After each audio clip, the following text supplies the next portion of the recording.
Hello everyone, if you are completely new to Unreal Engine 5, then this tutorial is made for you. In this tutorial, we will go from knowing nothing about Unreal Engine 5 to creating this beautiful world you see right here. Now, I know this might look intimidating, but do not worry. Every step in this process, from sculpting the landscape to creating the houses, will be shown in detail. This video is pretty long, but Unreal Engine 5 is a big program and we have a lot to cover. So I divided this video up into individual chapters. You can find links to all the chapters in the description below this video. In this tutorial, you will learn how to install Unreal Engine 5 and create a project, how to navigate and move objects in your 3D world, create materials and import 3D models, go over Unreal's amazing new lighting system called Lumen, sculpt a landscape and paint foliage, download free Nanite content from the Epic Games Megascan library, and finally we will briefly go over how to program a game using blueprints, and create the forest world you see right here. Before we begin, it is important to know that Unreal Engine 5 is currently in early access. This means we can expect some glitches, and also maybe some major changes going into the future. So if those changes make this tutorial out of date, you want to double check and make sure I haven't already uploaded a new beginner tutorial series. So you can look at the description, and if I have, it will be there. So with all that being said, let's jump into Unreal Engine 5. Okay, so first, before we can learn Unreal Engine, of course we have to download Unreal Engine. And to do that, you need the Epic Games Launcher. You could go download the Epic Games Launcher from their website, and once you have it, you want to come all the way to the right here under the Unreal Engine tab and click on UE5. And then all you have to do is simply click on Download Early Access. And then if we jump to our library, you should see the download right here and wait for it to download. In the meantime, if you go to UE5, you can also come down and download the sample project showcase. So it's that project with the giant robot right there. Now, we're not going to be going over that project within this tutorial because that project is 100 gigabytes large and not that many computers can run it, and I want this tutorial to be accessible for everyone. So we're just going to start off with Unreal Engine. Once you have it downloaded, you can launch Unreal Engine 5 by clicking on the launch button, or within the drop down we can create a desktop shortcut. So this will create a shortcut right here, and now we don't have to go through the Epic Games Launcher every time we want to launch Unreal Engine 5. You can just simply click on that icon on your desktop. So this is what you see when you open up Unreal Engine 5. Basically, we can create projects right here on the left, and we can select previous projects on the right. So of course, if you're completely new to Unreal Engine, then you won't see any projects right here. So from the left, we can select a bunch of project templates. For example, let's say if you're in the automotive industry and you want to render out a car, you could come to the car right here, and you can select a template that's already been created, a starter project that's neatly set up for whatever industry you need. But for our learning purposes, I just want to start off with a blank project. So I'm going to go ahead and click on games, and then I'm going to make sure that I have blank selected. As you can see, we already have a bunch of templates here. You can start off with a first-person shooter, a third-person game, a car racing game, and so forth. But I'm just going to stick with blank for now. And then down here, we can select a project location. So where you want to save this on your computer. I'm just going to save this to my desktop, and you can click on the little file icon right here that will bring up your computer's file browser, and you can select what browser you want to save it to. So I'm going to select my desktop and then click select folder. And right here we can set our project's default settings. So we want to start off with a blueprint since we're not going to be going over coding within this video. And then we also want to make sure that starter content is enabled. So make sure that is checked on because that will give us a bunch of assets that we can play with while we're learning Unreal Engine. And right below that, we have ray tracing. So we're just going to keep that unchecked for now since we're not going to be going over hardware ray tracing within this video. So I'm going to call this project name First Project. And then I'm going to press Create. So you'll notice when Unreal Engine is initializing right now that it didn't create an executable file. It created a folder. So an Unreal Engine project is actually a collection of assets that is located within your folder.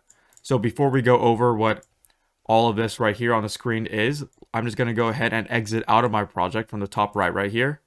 And now whenever we want to open up that project again, we could go through Unreal Engine 5 double click it, and then find our project within the project browser. Or I can navigate to my project folder and click on the executable file right here, just like that. So there are two ways to open up an Unreal project. You might see some notifications on the bottom right-hand corner. You can just click on dismiss and update.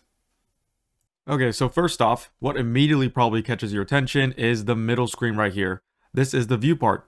The viewport is literally just a window into our world from which we can create our worlds and manipulate objects. So do not worry, we're going to go over what the viewport does in just a bit, how to control and change objects.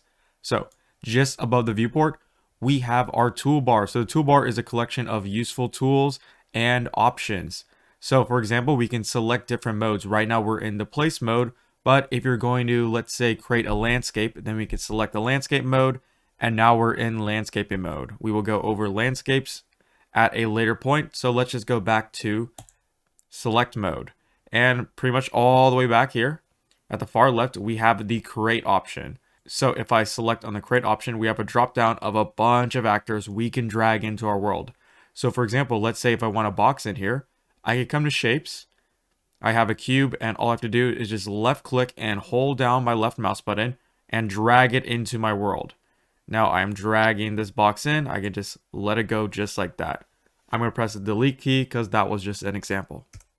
And now at the top right here, we have the world outliner. Essentially what the world outliner is, it's a collection of all the objects that make up a world. So it's a list of all of our objects, and we can even, if I move this down just like this, we can even organize our objects into different folders. And of course, you see that we have an eye icon where we're highlighting an object. If we click this, so let's go down here to the chair, we can hide and unhide this chair. We can also select objects just like this. So let's say if we're really far away and we want to select a specific object, but that object isn't in our view to select, we could come here and let's say I want to select a statue, I can simply click on the statue. So that's also helpful. Real quickly, to create a folder, all you gotta do is right click and go to create a folder. You can name this folder anything. I'll just call it my folder. And then we can select multiple actors by holding down the shift key. Just like this, holding down the shift, let's select both of these chairs. And then I can drag it into my folder. So that's a great way to just organize your scene. Now I'm gonna go raise my window right here, and right below the world outliner is the details panel. So whenever we click on an object in our world, let's say this table right here, we get access to all the different properties that make up this object. For example, I'm going to come over to this chair, and let's say I want this chair to be twice as tall as it already is. Well, I can just click on this chair, scroll up, and within scale, let me go move it, that's so you can read this. Under transform scale, we can increase the Z axis, so the Z size of this from 1 to 2. So now it is twice its height. I'm going to go press Ctrl Z because now that chair looks dumb. So you might be wondering right now, where is this chair stored? Where is this statue stored? And where is the entire level, our entire world as a whole stored? Well, everything in Unreal Engine is stored within the content drawer. And to get your content drawer, you could come down here, and all you have to do is simply left click on this button, and then you get it. You can also hold down Control and space, so that's Control and space bar at the same time to bring up your content drawer. So within the content drawer, you can see all the content, all the assets that make up your project. So just like how on your computer's operating system, where you have folders, and in those folders you can have other folders, and finally in those folders you actually have assets, you have files and data. Same thing within Unreal Engine. So you can have separate folders with subfolders, and in those folders you actually get the Unreal Engine assets, like objects, materials, and levels. So if you come back within my content drawer, we can see that I have a folder right here called starter content. And if I double click on this folder, we get a bunch of other folders. And finally, I think I'll go into the folder that says props. I'll go into it, and we can see we have a bunch of objects. Now I can just come out here a bit, press Control and space to bring back my content drawer, and merely just drag in my object just like this, and I can place it in my world. So I'm going to press delete, just delete that, bring back my content drawer with Control and space, and I can even double click on this asset, and go ahead and make some adjustments, make some edits. Don't worry, we'll go over what this window is in just a bit, but just know that this is the object editor, the static mesh editor. So I'm gonna go click on this X right here and we're gonna close that window. Now pressing Control and space again, we can also navigate right here. So let's say if I wanna go up in folder, I could come here to content, so I could click here, or I can also navigate by using this left bar right here. And in case you forgot to add in the starter content, don't worry, you can always add in starter content after the fact by going to add feature or content pack, come all the way to content pack, and then click on starter content and add to project. So if you forget to add starter content when you create your project, don't worry, you can add it right here. Now let's go over how we can organize our user interface real quickly. So let's say you're tired of pressing Control and space to bring up your content browser all the time. Well, no problem. You can come here to the right hand side and we can click on dock and layout. So now this content browser will always be here within our scene. Now you'll notice that this tab here, it does take up a lot of space. So for all these tabs, you can always right click on a tab and then go to collapse to tab well. So that will just hide it right there. If you want to get back your tab after hiding it, you can click on this blue triangle in the top left hand corner and that will bring back that content browser. Something that's really fun, and something that you can do is that you can right click on it on any tab and then go to move to sidebar. So that would just move our content browser to the side, and now if I click on it right there, then we get a vertical content browser. We can do the same thing right here. So I can right click, let's go move to sidebar and move to sidebar. So now we have a completely clean scene, a completely clean UI. And if I really need to, let's say, edit my statue, I can click on my statue and then click on the details panel, and then I'll get all my statue's properties. So let's say we edited our UI to the point of no return and you hate it. You want the default UI back. Well, no problem. We can come up to window and all the way down here, you want to go to load layout and then click on default editor layout. Just like that. So that will restart Unreal Engine with the default user interface. So what I'm going to do is I'm going to press Control and space and I'm going to dock this user interface just like that because I want to go over the settings. So let's say if you have a hard time seeing your assets, you have a hard time seeing your folders, don't worry, we could click on settings and we can change the thumbnail size. So right here, right now it's at medium, we can make this large or we can make this really tiny. And that's really tiny. So I'm just going to keep it at medium for now. Also, we can move all these windows around. So let's say if I want the world outliner be down here, I could just move it just like this. So now we have both of those. And you could bring up new windows because by default, Unreal Engine doesn't show all the windows that are available. So we could come up here to Windows and we can add a new window. Let's say if I want to add the Place Actors tab, I could just click it like this. And now we get the Place Actors right here. So I can drag it, let's say, actually, we can drag it around and now I can snap it to different locations, or I can snap this to another tab just like this, where we can move in between the two like that. So I think what I'll do is that I'll move my details panel down here. That's how it's below my world outliner again. And then with the Place Actors, we can place it right here. So this is actually what my original user interface used to look like before moving over into Unreal Engine 5. Now it's important to know that the Place Actors window has been basically moved to the Create tab. So Create does all the functionalities that the Place Actors window used to do. So I'm just going to go ahead and click on the X icon to get rid of that window. And I think for now, I'm going to come over to the content browser and click on the X to get rid of this window. Here's a shortcut. If you hover over tab, you can press the middle mouse button and that will get rid of any window. Also, it's important to know that sometimes I'll press Control and space to bring up these assets, and sometimes I'll just have my content browser docked just like that. So no, throughout the tutorial, I'll be using both user interface layouts. Now that we have the basics of the user interface out of the way, now it's on to the really fun stuff, and that is how to move our camera around, how to fly around and look at our 3D scene. So navigating within Unreal Engine is actually really easy. So to start off, you want to make sure that your cursor is inside the 3D viewport and then hold down the right mouse button. With the right mouse button held down, we can look around our scene, and still with it held down, we can use the WASD keys to move around and E and Q to go down. So E to go up, Q to go down, W move forward, S move backwards, and A and D to move to the left and the right, all the while we are holding down our right mouse button. So we hold down our right mouse button to move around, and then we let go, and we get back our 3D cursor. So that is pretty much the gist of moving around within Unreal Engine. Now we're going to go over some complicated stuff, and that is we can control our camera speed. So let's say our camera is a bit too slow right now. Well, I could come up here, and we can change it from 4, let's say, to 8. So now we go really fast, and I can also bring this down to 1, and now we're going really slow. So I'll bring this back to where I was at 4, and let's say if you zoom in on an object, but you want to slow down your camera just temporarily, what you can do is that holding down the right mouse button, you can use your scroll wheel to lower your camera speed, or you can raise the scroll wheel, so move up, to go even faster. So the scroll wheel is a nice shortcut to change your camera speed.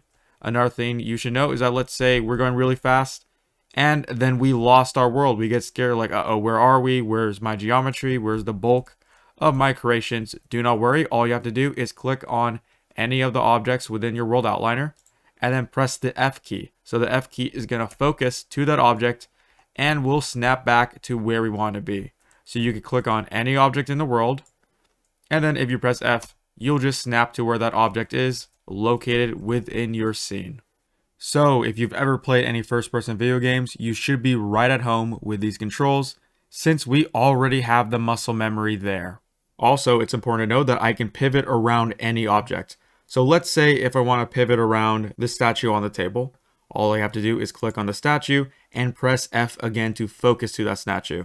So to snap my camera to that statue, and now holding down Alt, I can use the left mouse button to rotate my camera around the object we just focused to.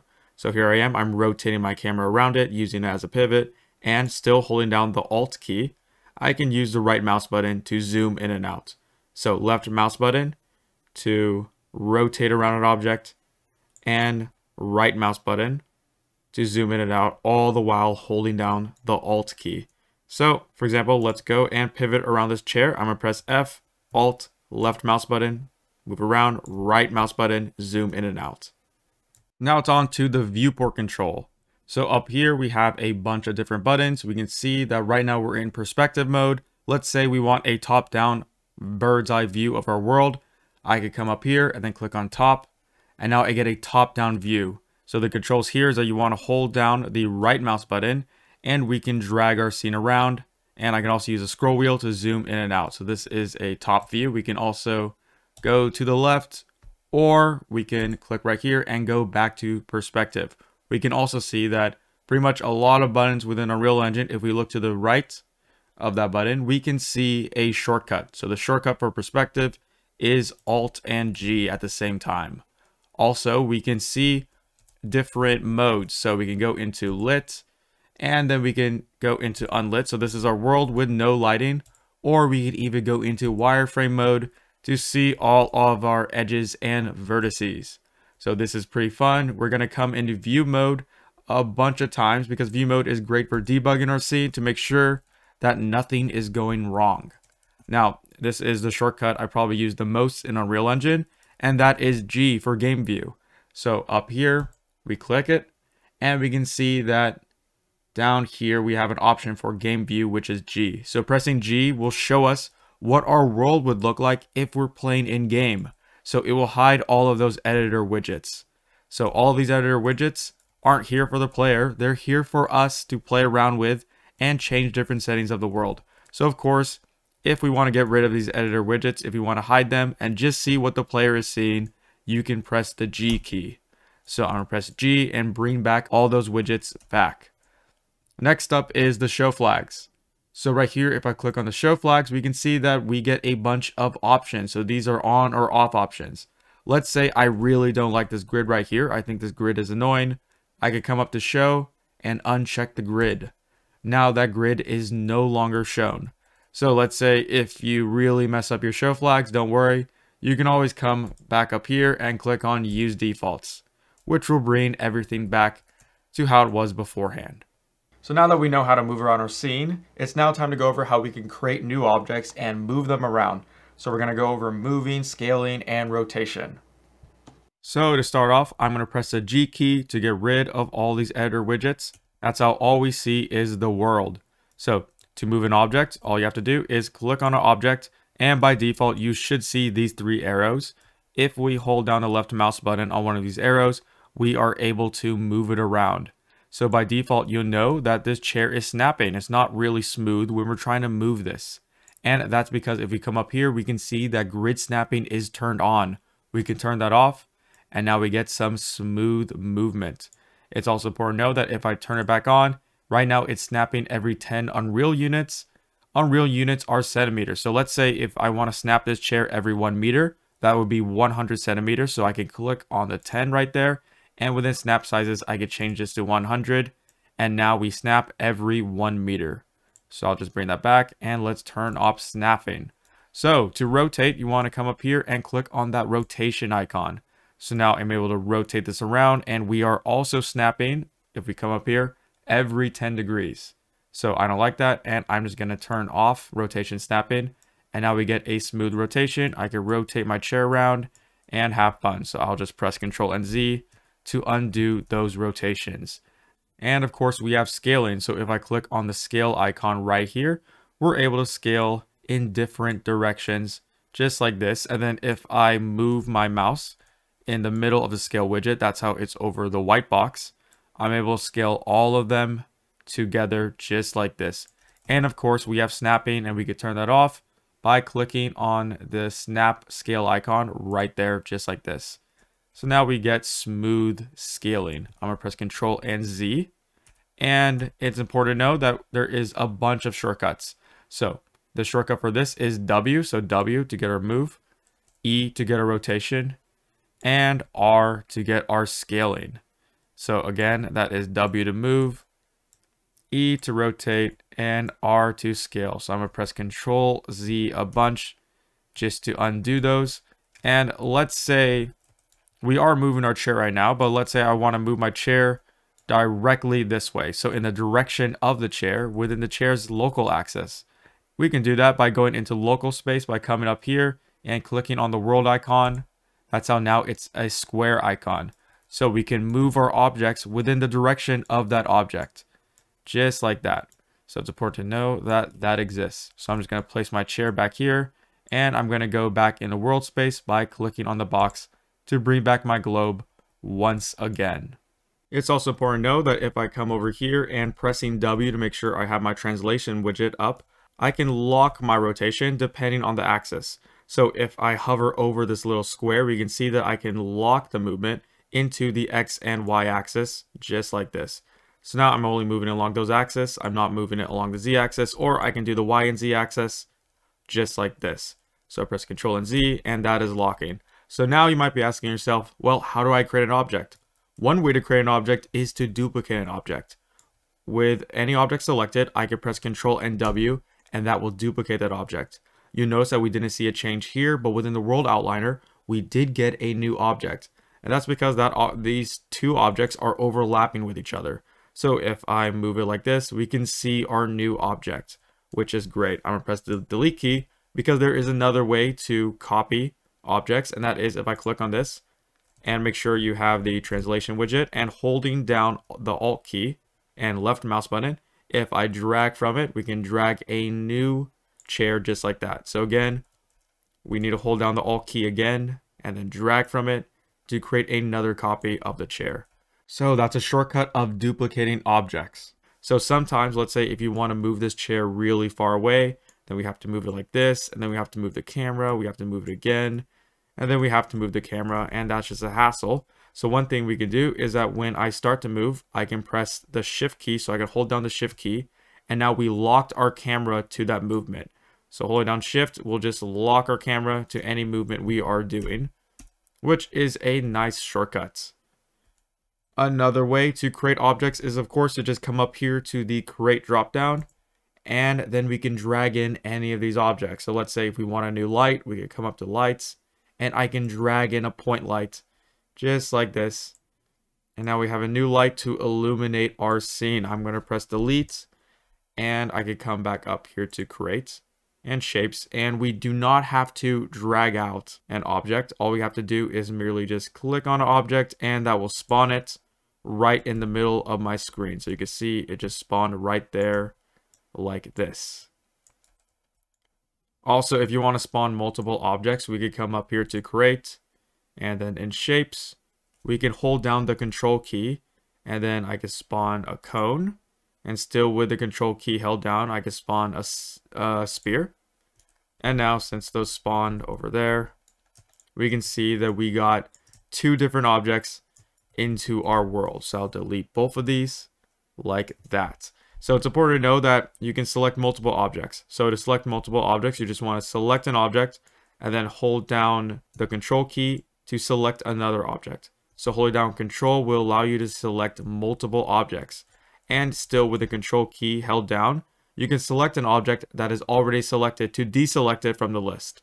So I can go ahead and I can deselect this table just like that. So I think what I'll do is that I can select both of these chairs, and then holding down control, let's select this chair right here. And then I'm going to hold down the shift key. Actually, I'm going to hold down alt, and then I'll drag from here. That's how we have some new chairs. And then I'm going to hold down the shift key, and now we can move the chairs all the way over here. So I think what I will do is that, let me just click on this chair. I'm going to press E, and let's rotate this chair just like this. Same thing right here. I'm going to press E and rotate the chair just like this. So now I'm going to press both of these chairs, and now make sure you press W. That's how you get the translation widget. And with Alt held down, I can copy a bunch of these chairs just like this. So we can kind of create a little dining table with this table selected. I'm going to press R, and then I want to scale it just like this. So I want to elongate the table, and then I want to press E and just move my table. That's how it's actually facing this direction. And also let's go increase it just like this. And that won't be big enough, so let's hold down Alt and let's drag out another table, and holding down Control, we'll have both of these selected and move them here just like that. So not only can we grab objects, create objects from the create menu, but we can also go into our content drawer by again pressing Control and space, which will bring up our content drawer. Let's go to starter content and then props, and let's see what props we have. We can see that we have a SM_lamp ceiling. So I can just drag this into my world like this, and we get this light. So I think what I'll do is that I'm going to go rotate this, and I want to rotate this directly 180 degrees. So I'll press Control and Z, and make sure your rotation snapping is turned on by pressing the button. And now when I move this, we can see that we're snapping 10 degrees. And right there, we can see that it's telling me that I just rotated a negative 180 degrees, and I'm going to let go. So now my lamp is up here like this. I want to move it all the way down. So I'm going to hold down Shift. That's why my camera's following it. And then I'm going to try to line it up. That's how it is exactly lined up with the floor. So this is a hassle. That's why in Unreal, there is a way where we can directly snap any object to the floor. That's how it's flush with the floor. And that is the end key. So that is END for the end of a sentence. So END, it's not N as in the letter N. In the previous tutorial, a lot of people were stuck on that. And we're going to press the N key just like that. And it's going to snap it down to the floor. So now if I press R, we can scale this within the Z axis just like that, and scale it in the X and Y axis. And let's go and move this like this. Let's hold down Alt. We'll drag this. And then holding down Control, I can select both of these. Also, it's important to know that you don't even have to hold down Control. You can also hold down Shift to select multiple objects. So both Control and Shift work. And then holding down Alt again, let's copy these all the way over there. So congratulations, you just made your first level in Unreal Engine 5. Now we're going to jump into the post-process effects and how to change the exposure of our viewport camera. So while in the process of creating our first level, you might have noticed that if we zoom into the shadows, like let's say right here, our screen keeps on getting brighter and brighter and brighter. And then if we zoom out, our screen gets darker and darker and darker. So this is automatic exposure. And what automatic exposure is trying to do is that it's trying to simulate the way the human eye works. So if you've ever been in a dark room all day and then you jump out into the bright sunlight, you'll notice that your eyes hurt and everything's really bright. And slowly over time, everything starts to look normal and your eyes adjust. Well, that is exactly what Unreal Engine is doing by default. So before we play with our exposure, let's first save this level. So if I press Ctrl and S, that will save this level. And we know what level we are on. In the top left-hand corner, we can see we're on a level called minimal_default. And you might be wondering, where is this level stored? Well, of course, it is in our content drawer, and it is under starter content, then maps. So it is right here. Now with this level selected, I can press Ctrl and W to duplicate this. So let's just call this my new map, like that. So if I click on minimal_default, let's go save this. This was the level we are on, and then let's go Control Space, and let's go into our new map that we just created, which was a duplicate of our previous map. So now I want to go through and let's go delete all the static meshes. So first I'll start off with these lamps. So I'm just selecting them and pressing the delete key on my keyboard. So same thing right here. Let's go delete these and let's delete that statue. And here is a shortcut. So we can select multiple objects within our world outliner by holding down the control key. So I can select all these chairs, or here's a shortcut. All I have to do is select the first chair in this list, hold down Shift and select the last chair to select everything in between the two selections. So with everything selected, again, that is Control to select individual objects, and holding down Shift, select one, and then selecting the other still while holding down Shift to select a list of objects. So I'm gonna go delete that. And now we have a semi-empty world. So I think I'm going to come up to create and let's create a little house. So this will probably be the worst house in the history of Unreal Engine, but it will help teach us what exposure is and how to edit it. So let's first start off by creating the walls of our house. So I'm going to press R and let's scale this just like this along the X. And let's scale it on both the Y and Z axis by hovering over this line right here and just scaling it like that. So that's how we have a nice wall. Press W, let's move it to this side. Then I'm going to hold down Alt. Let's create the other side. I'm going to hold down Alt again, and I want to rotate this 90 degrees. So up here, I want to make sure rotation snapping is turned on. And then with E, let's go and just move this 90 degrees, just like that. And I'm going to hold down Alt again and let's move it to this side. And then finally, let's create the roof. Then holding down Alt, let's rotate this 90 degrees. And just like this. And let's actually give ourselves just a little bit of room. That's how we can move our camera into this box. So welcome to the world's worst Unreal Engine house. Now, with G, to hide everything, you'll notice that when I go into my box, the world gets brighter and brighter and brighter. And now we can see whatever is inside our box. But then as soon as I go out, you see the world's bright, but then our camera slowly starts to darken. So that is auto exposure. We can lock our auto exposure just within the viewport by coming up to lit all the way down here and unchecking game settings. Now we have a constant EV100 setting, which is our exposure. So if I come into here, you'll see, and when I come out, that there is no auto exposure changing. Our screen isn't getting darker or brighter. And we could change that exposure right here by playing with this value. Now, there's just one issue, and that is if I actually play the game, you notice that our player is still getting that auto exposure. So if let's see if I can fit. Okay, I can. So if I go into here, our screen gets brighter and brighter, and then it gets darker. So the way we lock exposure for the player, and this is pretty important, let's make sure we come up to lit and make sure game setting is checked on. That's how we see what the player sees, is to come into our world's post-process volume. So we're going to go over how to create post-process volume in just a bit, but as we can see in our world outliner menu, that the post-process volume is already created by default within this map. And then if I come into here, I can, in the drop down, click on exposure, and now we get the options to control that exposure of our game. So if I click on metering mode, we could change it from auto exposure to manual. Now we have manual control over that exposure. So let's leave this at like, let's try this at 8.16. And if I press play, we'll notice that our world is locked to a specific exposure. When I go into this box, my camera's brightness isn't changing. You might notice a little bit of changing right here, and that's just the artifacts being left over from Lumen. Don't worry, we'll go over what Lumen is and lighting is in just a bit. But if I come out, our exposure is locked to that value.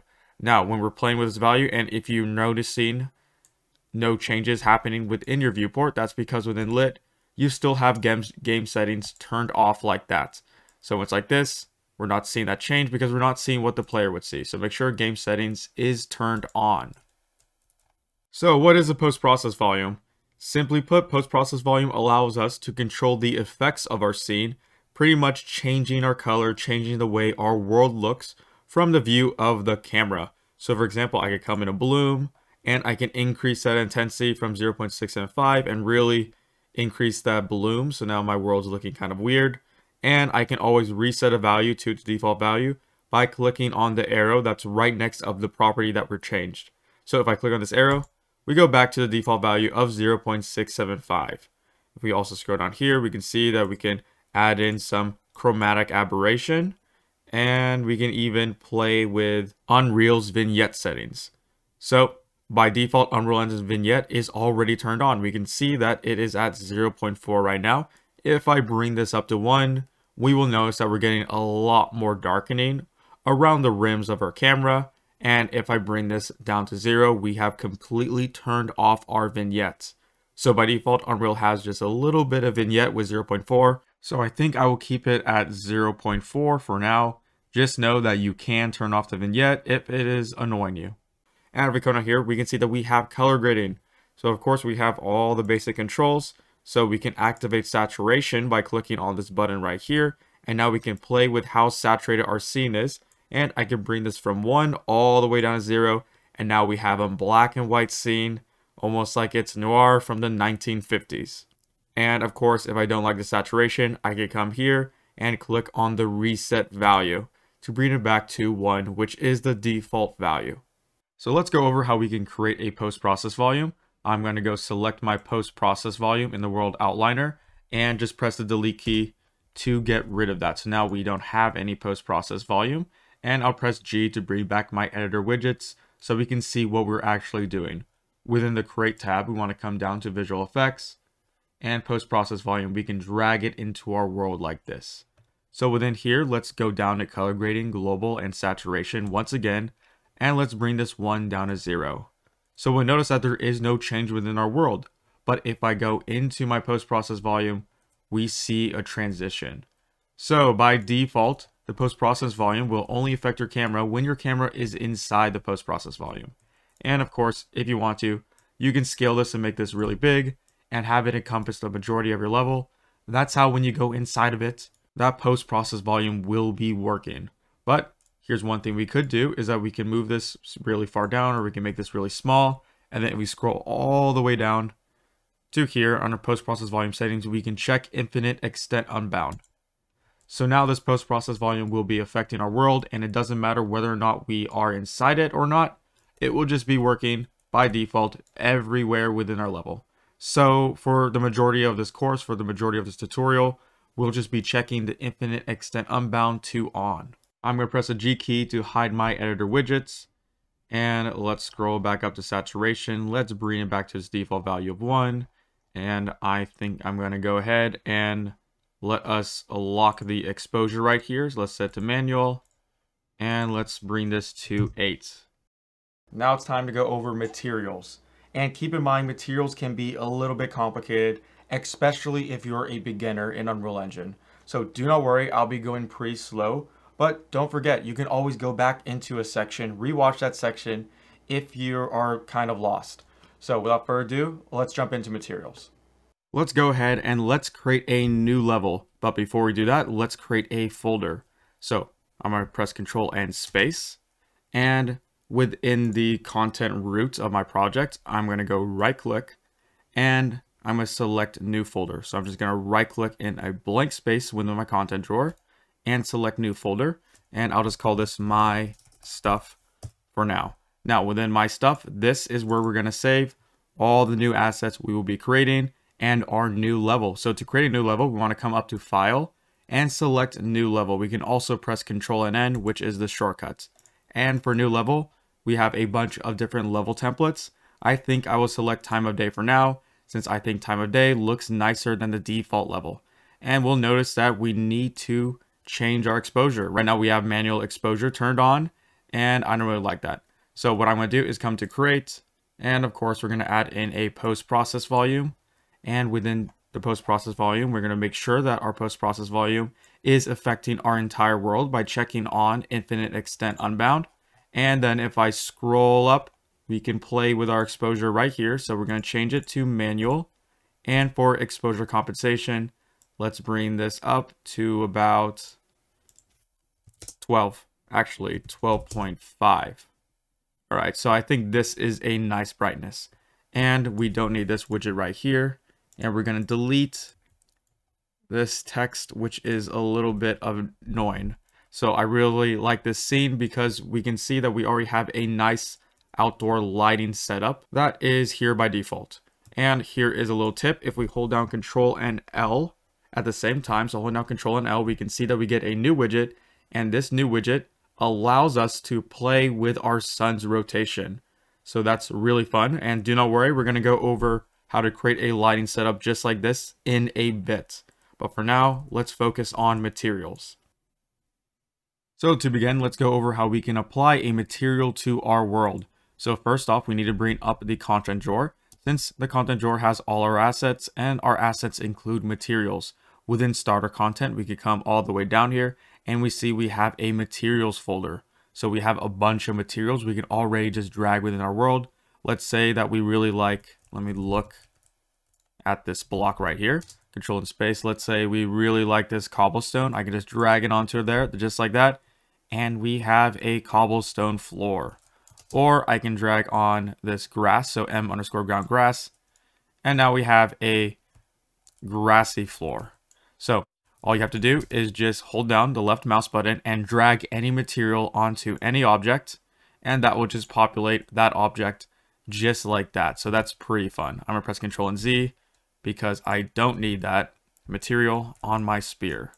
And I think I'm gonna move this. That's how it is in the middle of my scene right now. And I will select my floor. And let's press the R key. And I'm gonna scale it in the Y and X axis by hovering my mouse cursor. That's how it's in between the two arrows. And let's increase it just like that. That's so I can make my grass, my working space, just a little bit bigger. Okay, so here comes the exciting part, and that is creating our first material.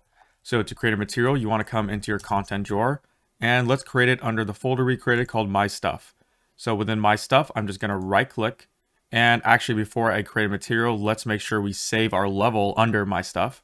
So I'm going to press Control and S. And let's click on My Stuff. That's how it's going to save to it. And let's call this material level, just like that. And then let's save it. That's how we don't lose this level we created. And now if we press Control and space, we can see that we have our level right there. So I'm going to go hover over any blank space within my content drawer, right click. And if we come up here, we have create basic asset. Underneath here, we can create a material. So let's create the material, and we can call this material, let's just call it first material. It's important to know that you can rename any of these assets by just hovering over, right clicking, and then clicking on rename. Or you can press F2 if your keyboard has an F2 to just rename any asset. So that's fun. Now I'm going to double click on this material, and this will open our material editor. So right here is where we're going to edit our materials and create our materials. So this is really fun. Now you'll notice that this window is floating out in space. So if we want to dock it to our Unreal Engine 5, all you have to do is left click and hold this tab right here, and we can move this around, and we can come up to the tab and just dock it right there, just like this. So now we can switch in between our level editor and our material editor, just like that. So you can have several different tabs with several different editors open, and you can switch in between all these tabs up here. So within First Material, let's go over the controls real quickly. So in the middle, we have our viewport. This is where we're going to be connecting up different nodes that will eventually all feed into the output right here and create our material. So the controls are, if we hold down the right mouse button, I can move this graph just like this. And if I use the scroll wheel, I can zoom in and out. So right mouse button hold, I can move the graph and I can zoom in and out just like this.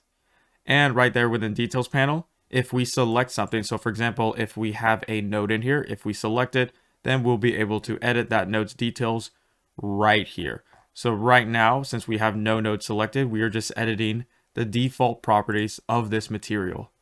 Also on the top left right here, we have the viewport. So the viewport is where we can preview our current mesh. If we hold down the left mouse button, then we're able to rotate around our sphere, and we're also able to zoom in and out using the scroll wheel, just like on our graph. Also, we can change the preview mesh. So let's say if you don't want a sphere, you can make this into a cylinder, cube, or a plane. So I'm just going to leave it at sphere for now. And all the way at the right here, we have the panels. So if I click on the panels, we can see that we have a collection of all the different nodes we can pick from that will create our material. So for the first node we're going to pick, let's use a color. So in Unreal, color is called a constant 3 vector. So all I have to do is left click hold and drag this into my graph. And now we have a color node. So with this node, I can double click on this node to edit my color. And we'll notice that we get a color picker and a color wheel. If I change this wheel around, you'll notice that there is no change happening. And that's because I need to bring up my value, specifically this bar right here, all the way up to start to see that color. So if I bring it up like this, and let's go make this a little orangey. Now I have a bright orange color. So I'm gonna press OK. And now all we have to do is drag this pin into base color. Because again, materials are a bunch of nodes that will be right here. And all these nodes are interacting with each other. And they will eventually feed into the output of our material, which is right here. So I'm going to go hold down the left mouse button on this pin and hold down the left mouse button. We can see we can drag out a wire. Now I can hook up this wire into any of these outputs right here. But for now, let's just drag it into base color. And I'm going to let go of my left mouse button. So now my orange is in my base color, and we can see in our world that my material has changed. Now, if I go into material level, and let's go bring up our content drawer, let's drag out my first material onto the sphere, we'll notice that there is no change, and it's right now using Unreal's default material. And that's because we need to first compile our material in order to see it within our world. So to do that, we need to go to first material and press apply to compile our material. And now if I jump back into my world, we can see that we have our material being a nice orange color, just like this. So let's go back into first material, and instead of this orangey color, I'm going to double click on this, or I could come down here and double click on the color right there. And I can make this, let's make this bluish, press OK. And of course, if we go back into our level, we'll notice that that change hasn't happened yet. And that's because we have to compile our materials before we can see changes within our world. So if we go back to material level, now we can see that that material has changed to a nice blue color. So I think I will change this back to orange. So I'm going to press Control and Z to undo that change. And I'm going to press apply. And don't forget, you want to save often. And that's how we don't lose our progress. I'm going to press save right there. And we can save everything. If I press Control and space to bring up the content drawer, I can click on the save all button. And that will save all the different edits I made and all my different assets. So let's jump back into our material and let's edit some more of these output properties. And one thing I want to do is let's make this material not that rough. Let's make it really shiny. And one way we can do that is by editing the roughness channel. So the roughness is going to be asking for a scalar value. So it'll be asking for a number in between 0 and 1. If we come up to our panels, let's click on this. We can get a number by dragging in the constant vector right there. So left click hold, let's drag it in. And right here, we can edit it. I can make this 1, or I can make this 0, or anything in between. We can go 0.5, and 0.5 is right now the default value. So if I put this in a roughness like that, we'll notice no change. If I make this 0, we'll notice that it is really shiny. And then if I make this 1, which is its max roughness, it is not shiny at all. It's kind of looking like velvet. So I'll just bring my value down. Let's make this 0.1. So it is very shiny. Another thing we can do is play with the metallic. So right now our metallic value is set to 0. So there is no metallic whatsoever. What we want is another constant scalar node. So I could come to panel, drag out the constant, or I can go highlight this and press Ctrl and W to duplicate this constant. So I'll bring it up like this. And let's make this value, instead of 0.1, let's bring this up to 1. And then drag it into metallic just like this. And now we can see we're getting kind of like a gold metallic material, pretty shiny. If I come into my material level, we won't notice a change. That's because we have to press apply. Let's compile our shaders. And now as we can see, we just created our first material. So it's important to know that Unreal Engine uses physically based rendering, or PBR. And to illustrate what PBR is, I'm going to jump into another project. Okay, so right now I have opened a sample project that will go over the main values of PBR, specifically metallic and roughness.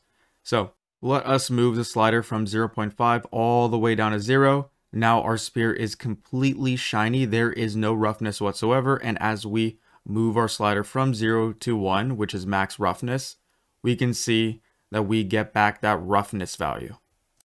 So I'll keep this down here at 0 for now. And we can see with metallic, it starts from 0, and as I slowly increase it, our sphere, our material, gets more and more and more metallic until it's almost like a gold substance. And if you ever want to create a mirror within Unreal Engine, all you have to do is make your metallic 1 and your roughness 0. So this is essentially a mirror ball. Now, it's important to know that with most materials will never really be in between 0 or 1 for their metallic. It's either they are 0 for no metallic, or 1 for completely metallic. It'll be rare to get a value in between the two. So I'll just keep this metallic, let's say at 1. That's how we notice that we are completely reflecting our world. And it's also important to know that our values, our metallic and roughness values, are clamped. So if you input a roughness value of, let's say, -1, then that will just be clamped. So that -1 will be 0. Or if you have a roughness value above 1, that will be clamped and it will just be 1. So these values will always be either 0 to 1. It doesn't matter if you put in a value that's not 0 or 1. It will just round to the nearest number in that range. Alright, so now that we've gone over the very, very basics of materials, I think it's time to move on to how we can integrate textures into our materials. So here I am back within my project. And I want to edit the material we just made, and you'll notice that I don't have that material open anymore. Well, that's okay. Instead of having to navigate through my content browser and finding where the material is and double clicking on it, you could click on the sphere right here and make sure our details panel is shown. And within the details window, you'll see all the materials that are currently on top of this object, that are currently placed on this object. And then we can just double click on our material and we're able to pick out the material that way. Also, let me go here and let's right click, let's restore tab, and right click and restore tab. That's how we always see our world outliner and detail panel. I just had them collapse right there for the PBR demonstration. Also, it's important to know about the PBR demonstration is that the two values we were playing with are literally just, if we go back into our material, these values right here. So we were adjusting the slider of our metallic value and the slider of our roughness value. So now I want to drive my roughness by using a texture just to kind of vary up this roughness and make our material look a little bit more realistic. And there is a texture that I want to use, and that is within the starter content. So if I press Control and space, we go starter content and let's select our textures. And it is specifically a nice texture. I think it is T_Perlin_noise. So to get a texture and bring it into our material, all we have to do is drag this from our content drawer. And instead of dragging it out into the world, I can drag this up here onto my tab.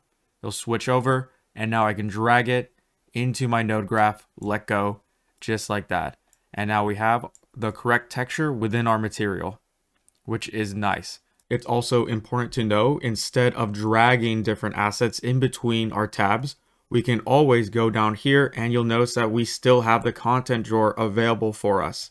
So we can still browse all of our different assets by simply pressing Control and space within any of our asset editors. So with Control and space, I can bring it up and drag in the Perlin noise into my material just like that. So I could come up here and drag this from RGB into roughness value. And now we can see that we have really intense varying roughness. This is looking kind of weird with it being metallic. So I think I will change the metallic value from 1 to 0. We don't need this value right here. So I'm going to delete this node.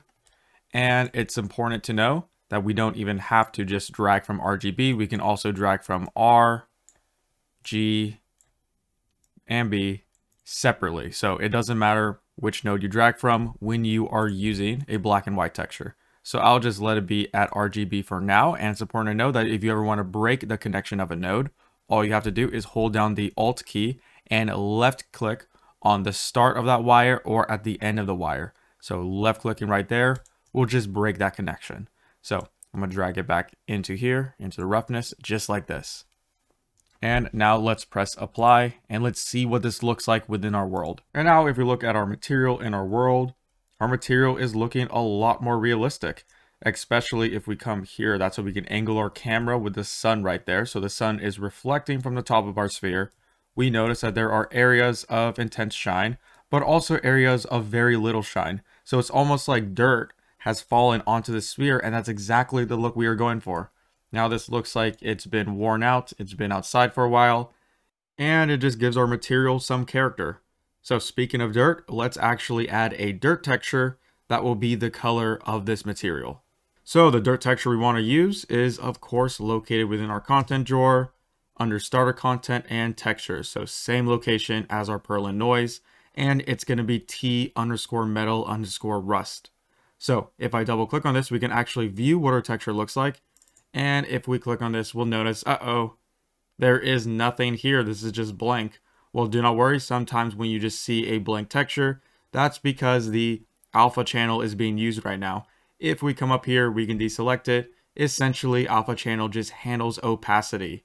So by clicking on the alpha channel, we can bring back our texture.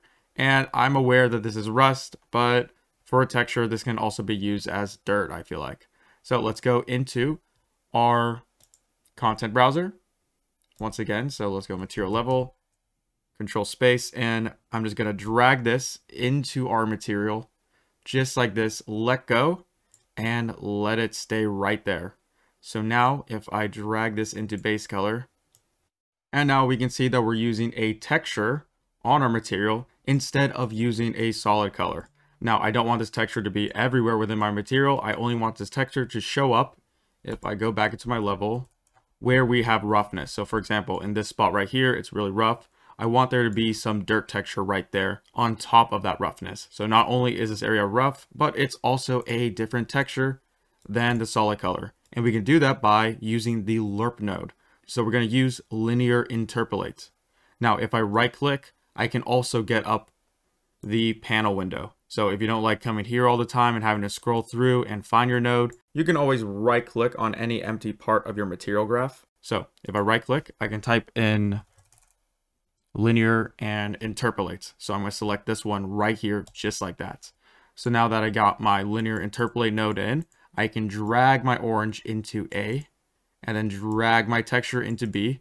And now for alpha, let's use RGB.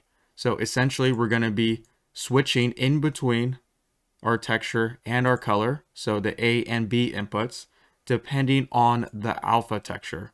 So I believe right now, if our alpha texture is black, then it's going to pick orange.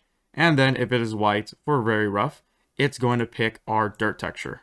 So let's drag this into alpha like this. And the output of this will be our base color. Okay, there we go. That looks like it's working if I press apply. And let's jump back into our material level. We can see that within all the rough spots of our material, we have dirt there as the color. So not only is it rough, but it is also very dirty. So if we zoom out, now this looks like it's a material straight out of a construction site. So that's the very basics of materials within Unreal Engine. So now let's go over how we can migrate assets in between different Unreal Engine projects. So we will go over how we can take some assets in one Unreal Engine project, like textures or materials, and move them into another Unreal Engine project. And keep in mind, you need to download some assets right now. Link in the description below. They are completely free to follow along with the rest of the tutorial. So you go ahead, download them, and let's get started. So this is the zip file you should get by downloading the assets, link in the description below, and you need these assets to follow along with this tutorial. So I'm going to go unzip this. So I'm going to double click in here, and I'm going to drag these two folders onto my desktop to unzip them. Once they are unzipped, I'm going to go open up first project, which is the project we've been working on. So now that we have our old project opened up, let's go open up the new project we just unzipped, called Intro Unreal Project. So we're going to open up both of these, and I will show you how to move assets in between them. So now that we have both projects open, what I want to do is take within the content drawer, I want to take the lighting examples, this folder with all the assets that are contained within it, and move it to our original project right here. So bring that folder into there. And the way you do that is through migration. So you want to right click on the folder or assets you want to move. So I'm just going to right click on light and example. And then we're going to come down here and select migrate. So this will find all the assets that are being referenced by the assets you are about to move. And we need to locate the content folder of the project we are moving our assets into. And we can specifically find where our content folder is located by going into the project we're moving our assets into, right clicking on the content folder, and then go to Show in Explorer.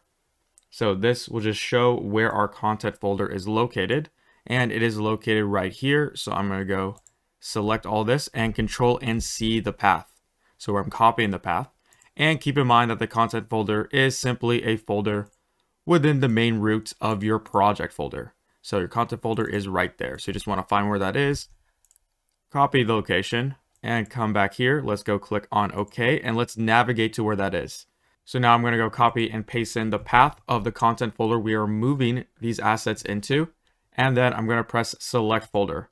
Now it just copied those assets into my new project, and as we can see, if I go back into our first project, we have the lighting examples folder here, and it comes with all the different assets that we're going to be playing with in just a bit. So that's how you move assets in between different projects.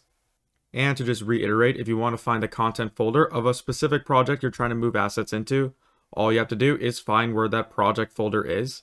So let's say right here, and content will be right there. So it's all these assets that make up the content of your project.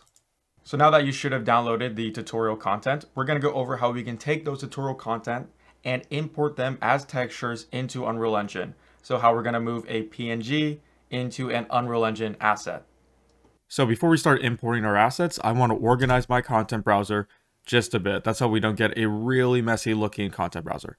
So within my stuff, let's create a couple of folders. So to create a folder, you can right click on empty space, come up here and click on new folder.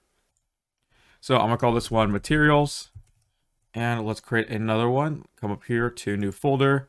Let's call this one levels, or actually let's call this one maps. And then let's right click, let's make a new folder, and let's call this one meshes. So in case you don't know, meshes are basically 3D objects. This object right here, this is a mesh. So that's what we call them in Unreal Engine. And to move an object, all you have to do is left click, hold and drag. And let's move our material to, of course, our material area. And let's go move here. And then let's move this map into our map folder. So move it right there. And finally, we'll right click, new folder, and let's call this one textures. Okay, so now that my folder structure is looking good, it's looking nice and organized, I'm going to go import some of those assets that we downloaded. So within the intro to Unreal Zip, you want to make sure that you unzip the beginner assets. So within this folder, we will see we have a bunch of beginner assets, and don't worry, we'll go through what each of these are. But first, I want to import a couple of textures. So to import a texture into Unreal Engine, all you have to do is merely select those textures you want to import, and I want to import the Spanish pavement textures right now, and drag it into your content browser or your content drawer, just like this, in the location you want to let go. So I want to drag these 3 textures into my texture folder like this, and it just imported. And as we can see, we see texture Spanish pavement underscore normal map was imported as a normal map. That's what we want. So I'm gonna press OK, and we will go through each of these textures. Let's go ahead, and now we see that we get these 3 textures within my game. We can select all of these and press on Control S to make sure that they are saved. So if we open up the first texture and let's dock it right here, we can see that it is just a color texture and all my settings are fine. You can leave the settings as default. The next texture is a normal map texture, and Unreal is smart enough to know that this is a normal map. So within here, it set the compression settings to normal map, and it unchecked sRGB, which is exactly what we want. So basically, just for beginner purposes, you only want your color textures to be set as sRGB. So that means if we open up this roughness mask, Unreal doesn't know that this is a roughness mask. So the sRGB is checked on. We want to check this off. That's how Unreal knows to use the full range of black and white values, which will drive our roughness value of the material we're about to make. So now let's finally create our material. So if I go back into my main window, if I press Control and space, let us go out here to my stuff and into our material folder that we made. And let's right click, let's create a new material. And I'm just going to call this Spanish pavement material. So with Spanish pavement, I'm going to go Control and S and double click to open up the material editor. So now that we have our material editor opened up, we can go to material levels. So let's go Control and space and my stuff, textures. Let's select all these textures, press Control and S, that's so we can save them. And I'm just going to drag them up into my Spanish pavement tab. Wait a bit, it switched over, bring it down, and let go of my mouse button. So now we get all of my textures right here. This is pretty nice. So I'm gonna go move this up like this, and you will notice that if I click on my texture sample right here, it is set to color. So we can set our texture manually there. So let's say if you import a texture, but you want to change what texture it is, you could come right here in the drop down and select any of the textures you already have within your content browser. So this is set to color, which is what we want. This one right here is set to linear color, which is also what we want. And right below that, it's the normal map. And this normal map for sampler type is set to normal. It's important to know that, let's say if we delete this, we don't have to drag in a texture to get our texture sample. All you have to do is right click and type in texture sample and select the texture sample right there like this. And then within the drop down, so this automatically selected our base color because Unreal is smart. But let's say if it selected something else, like this texture right here, within the drop down, you can go search for whatever texture you want. And I know it is pavement, so it is Spanish pavement base color, and select it like that. So that is another way to bring in a texture node into Unreal Engine. So now let's start to hook up the wires from our textures into our material output. So I'll just hook up the color to base color like this. And in case, let's say if you accidentally hook this up into a different one, like let's say, oh, whoops, it's actually into metallic now, you can hold down Alt, left click, and get rid of that node. Also, if you drag it into the wrong node, you can hold down Control. So make sure you're holding down Control, and then you can drag that wire from it like this, and you can move the wire to another input. So Alt get rid of wires, and Control is able to move the wires. So let's hook this one up to roughness, and I'm not going to play with normal maps right now because I just want to see what my material looks like as is. So let's press apply, and let's jump back into my main level, Control and space, and we're going to go into where our material is. So right here, let's save this material, and I'm going to drag it onto the floor of my world. So there we go. We just created our first material with textures. And if we scroll down here, you can see that, it's looking okay. There definitely is some variation in the roughness, which is what we want. It makes the texture look realistic. But the main issue is that this texture looks really flat. It looks like someone just got some wallpaper and put it on the ground. We don't see any depth. We don't see any shadows. And that's where normal maps come in handy. Normal maps are great because they allow us to fake depth. So even though this model isn't actually that dense with geometry, the material will make it look like as if it is dense and give us some nice fake shadows produced by our scene's lighting. So let's go into my material and I'm going to hook up my normal map and let's see what happens. So I'm going to press apply. We will see that our material looks so much better. And if I zoom in here, we can see that there are shadows within the crevices of our material. That makes it look like as if this material has a lot of depth. So the sun is casting shadows, and if we come right here, let's go add in another light. Let's go create lights, and I'll just drag in a point light. We can see that this point light is also casting shadows. So this is pretty great. It really helps add realism to your materials. And in case you're wondering, in case you're ahead of the curve and you're already a little bit familiar with Unreal Engine 5, yes, we will go over Nanite, and no, Nanite doesn't necessarily replace normal maps. Normal maps are here to stay, and I will explain why when we get to the Nanite section of this tutorial. So take a good look at the setup of our material right now. This is pretty much, I'd say 90% of all materials in Unreal Engine. It's just a couple of textures hooked up to the base color, roughness, and normal. The hard part shouldn't be the actual material creation. The hard part should be finding or creating the textures you're going to be inputting. So that's pretty important. Now, if we come and jump to our level, we'll notice that I think this material is tiling way too much. Let's make the tiling, let's make the texture size just a little bit bigger. And we could do that by coming to here and right clicking, and we're going to add in a texture coordinate. So from the texture coordinate, I want to drag out and I want to multiply this. So if I just drag and let go, we can type in multiply and press enter. So that'll bring in a multiply node. And of course, I want to bring in a constant vector. So I could come to the palette or right click and scroll down here and find where the constant is. Or we see right next to it, there is a 1. If I hold down 1 and left clicked in any empty space within my graph, then I could just bring in a constant just like that. So that is a shortcut. And the default value for this is 1. So if I hook it up to B, so right below the multiply, now I'm going to take my texture coordinate, and essentially what we're doing is scaling it on the UVs. So I'm going to drag this into my UVs like this. And then press apply. So you'll notice that there was no change, and that's because 1 is the default value. Let's see what happens if I make this 10 and pay attention to the spear.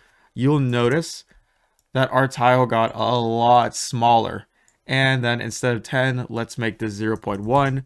My tiles will become a lot bigger. So that's pretty much a small corner of my texture right now. So I think let's try 0.5. So this was default right here. Maybe that was a little bit too small. So then I'm going to make it 0.5 just to increase that texture size. And if I come back into my level, that looks like a nice, decent size for my pavement. Another thing we're going to do is add in the ability to tint my material. So I could come to Spanish pavement and I'm going to go highlight all of these. So I'm just going to left click and drag to highlight a couple of nodes and move it back like this. So I want to multiply a color onto my base color. And the shortcut for multiply, instead of having to right click and type in multiply, is I can hold down M, so the M key, and left click to bring in that multiply node. And I'll just hook it up to the bottom here. And at the top, the shortcut for a constant 3 vector. And if you remember, if we go palette, the constant 3 vector is our color within Unreal Engine. Just hold down 3 and left click. So that's a shortcut. And instead of 0, 0, 0, let's default this to white. And then I'm going to hook it up to A and hook it up just like this. So I'm going to press apply. And now if I come into my texture, we can, let's say we could tint this like a little bit pinkish. And then we will notice, actually, I'll just tint it a lot. That's how we really notice what's happening. Boom. Now our material is looking like a, let me press apply, really disgusting reddish hue to it. Now, of course, I don't like this, so I'll just come back here, double click, and I can reset this value to white by bringing down this bar right here. And now once again, if I jump back into my level, we still have that tint. We have to press apply again.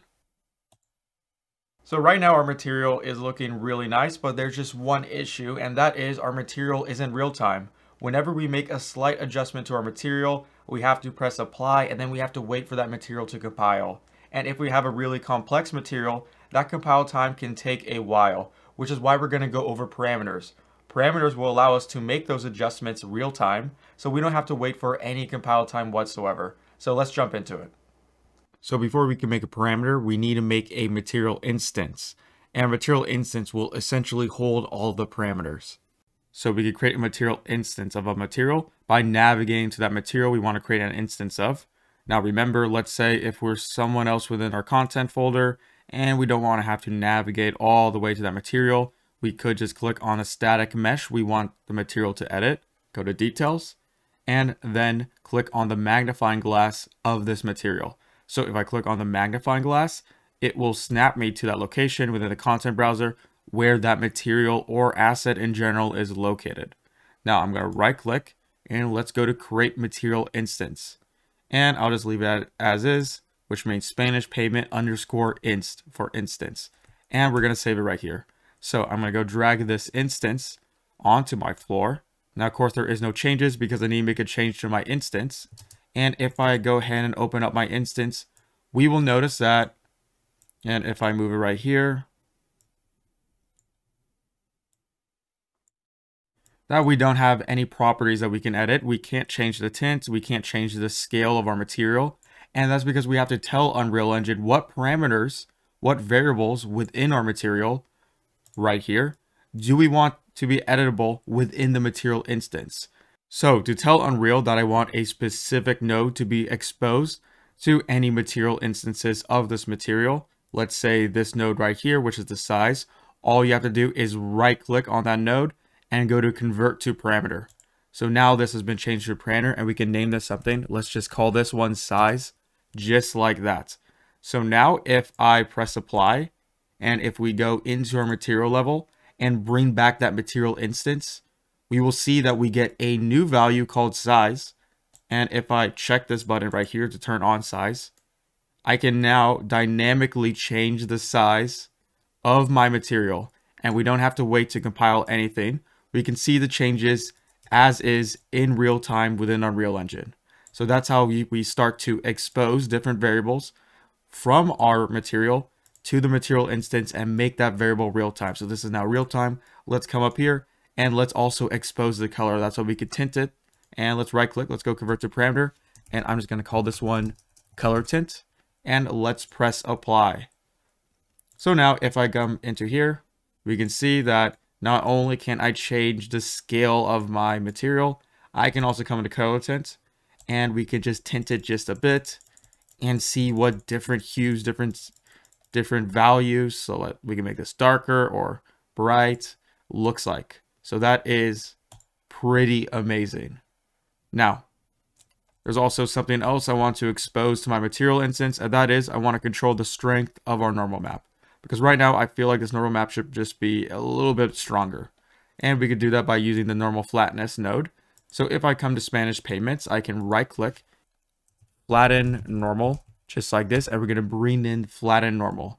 Now I'm going to go drag from RGB and drag it into the normal section and drag the results out just like that. So flatness is asking for a constant scalar value. And of course we could bring in a constant scalar value just like the size by holding down the 1 key and left clicking. So that'll just bring in our scalar value. And of course we want to right click, convert to parameter, and let's call this normal flatness. And the default value, if we hover over flatness, we can see that the default value is 0. So let's just leave this at 0, plug it up right there, and press apply. So now back in my world, let's go drag out that material instance, and we'll see that we have a new parameter called normal flatness. If I expose this variable, and if we increase it, we can see that slowly that normal map goes away until we no longer have a normal map. But if I bring this down into the negative values, we can see that we increase that normal map a lot. And now this looks way too intense. It's almost like we just entered a war zone, and this material has been very worn out. And the shadows are more pronounced. They are more visible. And of course, just like with any property within Unreal Engine, we can click on these arrows to bring back our default values. So that's just the basic gist of how material instances and exposing variables to make them real time work within Unreal. So now that we know how to create parameters and hold those parameters within a material instance, it's now time to talk about master materials. Essentially, a master material is one material to rule them all. So you can have one master material, and then you have some material instances. And that material instance can be anything from wood, bark, to concrete, to a wall, pretty much any material you can think of. And it's all stored within one single material. And we create those materials by just using parameters. So I know that sounds a little bit complicated, but we'll just jump into it right now, and I think you'll get the hang of it. All right, so we're just going to go ahead and edit the material that we've been working on and make this our master material. So I'm going to go right click and click on rename, or I can press F2 if we have that input. And I'm going to call this M_master material. So if I double click on my master material, we'll bring up the editor. And now basically what I want to do is I want to right click on my texture sample and then go to convert to parameter, just like that. And I'll call this color. And down here, let's go also convert this to parameter. Let's call this one a roughness and this one a normal map. So convert to parameter and normal. Just like this. And then also I want to make sure that my size isn't 0.5, since if you remember, we want to stick to the default, and the default right now of texture coordinate is a multiplication of 1. Just like that. And for normal flatness, we'll keep it at 0, and our color tint, we'll keep it at a default value of 111, and we will press apply. Now we will notice that if we go ahead and open up our material instance, that now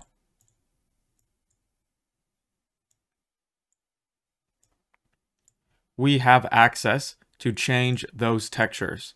So let's say if we have a grass texture and some grass normals and grass roughness, then I could just drag in the grass like that, and automatically we would get a grass material. We wouldn't have to create a material from scratch. So that's why master materials are great.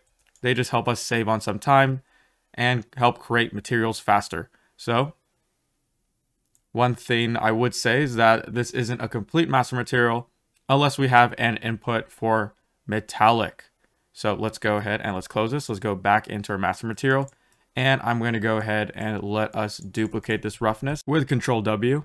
And I'm going to call this roughness metallic. So this will essentially be our metallic map if we really need it. So I'll bring on roughness like this, and we'll hook up the UVs and the metallic right there into the metallic inputs. So there's just one issue right now, and that is our entire material is metallic, and sometimes a lot of materials, they don't even have any metallic to begin with. So we want this to be a switch. That's what we could turn on our metallic map if we need it, or turn it off for materials like our Spanish pavement where we don't need any metallic inputs. So to give ourselves an on and off switch, we can use, if we right click and go static switch parameter, just like this, and we'll bring it in, and I'll call this is metallic ? So if it is metallic, we want to use our metallic texture. But if it is not metallic, so if the user has this checked to false, and by default right now it is false, I want this to be false by default.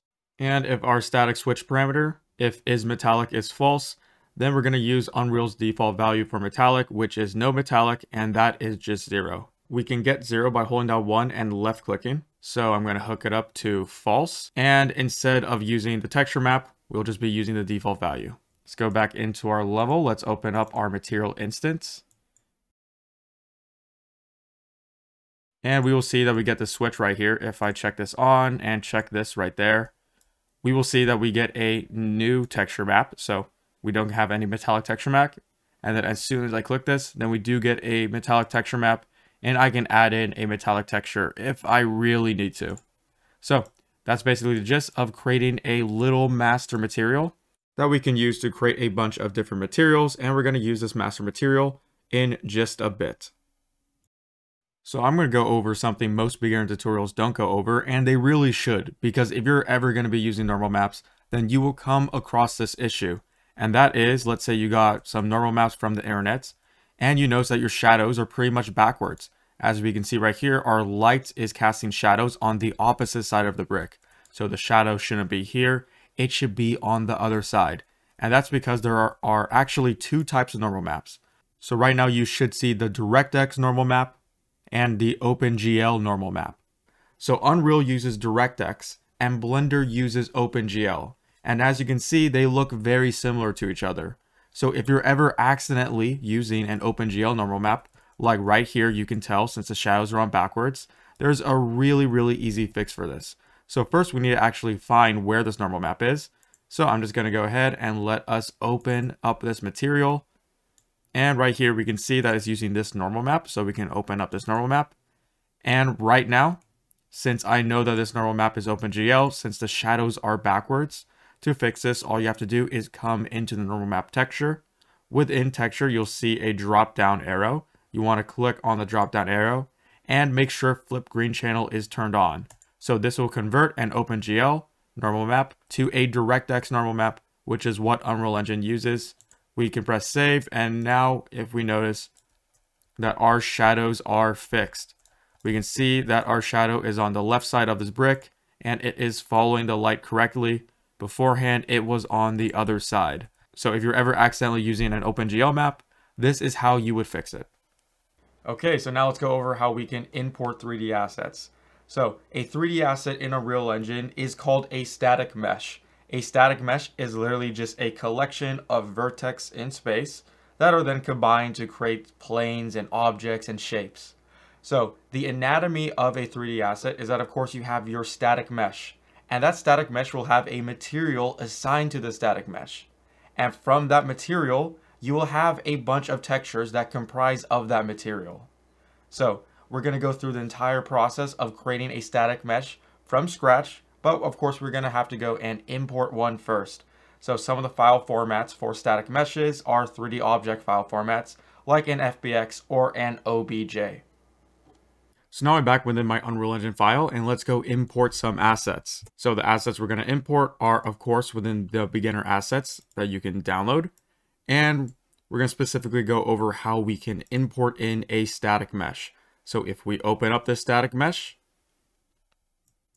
we will see within window paint that this is just a very simple little crate. It's a wooden crate, and we have a bunch of different textures for that wooden crate. So of course, we need to press Control and Space to bring up my content drawer, and within my stuff, let's go into meshes, and all you have to do is drag this into it just like this, and now we get a bunch of different import options.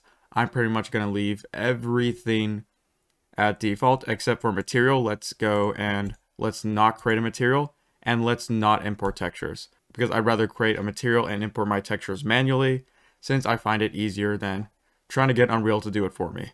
And then I'm going to press on imports. And we see no smoothing group information was found in this FBX scene. That is completely fine. If I go back into here, we can see if I double click on my crate, we get our little static mesh within our project. And I can even drag this out into my world. And now we have a nice crate. You can scale it, move it, rotate it, just like any other object within your world. Now let's go ahead and import some textures. So I'm going to press Control and Space, and let's jump to textures. So I'm going to go ahead and let's import our wooden crate normal map, our roughness map, our color map, and our metallic map. Now we're going to go ignore this crazy map right here, but we will jump back to that in just a bit. But let's drag all of these right here and let's let go. So let's go open up all these maps and make sure everything is saved correctly. So I'm going to press Control and S. And if we open up this wooden crate, everything looks fine. sRGB, make sure it is checked on. And then for our normal map, we can see that our normal map has automatically been imported as a normal map. sRGB is checked off, which is what we want. And for both of our metallic and our roughness, we want to make sure that sRGB is checked off. So make sure there's no check right there, because this is a linear color. We want the full range of black and white values. And we're going to do the same thing right here and uncheck it just like that. And now since we fix all our textures, let's go select these two and save them. Now we're going to use our master material we made in the last section. So let's go to materials and let's right click from here. Let's create a material instance. And I'm going to call this one wooden crate material. And let's drag this wooden crate material onto my crate. And obviously we need to go ahead and we need to fix this by opening up our material instance. And what I'm going to do now is that I'm going to edit these values. That's how, instead of using the Spanish payment textures, they are using the new textures we just imported. So I'm going to dock this tab right here. And I'm going to make sure that these three textures are enabled. That's how we can change them. And with the content drawer, so let's bring it up. Let's go into textures and let's drag in our textures. So color goes in color, normal goes in normal, and wooden crate roughness goes into roughness. So now we can see that we have a crate texture, but if we zoom in on this, we have some nails, and those nails are currently not metallic. So we could bring in our metallic map by, of course, going to metallic and making sure metallic is set to true. Now we're going to go into our content drawer and drag in wooden crates right there. And let's make sure our metallic is actually enabled, and then drag in wooden crate right there like this. So now we are able to see that our wooden crate, the nails on our crates are really metallic right now. So if I go back into our level, our crate is looking great. Now, there's just one issue, and that is if I press Control and space, let's go back into our meshes and let's drag out wooden crates. Our wooden crate isn't using this material by default. So we can link up these materials with our mesh by pressing Control and E. So pressing Control and E is a shortcut. Rather than just double clicking on the wooden crate right there, we can open up any asset in our world by pressing Control and E, and within wooden crates, we can see that we're able to change the material. So I'm gonna open up my content drawer. Let's go to materials and let's simply drag wooden crate material onto our static mesh just like that. So now they are linked up. So whenever I drag in a wooden crate mesh now, by default, it will have that material. And that's pretty much the gist of how you go ahead and you create an asset completely from scratch using imported data. So we imported the static mesh, we imported the textures, we create a material with those textures, and we put that material on the static mesh. So we can create small crates, big crates, little crates. We could even stack crates on top of each other. And it's just oddly satisfying to go through the process of creating your own Unreal Engine asset and playing with it within the editor. Before we move on, I think it's important to note what this texture, this wacky blue texture, is. So before we do, I'm going to go press Control and space and let me drag in this texture just like this into my world. So if we open up this texture, you might be wondering, well, what is this? Well, if I uncheck the green channel and the blue channel, we notice that our red channel, our red color channel, contains our metallic mask.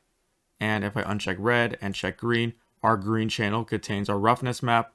And if we uncheck green, our blue channel contains an optional ambient occlusion mask. So if I check all of these again, this is a very, very common use case scenario within Unreal Engine. Oftentimes, developers, if I bring up my content browser, will, instead of importing separate masks, so instead of importing a separate metallic mask or a roughness mask, they will just combine these masks into one texture and hide them within the different color channels. So I'm going to go uncheck sRGB because this is a mask. This isn't necessarily a color texture.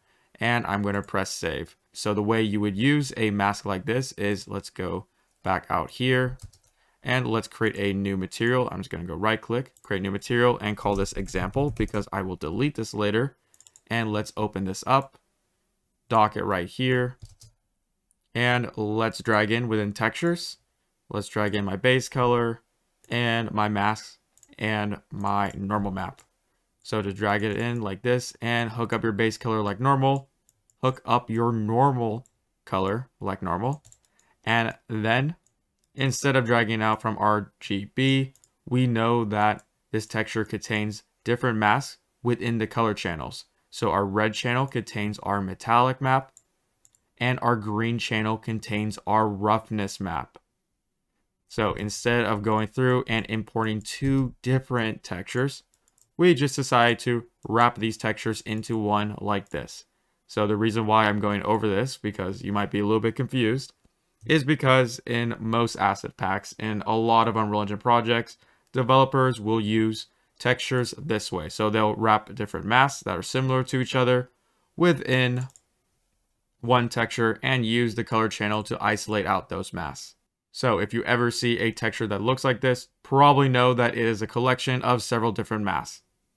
Now it is finally time to talk about lighting, and lighting is a pretty big deal if you've ever been following Unreal Engine 5. Specifically because of Unreal Engine 5's new lighting system called Lumen. So what does Lumen do? Lumen allows global illumination in real time. Global illumination is light bounce. So for example, right now there's light bouncing on this mouse right here, and since this mouse is red, when that light bounces from the mouse, it will take some of that red color and project it onto any objects that are around it. So you can't really see it right here, but my mouse is projecting just a little bit of a red tint onto this table, and that's what global illumination is. And beforehand, it hasn't been in real time. It's always been with static lighting. And the issue with static lighting is that static lights are just static. You can't move lights around, so you can't get global illumination with, let's say, a day and night cycle where the sun is moving from morning all the way to night. You wouldn't be able to get global illumination.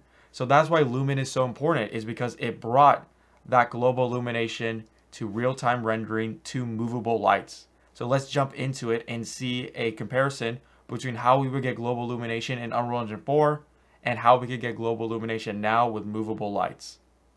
All right, so if you would remember, we brought in some assets from the migration portion of this tutorial, specifically the lighting examples. We're going to be using the lighting examples. If you haven't brought it into your project, I recommend you do so now. So I'm just going to go click on the maps underneath lighting examples, and we're going to go open up the light bounce map. So right here we have a very simple room. As we can see, this world only consists of a little box with a green wall and a red wall to show off bounce lighting, and this light right here that's currently set to static.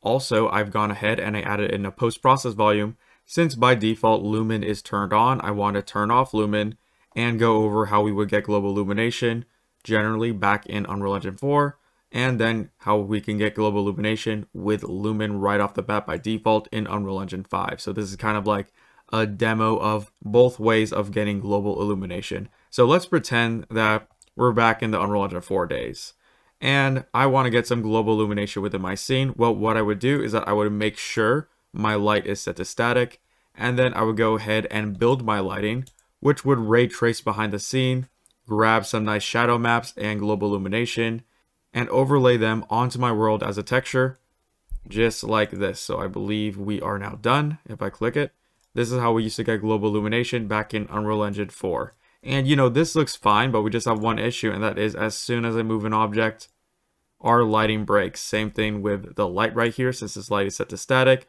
As soon as I move it, our light breaks. And obviously, for some scenes, this might work, especially for architectural visualization. But for a lot of our purposes, we don't want to go through the hassle of baking lights, or we really want a dynamic scene with movable lights, movable objects that all get global illumination. So this is where Lumen comes in. Now, you want to make sure you have the world settings. If you don't have the world settings, you could come up to Windows and click on World Settings right there. So what the world settings will do is give us all the properties of our world, and within the world settings, within the drop down under light mask, we want to check Force No Pre-Computer Lighting. By checking this on, and now by clicking build, we can get rid of the light bake we just created. So basically, by checking this on, it will tell our scene, our world, to use no bake lighting, to not use any stationary lights. So I'll come up here and click build all levels, and that will just get rid of our light mask, which is our baked lighting. So if we go back into details, and you'll notice that our light has a little preview word right there. That's to tell us, the developer, that this light is set to static, so it should be built. Now we're going to set it to movable, and let's see what our scene looks like with Lumen. So again, by default, Lumen is turned on. I went ahead and I turned off Lumen within the post-process volume, so we could turn on Lumen again by clicking on the post-process volume. And let's go into the details panel. And if we scroll all the way down here, we'll see underneath global illuminations, we have a method option. So this is movable lights back in Unreal Engine 4 within Unreal Engine 5 using Lumen. Boom. So that is absolutely amazing. So Unreal Engine 4, Unreal Engine 5. And we can see that when I move this light around, we're getting really nice bounce lighting everywhere. The scene looks absolutely beautiful, and this is really performant. I'm still at 120 frames. And if I were to basically ray trace this beforehand in Unreal Engine 4, using the traditional methods of trying to get global illumination in real time, then this wouldn't be able to run on most computers. This is absolutely amazing. We can even move this sphere and we can see all the nice lighting happening. And we can also, let's say if we think that the shadow is way too sharp right now, we can increase the source radius of our light to slowly dampen that shadow. So we can make this a nice soft shadow just like this and move our light around like this. So this is absolutely amazing. And if I press Control and space, if I go into lighting examples, materials, we have an emissive material. I'm going to drag this onto my sphere right there, and let's delete my light. And we can see that even emissive materials give off light. So this is absolutely amazing. This wasn't even possible with hardware ray tracing back in Unreal Engine 4. So I'm going to press Control Z a bunch, and let's bring back our light. Also, it's important to know that let's say your computer isn't really handling lumens that well within a scene. Don't worry, you can decrease the quality of Lumen, but also increase the performance of Unreal Engine 5 by coming up to Settings, Project Settings, and then within here, we want to scroll all the way down into Rendering, and within Rendering, underneath Lumen, we could change it from Detail Ray Tracing to Global Tracing. So, Detail Tracing is basically as accurate as possible, but it is very cost heavy, and Global Tracing isn't that accurate, but we do get that performance back. So if your computer can't run Lumen, don't worry, just make sure you set to Global Tracing instead of Detail Tracing. So I'm gonna press Exit. So let's go over the different types of lights Unreal Engine 5 has to offer. So to begin, all we have is the point light. The point light is right here. It's essentially just a light, and it's spread out in several different directions. You'll notice that a lot of the lights have the exact same properties. So for example, we can change the light color right here. We can make it orangey, make it neon-y. And we can also play with the temperature. So if we click on use temperature, we can increase that, make it cooler, or we can decrease it and make it warmer. So I'm going to go ahead and let us reset the values. And then we can also control the source radius to give ourselves softer shadows. And then the next light, if I delete this light, let's go into Create, Lights, and Spotlight. So Spotlight does what you expect. It is a very specific spotlight that just aims the light down in a specific direction. We can even change, if we come right here, the angle of the spotlight. So we can decrease that angle. And we can also increase the sharpness of this fall off. So right now that fall off is pretty intense. So if I increase the inner cone angle, we could get an even sharper angle just like that. So that is pretty fun, and it has a lot of the same controls. Also, keep in mind, all these lights, they'll have an indirect lighting intensity. Let's say if you don't like the bounce light that a light is giving off and you want to turn it off, all you have to do is come to indirect lighting intensity and set that to 0. So it'll get rid of all that indirect lighting, or you can increase that indirect lighting. So we can make it like 10. And now there is a lot of indirect lights. So I'm just going to keep these all at 1 for now. So it's important to know that you can change how much bounce light is coming from any one specific light, giving you a lot of control over your scene. So let's go into Create, Lights, and let's add in a rectangle light. So rectangle light is a square light. If I move it up, kind of angle it just like this, it's pretty much an area light, and we can angle it to look down just a bit. That's how it is really pointing at my sphere right there. And we can control pretty much the barn doors of our lights by coming into here and barn door angle. We can decrease it. That's how we can play with the fall off, the sharpness of our shadows of the light. And we can also increase the barn door length. And we can make this wider or increase the height. So that's pretty fun. I'm going to go ahead and delete that. And then we go to Create, Lights, And this light is probably the most, actually, let's start with directional light first. So we bring in directional light, and directional light, very self-explanatory. It is the sunlight. So we can move it just like this, and we see this is the sun. It is an infinitely large light source at an angle. This light is probably going to be one of the more confusing lights, and I'm going to keep the sunlight existing right now.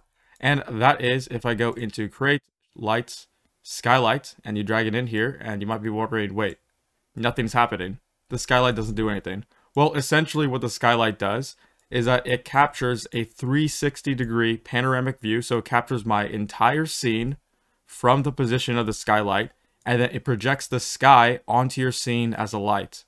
So you could think of this as an HDRI image, if you're familiar with what that is. So right now, it is capturing my sky. It doesn't look like that, but my sky is nothing. My sky is pitch black, so it's not projecting anything. So we need to give our scene a sky. We can do that by coming up to Create, Visual Effects, and dragging in a sky and atmosphere system. So if we drag in the sky and atmosphere system, nothing will happen, and that's because we need to tell our directional light. So you need a directional light in our scene. And you can get it by coming up to Create, Lights, Directional Light. And within the directional light, you want to scroll all the way down and make sure that your sky and atmosphere is currently in your scene. And within directional light, under atmosphere and cloud, you want to check atmosphere sunlight, just like this. So now we actually have a sky, and this sky will be projected thanks to our skylight. So our skylight is going to capture the sky and project the color of our sky onto our scene. So it doesn't look like it's doing anything right now, but if I angle my sun, that's how it's not pointing into the room, just like this. And within my skylight, I need to come up here and make sure it's set to movable. And real-time capture is turned on. That's how if the sky changes, then the skylight will also change. We will notice that the light of our sky, which is a nice bluish tint, is being projected into our scene just like this, and it's giving us some really nice soft shadow lighting. So it's almost like it's kind of like an overcast day. We can see we can move it just like this. So that's what a skylight is. A skylight is pretty self-explanatory. It captures the sky and it projects it onto our scene as a light. So in case you're wondering, yes, the process that we just did is what you would use to light an outdoor scene within Unreal Engine 5. So essentially what you would do is that you would add in a directional light and set your directional light to movable, and all the way down here, make sure under atmosphere and cloud that atmosphere sunlight is turned on. Then we would drag in the sky and atmosphere to make sure that we actually have a sky to project, and then we would bring in the skylight and set the skylight to movable with real-time capture. And congratulations, that's how you would light an outdoor scene within Unreal Engine 5. It is that simple, and what's really cool is that this is all by default. So you don't have to change any settings within Unreal Engine. Lumen is already turned on. If we go into our post-process volume, when we originally entered this level, I did have Lumen turned off, but I did that as an example to show everyone why Lumen is a big deal. Okay, so right now our scene might be looking a little bit weird, and that's because we have reflections turned off for Lumen. Lumen also works with reflections. So within here, I'm going to change this from none back to Lumen. So Unreal uses Lumen as its reflection method also by default. And then we create, I'm going to go and let's create a new shape. So I'm just going to drag in this spear right here, move it like this, and then we can cover the entrance. So I can scale it up just like this, and let's scale it like this. And we will notice that when I slowly start to move it, my scene gets darker and darker and darker and darker until it is completely dark. And that was all at 120 frames per second. That was really performance.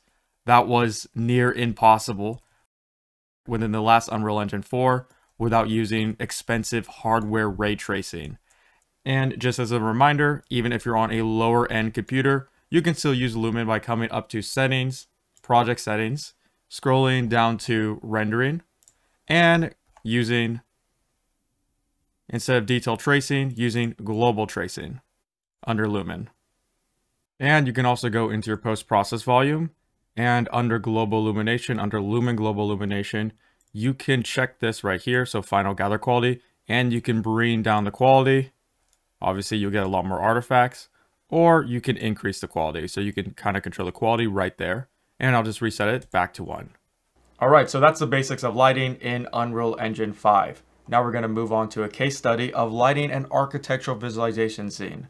First, we're going to be lighting it with Movable and Lumen, and then we're going to light that same exact scene, but using static lights and baked lighting. So we'll be able to compare the pros and cons of both methods. Also, if you want to stay up to date in the world of Unreal Engine 5 news, then don't forget to check out the Unreal Sensei newsletter, link in the description below. It is a weekly newsletter that goes over all the big news within Unreal Engine 5 and also has some exclusive tutorials. So go ahead and check that out. Now with all that out of the way, let's jump into our architectural visualization scene. So the particular ArcViz scene we're going to be lighting is, if I go Control and Space, it is under Lighting Examples Maps and is right next to the map that we've been editing. It is the ArcViz room. So if we double click on this, let's go Save Selected. We will notice that this ArcViz room is completely black. There is nothing inside of here. But if we go into, let's go unlit mode, if you remember, we can see our different view modes by coming up here. We can see that our scene is actually populated. It's just there wasn't any lights within it. So let's start to slowly add in some lights. So of course, let's first start off with a directional light. So I'm going to come up to Create, Lights, and Directional Light. And let's just drag it in just like this, and let's rotate around until it's actually going into my scene like this. And we'll notice that immediately our global illumination is working.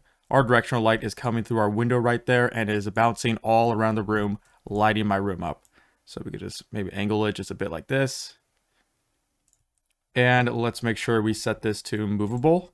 And let's give ourselves a sky, because that's kind of weird. You know, we're minding our own business within this room and we look outside the window and it is pitch dark. So to do so, of course, I'm going to come up to Create. Let's go add in Visual Effects and Sky and Atmosphere. And then within my sunlight, I will click on my sunlight, scroll all the way down to Atmosphere and Clouds, and make sure Atmosphere Sunlight is checked on. That's how we'll actually be able to see our sky. And as soon as I check this on, we get our sky. So this looks pretty nice. There's only one issue, and that is the bottom half of my world. It is completely black. So we can fill this black void with some fog by coming up to Create, Visual Effects, and let's drag in an exponential height fog. So there we go. I can just leave it as is. And now my scene is just looking like it's white, and that's just a generic sky outside of my scene. Also, you might notice, and that is if I hide and unhide this exponential height fog by clicking on the eye icon, so I can hide it, unhide, hide it, unhide. That fog is actually within my room right now, and we don't want fog within the room.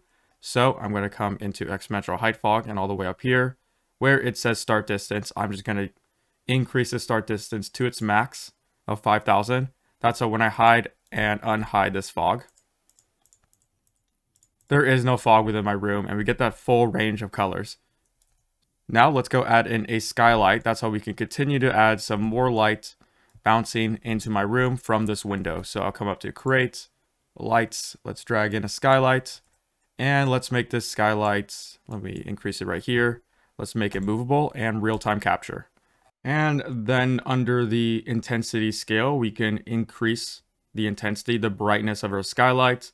So let's try 1, 2, 4, and I think I like it at 4, so I'll just leave it there right now, and that's how there's more skylight within my scene. And let's increase the quality of my lighting right now. So let's go into Create, Visual Effects, and of course we'll drag in a post-process volume. I will go all the way down here, and within Infinite Extent Unbound, I'll make sure that this is checked on. That's how my post-process volume is affecting everything. And then within Global Illumination, let's increase the final gather quality from 1 to 2. So you might have not noticed that big of a difference, but if we increase this, so if we increase this from 1 all the way down to 0.25, we notice our room looks extremely noisy, but our room is probably a lot more performant now. We're probably getting some more FPS, so it's a trade-off, but I'm just going to keep it at 2 right now because I want the max quality possible. Then I'm going to go ahead and let us lock our exposure values. So within metering mode, let's change it from auto exposure histogram to manual. And then for exposure compensation, I will increase this to, let's say, 12.25. Okay, so that is pretty much the gist of how you would light a scene using using movable lights and lumens. If we see right here, if I zoom in, we get some really nice indirect shadows. And even if I move this around, we can see those shadows moving with it. And if I add in a sphere, so let's add in a sphere to my scene just right there. Let's go Control Space, Materials. And I'm going to drag on the color red right on that sphere. We will see that this sphere is projecting light, especially right here. It's really noticeable. We're getting a lot of bounce light all over my scene, completely in real time. So that is amazing, but we can improve this scene. So let's say if you're in architectural visualization and you don't plan on using any movable lights, well, you can get better quality still out of baking your lights. So keep that in mind that while Lumens is amazing, if your lights are going to be completely stationary, your objects aren't moving, you might as well bake your lights because you'll get a lot better quality shadows and color maps, while at the same time drastically increasing the performance of your game. So that's what we're going to do right now. We're going to convert this scene from lumens to a stationary light build. Also, you probably notice, especially I think right here, pay attention to the top right hand corner. There's some weird artifacting, especially right there. That's because Lumen isn't perfect. Of course, you're going to have a lot of trade-offs when you're getting real-time global illumination. Lumen is a combination of several different global illumination techniques, and it works pretty well, but of course, it's not perfect. So, baking lights into texture maps have been here since forever, and they're still the best way to get global illumination. So, I'm going to press Control and Space, and let's go into Maps, and I'm going to go duplicate this ArcViz room, so I'm going to go press Control and W to duplicate.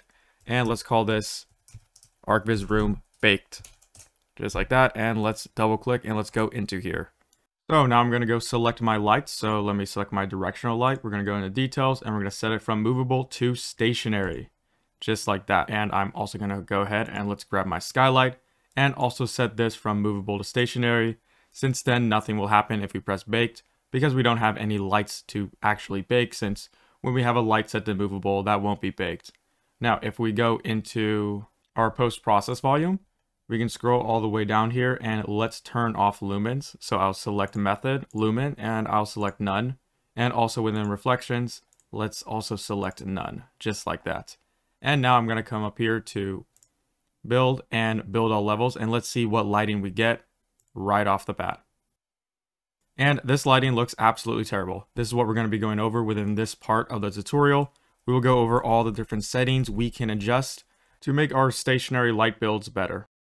So we're going to first start off by telling Unreal where I want my light rays to be directed at. Because right now Unreal doesn't really know where they should send their light rays. It's just going to send light rays all over my world. And I specifically want them to be directed at this window, since this window is where the vast majority of the lighting of my scene is going to be coming from. And we can do that with light mass importance volumes and light mass portals. So I can add a light mass importance volume by coming up to create under volumes. I can just drag out a light mass importance volume right here. And I want to make sure that this volume is encompassing my entire level. So I just press G to get back all my editor widgets. And now I'm scaling my box. That's how it will encompass my room just like this. Now I'm going to add in a light mass portal. So I'm going to come up to create. And then under all classes, I have to scroll down just a bunch until we get to the light mass section. And within here, we'll see that there's something called light mass portal. I'm just going to drag this out into my world. And I want it to encompass this window right here. So I'm going to make sure that my snapping is turned on to every 10 degrees and rotate this 90 degrees just like that. And scale and move it. That's how it encompasses my entire window. So what the light mass portal is going to do is that it's going to tell Unreal to direct the light rays right at this window here.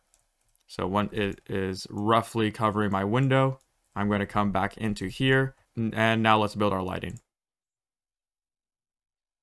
Okay, so this was a little bit of an improvement, but obviously we still have a long way to go. One thing we could do is change some of the light mass settings within our world settings. So if you do not have a world settings tab, you want to come up to Windows and click on world settings right here. And within world settings, we can control the settings of our baked lighting. And keep in mind, in Unreal Engine, the process of baking light is called light mass. So under light mass and light mass settings, we get the option to control just a bunch of different parameters. So one thing I think I'll do is that I'll increase the number of indirect bounces from 3 to 10. And then I will increase the bounces of my skylight right here from 1 to 10. And then we can drastically increase the scale at which Unreal Engine is tracing with light photons right here with the static lighting level scale. So 1 is pretty big. What I want to do is I want to bring this down from 1 to 0.1. Now, this is going to cause a lot more artifacts. So the way we can compensate for this artifact is that down here within indirect lighting quality, I will change this from 1 to 10. So that will increase the quality and get rid of some of the artifacts that are being produced from the static lighting level scale being decreased from 1 to 0.1. And then just for this scene, I found an indirect lighting smoothness of 1.3 to be really good. Now, once we build our lighting will take a lot longer to calculate, and that's because we drastically increased our settings here. So depending on your computer, this might take a while. So I'm going to come up here to build and let us build my levels, and I'm going to go skip ahead because this might take a while. Now we are back and the lighting does look a little bit better, but I think I'm going to have to come into post-process volume. And within the details panel, let us decrease this exposure because that is a little bit too intense. So I think I'll keep it at 11.8 for now. And now if we zoom up, especially on like my objects right here, actually let's go into lit and let's go to lighting only. We will notice that our light bakes still look really bad. And that's because the resolution at which our light bakes are being saved at is really, really low right now. And we can see what our resolution is by coming up to lighting only, coming down all the way here to optimization view modes, and then clicking on light map density.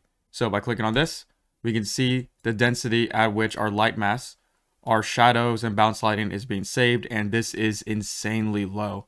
So this is why our quality is pretty much looking really bad right now. So the way we can increase this is that we want to click on the object that we want to increase our resolution. And if we scroll down under lighting, we could do override light map resolution. So if I check this like this, we can increase it from, let's say, 64 to 128. And keep in mind, I'm going to be increasing these at powers of 2 because Unreal recommends to save them at powers of 2. And it's just better for memory if we do it that way. You don't have to. You could, let's say, you can make this something like 148, but I think I'll just keep these like 128 for now.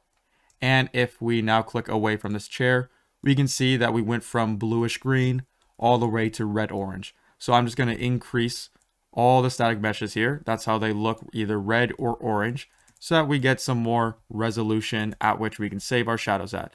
So for the floor right here, let's change this from 64 to 256. Actually, I'll make this one 512. And let me click on the wall. Let's go make this one also 512. And then there's a little pattern in the back. It was at 256. Let's also make this 512. The roof, I think I will make this 256. I don't have to be that dense with the roof. And then with the baseboard, let's increase this from 64 to 256. And back here, I'll just click on this and let's also increase this one to 256. And for the door, I think I'll bring up the door to 128. And for this table, 128, let's make this table 256. Okay, so now my scene is looking a lot better. Actually, I think I'll make the bottom here instead of 512. Let's make this 1024.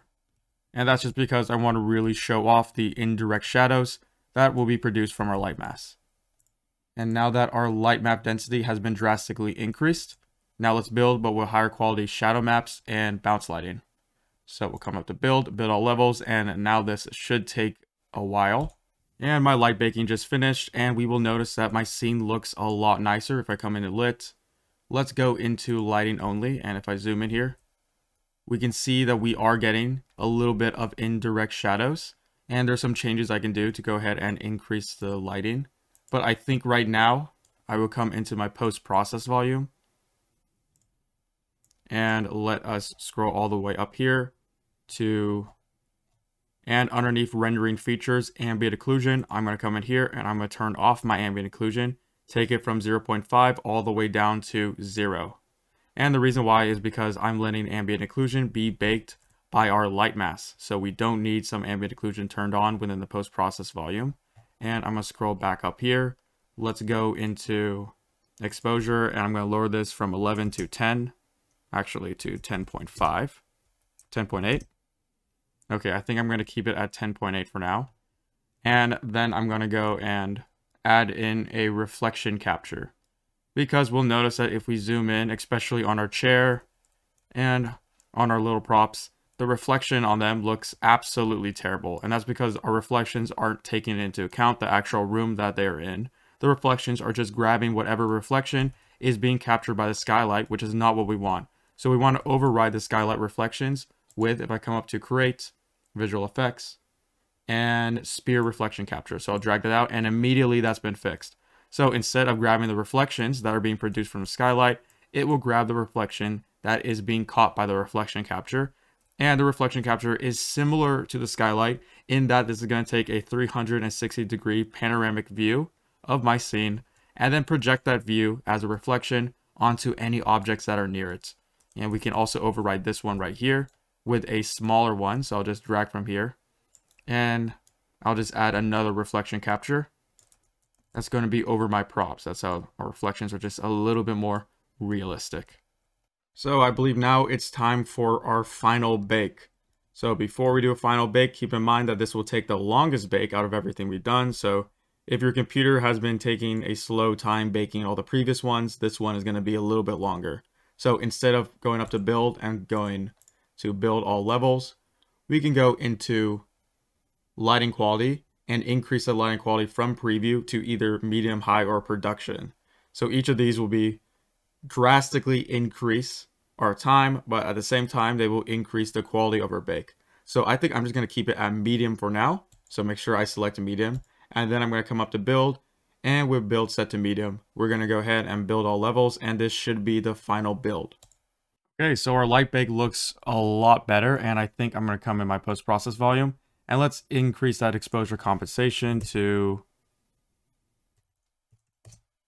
11.5. So I'll just leave 11.5. You can choose whichever one you want. And actually, let's make this 11.7. And I'm also going to go ahead and let's increase the bloom just a bit from 0.675 to 1. So now here is our final quality light build. We can see if I come up right here, we get some really nice soft shadows, really realistic. Everything's looking great. And pretty much this is the gist of how you would go ahead and light bake a scene using stationary lights.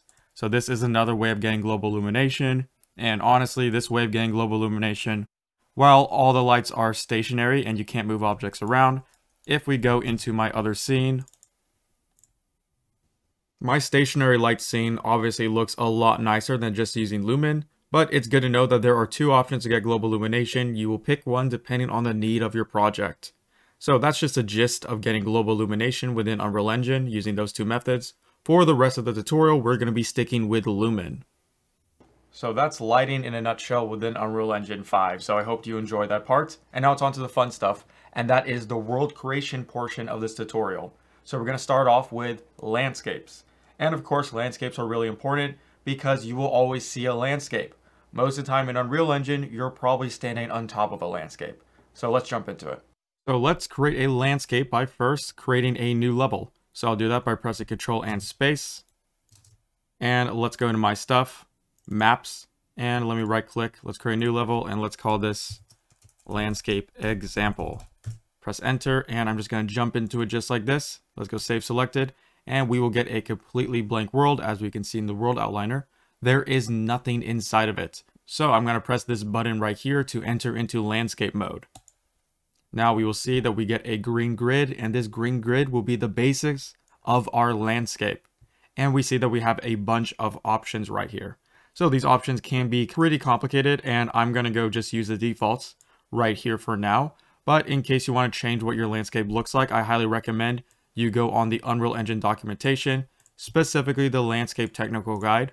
And at the very bottom here, they have a bunch of recommended landscape sizes. So depending on how big you want your landscape to be, I'd recommend picking one of these templates and just inputting those numbers into your new landscape right here, just like that. But for now, I'm going to keep it at default and let's press on create. So this will create a landscape, and of course we don't see anything because we have to light our scene. So we're going to go over the basics of how I would go ahead and light an outdoor scene just like this. So I'm going to go back into place actors mode by clicking on this button right here, or if you probably noticed, I use a shortcut. So Shift F1 to go to this mode, Shift F2 for landscape, 3 for foliage, 4 for mesh painting, and so on. And don't worry, we're going to go over what the foliage tool is in just a bit, but let's go back into our place actors mode, and we're going to come up to create lights and simply drag in a directional light just like this. So I'll just bring it up. And now that we have our directional light, let's go bring in our sky. So we're going to go create, visual effects, sky and atmosphere. And then we're going to go click on a directional light. Let us set it to movable, scroll all the way down, and make sure atmosphere and cloud, atmosphere sunlight is turned on. Just like that. So there we go. And now if let's go add in a cube. So I'm going to go shapes, cube. We'll drag it in. And while we are getting that bounce lighting from the directional light, we're not getting the lighting from our sky.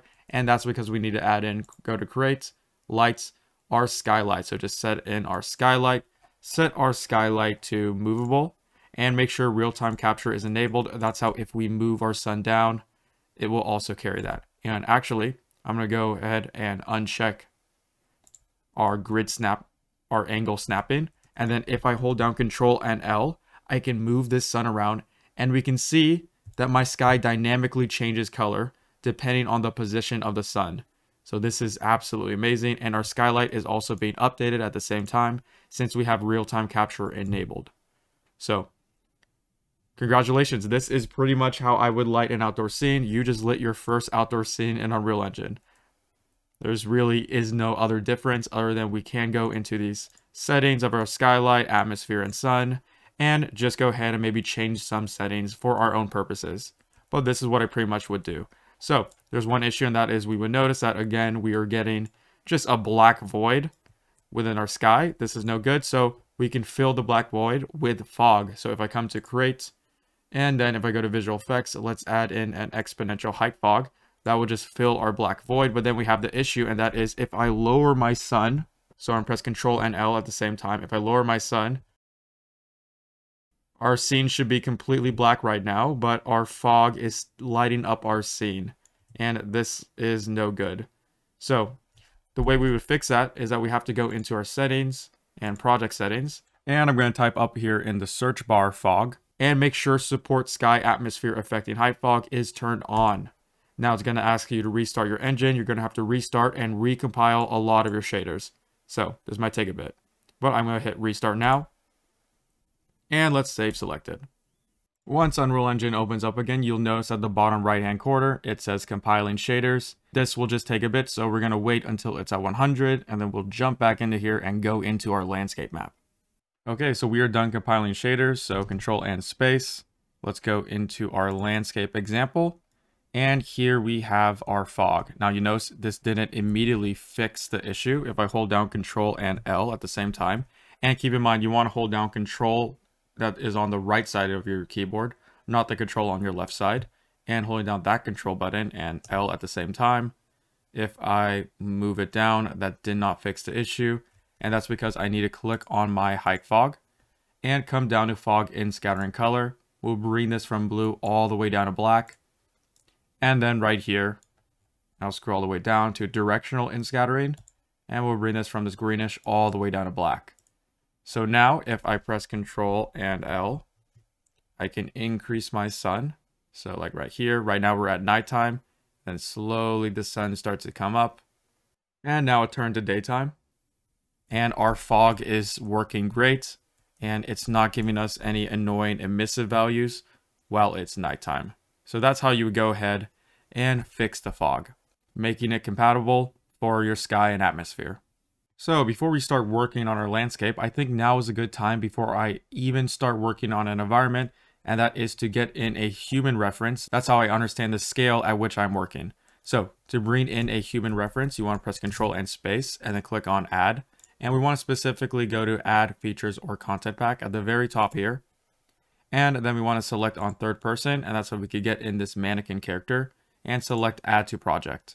So this will just add the third person template to our project automatically. And then if we go into mannequin, let's go to character, mesh, and we can drag out sk_mannequin, and we can drag out sk_mannequin female. And now we have some human references to give us some scale for the environment we are going to create. Now, keep in mind that this human is about, I believe, is 183 centimeters tall, and that's around 6 feet tall. So that's the average human height. And the female is around, I think, 175 centimeters tall, which is the average female height. Okay, so for these tabs right here, I think I'm going to right click and let's go to move to sidebar. Same thing with these two. So right click, move to sidebar, right click, move to sidebar.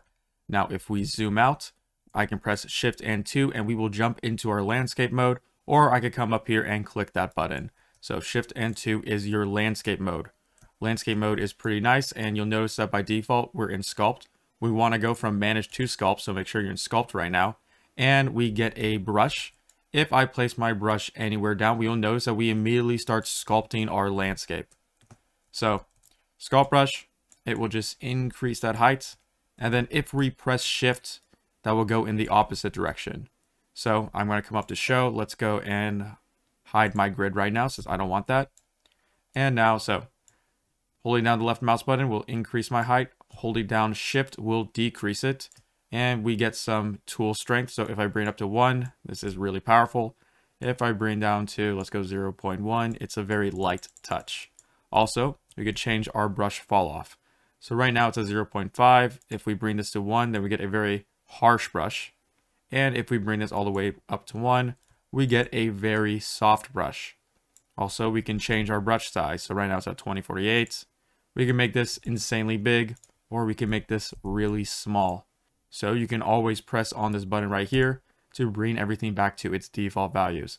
Next up, we have the smooth brush. The smooth brush does exactly what you would expect.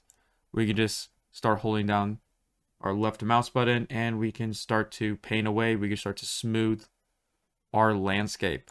Also, it's important to know that you can change your brush size by using the bracket keys. So left bracket will make our brush size go down, and right bracket will increase our brush size. Exactly in Photoshop if you've ever used it. So this is pretty fun. You can come through, you can sculpt, and then you can smooth out your scene. You can also use the flatten brush. So the flatten brush is pretty good because, let's say if you have some gameplay elements and your landscape needs to be completely flat, especially up here, then you just come in with a flatten brush. You can decrease the size and you can make a flat play area for your gameplay elements. So that's pretty nice.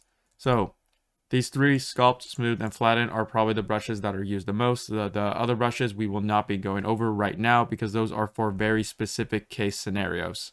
Also, it's important to know that right now the workflow for creating landscapes in Unreal Engine, normally we don't create the landscape or we don't manually go through and sculpt the landscape within Unreal Engine. Instead, we will use a very specific program like Gaia or World Machine that specializes in generating landscapes and take that landscape and import it into Unreal Engine as a height map. So as of now, generally, we create landscapes within other programs. Now, this is slowly starting to change. Unreal Engine has been adding in a lot of new landscaping features that are great, and slowly and surely these landscape features will eventually replace those programs. And you can play with those landscape features by coming up to Settings, Plugins, and it's specifically called Landmass. So you can enable this and you can play with some of the features. We won't be enabling that right now since it's in beta and it is just really complicated. We will save that for another tutorial since after all, this is a beginner tutorial series. Now let's jump into how we can actually add a landscape material to our landscape. So let's go back into our select actors mode by pressing Shift and 1 at the same time. Now, if we select our landscape and then if we go into the details panel, we'll scroll all the way down here and we can see that under landscape, we have landscape material. So we can't just drag a landscape material onto our landscape. We have to actually drag it into this little slot right here. And landscape materials are a little bit different from normal materials. So let's actually create our first landscape material by coming into my stuff, materials, and let's right click, let's create a new material, and I'm going to call this M_my landscape. Just like that, and let's Control S and open it up. So the big difference between a landscape material and a normal material is that the landscape material will have, if I right click, we have landscape layer blend. And if I select it right here, this will basically tell Unreal that this entire material is a landscape layer. And if I come in here and if I press the plus button, we can add different layers. So we can have several different layers. Let's say we have a grass layer, a stone layer, a dirt layer, and then we're able to paint those layers within the landscape mode. So that's why we have layers. So let's create 2 layers right now. Let's call this one, if I have the drop down, let's call this one grass. And then let's add in another layer, and let's call this one right here dirt.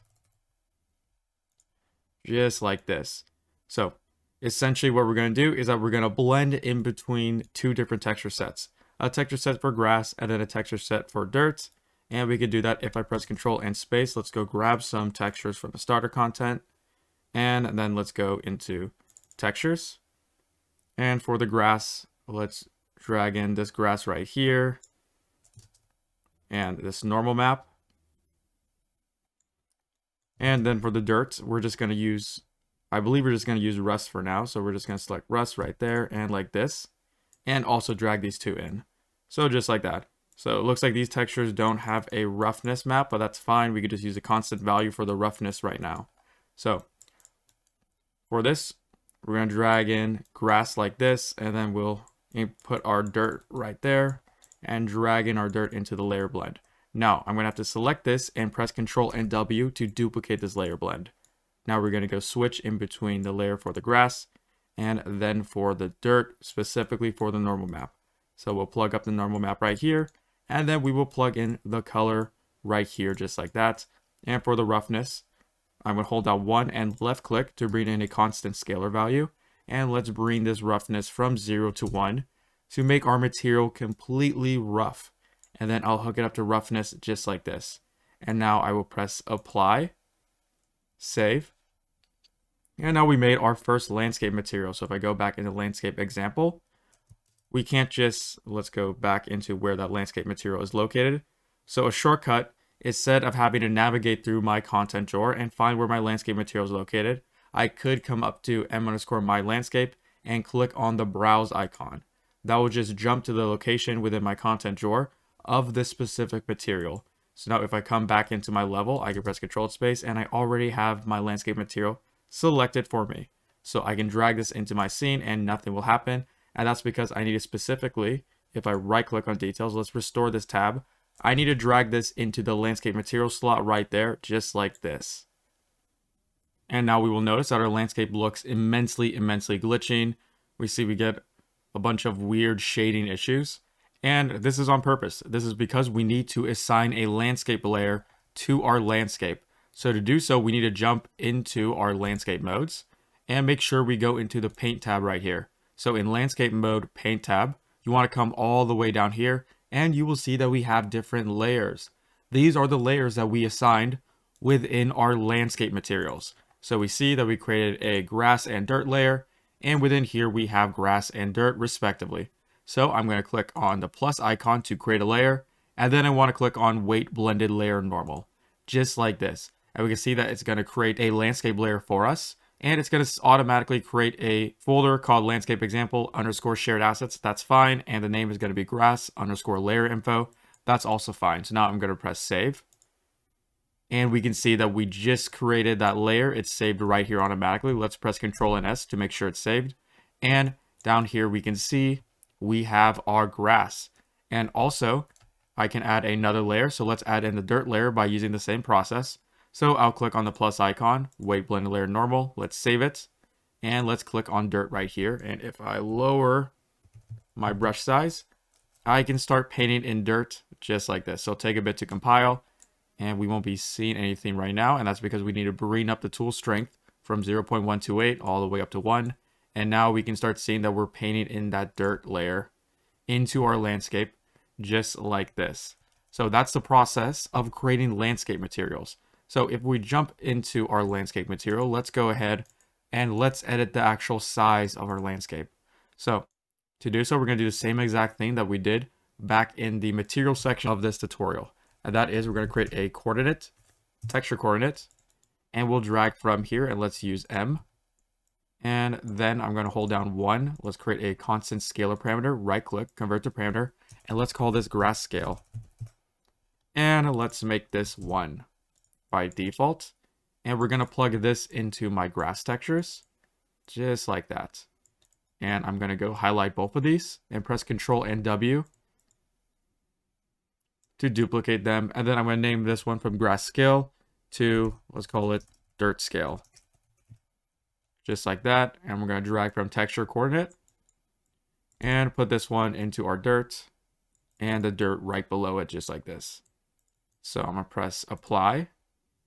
And now we will notice within here, let's go and create a material instance of this material. So with my landscape selected, I'll come to my landscape material and we will jump to the location of this landscape material within my content drawer by clicking on the magnifying glass right next to this arrow, just like that. And I'm going to right click, let's create a material instance, and let's drag this material instance onto our landscape material, just like this. So that's how we're using the material instance instead of the actual material, so we can control its parameters. So now if I open up my landscape material instance that we just made, we can see that we have those two parameters. So I'll just undock this from the tab. And now we can see that I can increase my grass scale, or I can decrease it to like 0.5 to make my grass bigger. And I could come to the dirt. Let's say this dirt is tiling a bunch. I could come here and make this, let's go 0.5, just like this. So it's important to know that we can increase the size of our landscape by coming up here into the landscape modes or pressing Shift 2 and coming to manage and then selecting the add tool. And now we can add even more components to our landscape and increase the size of our landscape after creating it. Also, if we go into our landscape material, so let's jump back into here. So you'll notice that right now all we have are two texture sets. We have color and then we have our normal map. And right now this is fine, but imagine if we had a roughness texture. Then we would have to duplicate layer blend again and then plug up the roughness into our layer blend. And that can just be a complete hassle. So one thing I prefer to do, so instead of setting up my landscape layers like this, is that I like to use material attributes. So I'm going to go and let us delete this bottom one right here, and I'm going to hold down Alt, and we're going to break the connections just like this. And I think I will go separate them out. That's how the top is grass and the bottom is dirt. So I'm just highlight both of these and let's bring it down just like this. And then let's make the texture coordinate go further back and let's bring it like this.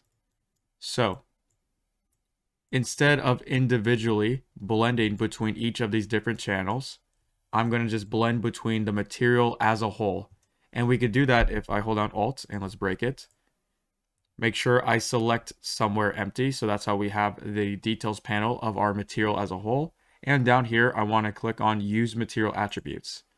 So now if I drag from here, I can go make material attribute. And instead of making the material within the actual material attribute, we can make a material after the fact. And this is what we're going to use.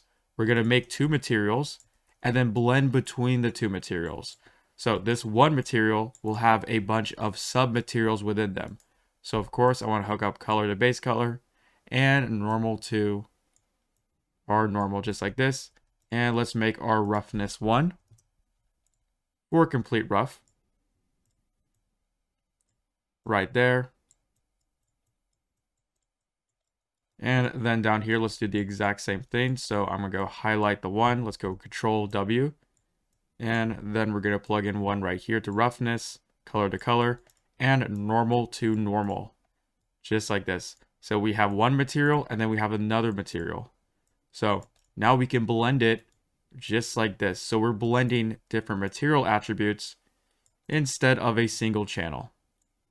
And then the output will go into my output just like that. And it's important to know that I can highlight something and I can press the C key to comment this. So I'll press C and I'm just going to call this grass material. And below here, let's go highlight this again and let's go C and let's call this dirt material. Just like that. So commenting is pretty good if you want to organize your graph. That's how you know exactly what is happening. So essentially what we did was that we decided to create two different materials within one material, and then we are blending those materials with the layer blend, and we are outputting that material as a material attributes. And again, we can switch in between different outputs by coming down here into the details panel and selecting use material attributes on and off, and selecting it just like that. So I'll press apply, and we won't notice any change. Our scene looks exactly the same. So this is personally how I like to make my landscape layer materials, by neatly organizing them into a bunch of sub-materials. So that's the very basics of how to make landscapes in Unreal Engine 5. And if you've been following this channel for a while, you know that you can really get complicated with landscapes, which is why I have an entire tutorial series you can check out on how to create really good landscapes within Unreal Engine. And I also have a free landscape master material that will be updated to Unreal Engine 5. So stay tuned for that. So we're not gonna keep on talking about landscape right now because we have a bunch of other topics to go over, and specifically Megascans. Megascans is a free library of thousands of free assets created by Epic Games for us to use. So let's go over how we can enable that within Unreal Engine 5. So before we move on to Megascans, I don't really like this material, so I think I'll just remove it from my landscape from now by clicking on the landscape, and within the details panel, let's click on this arrow to reset it back to the default landscape. So I'll just leave it at here for now. I think another thing I'll do is let's go lock our exposure value by coming up to create, visual effects, post-process volume, drag it in, and of course we've already done this a bunch of times. We scroll all the way down here, make sure infinite extent unbound is checked to true, that's how it affects my entire world, and come back up here to exposure, and we're going to change this to manual, and we'll just bring it up. Let's make this around 11 for now. Okay, great. So unlike previous Unreal Engine versions, Unreal Engine 5 already has Megascans built in. So we don't have to download a separate program to be able to get those Megascan assets. So to do that, first I'm going to right click. Let's go move this to sidebar. And to get up the Megascans window, all you have to do is press Control and space to bring up your content drawer. And within add, we'll see up here we have add Quixel content. So we can just select that right there, and a new window will pop up. It might ask you to sign in, so you can just sign in to your Epic Games account, the same Epic Games account you are using to use Unreal Engine 5. And now we have access to, we can see right there, 15,242 free assets that we can use for Unreal Engine. And a lot of people wonder, can I use this for games and movies? Yes, you can. What matters is that you need to keep everything within Unreal Engine. So you can't just download these and then use them in 3ds Max or Unity. Now, let's go and download an object. And let's say I want to add in this rock to my world. All you have to do is merely just drag it into your world, just like that. And it will start to spawn in and it will start to download. And as it is downloading, we can move this rock around, place it in our level, which is a great feature because if we're downloading a really large asset, we can still use that asset before it's finished downloading. Now that our asset is done downloading, if we open up our content drawer, we can see that we get a bunch of new folders. And specifically, we get the Megascans folder and the MS Presets folder. So the Megascans folder will contain all the different Megascans we download from Bridge. So all your materials, decals, and meshes will go into this folder.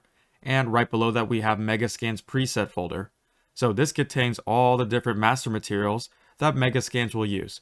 For example, I believe the default master material is just ms_default material. If we double click on this and double click right here, we can see that this is the material that our rock is currently using, and we could go through here and see how they created that material. So I'm going to go exit out of this, and let's say I want to jump to where this asset is located within my content browser. Instead of having to go through and try to find where this asset is, I can press Control and B at the same time, and that will just jump to that asset's location.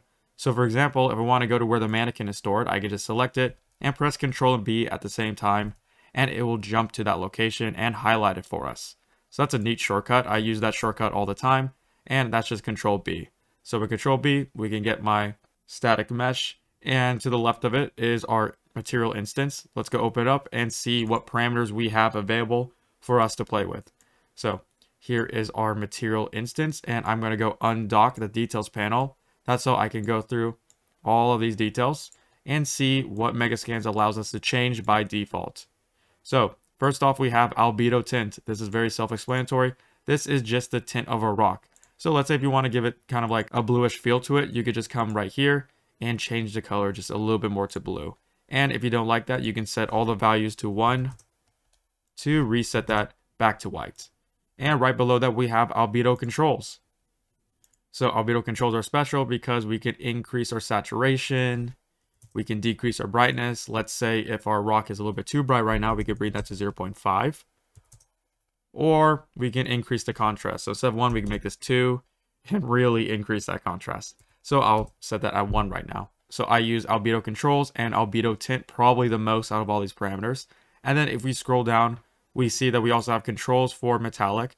I'm not going to be playing with those right now because for our rock, it doesn't have any metallic values. And for the majority of Megascans assets, they don't use metallic that often. And finally, we have specular. One thing I like to do for all my natural assets, such as rocks, cliffs, dirt, landscapes, is I like to increase the specular value. Since right now, I feel like this rock is a little bit too shiny. So if I come to specular from albedo override, make that true, and let's change it from 0 to 1. We get rid of a lot of that shininess to the rock, which was feeling unnatural. So this was before. So this is default specular, and this is specular override. So for rocks, cliffs, I'm just going to keep my specular albedo override at 1. And then, of course, we could play with the roughness and the normal strength. So I can increase that normal strength to 2. Or I can bring that normal strength down to 0 and have it be no normal. So I'll just leave that at 1 for now. That was a really quick overview of all the different parameters this rock has to offer. And I feel like the parameters that Megascans has by default are good enough and pretty much get the job almost all the time. Again, if you really need to edit this material, you could come down here and then open the parent of this material instance, which was the material we were just in right here. And then you can make your own edits. But that's pretty advanced. This is important now. Let's say if we exit out of the details panel, and then if we open up this rock's material instance right here, you might be worried since we don't have our details panel anymore. We can't play with those parameters. Don't worry. Of course, we could come up to window, and then we could add the details back just like that. And I'll dock it right there again. So let's save and exit out. Also, it's important to know that we don't have to drag our Megascan assets into our world in order to get those assets. You could, so I'll come with the content, and you can also open up Quixel Bridge right here. You could come in here, and let's say for this material, we could click on it, and then simply click on download. So that will download the material for us. And once it is done downloading, all we have to do is press on the add button.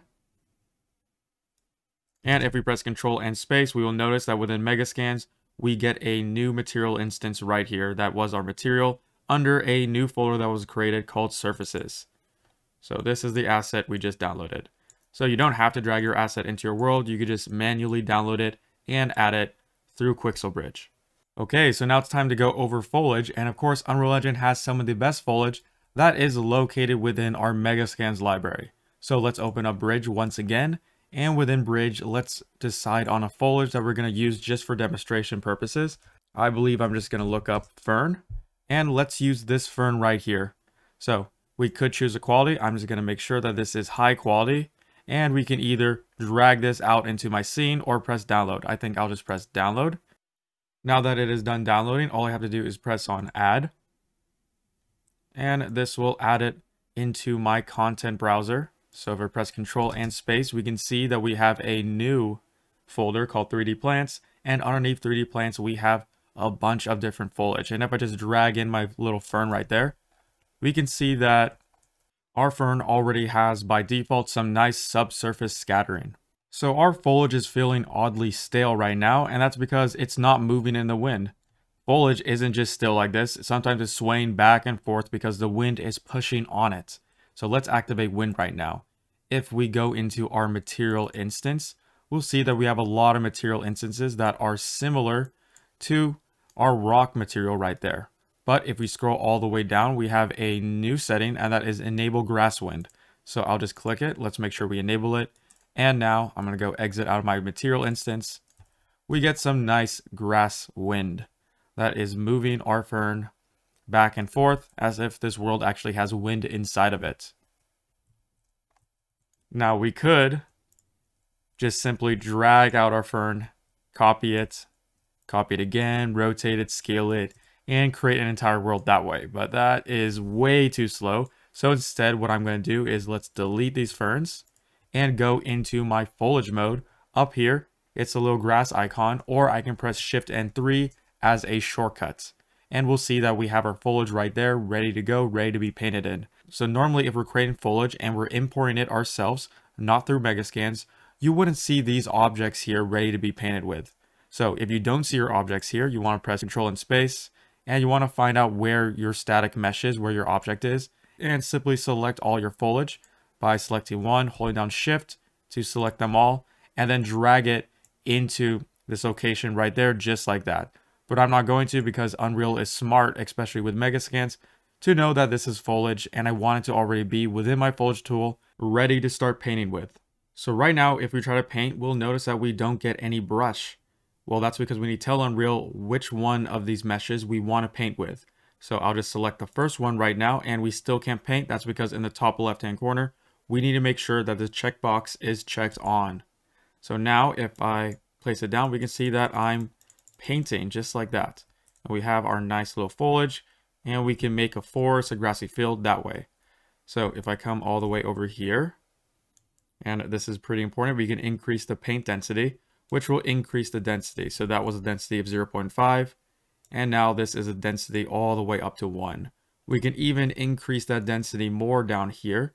So each of these objects have some settings we can play with right here. So right now this density is at 100. If we increase this to, let's say, 500, and then if I'm just going to lower my brush size, and remember, we can lower and increase my brush size right here at brush size, or we can use the bracket keys, just like the landscaping tool. And now if I left click, we can see that we get a lot denser location.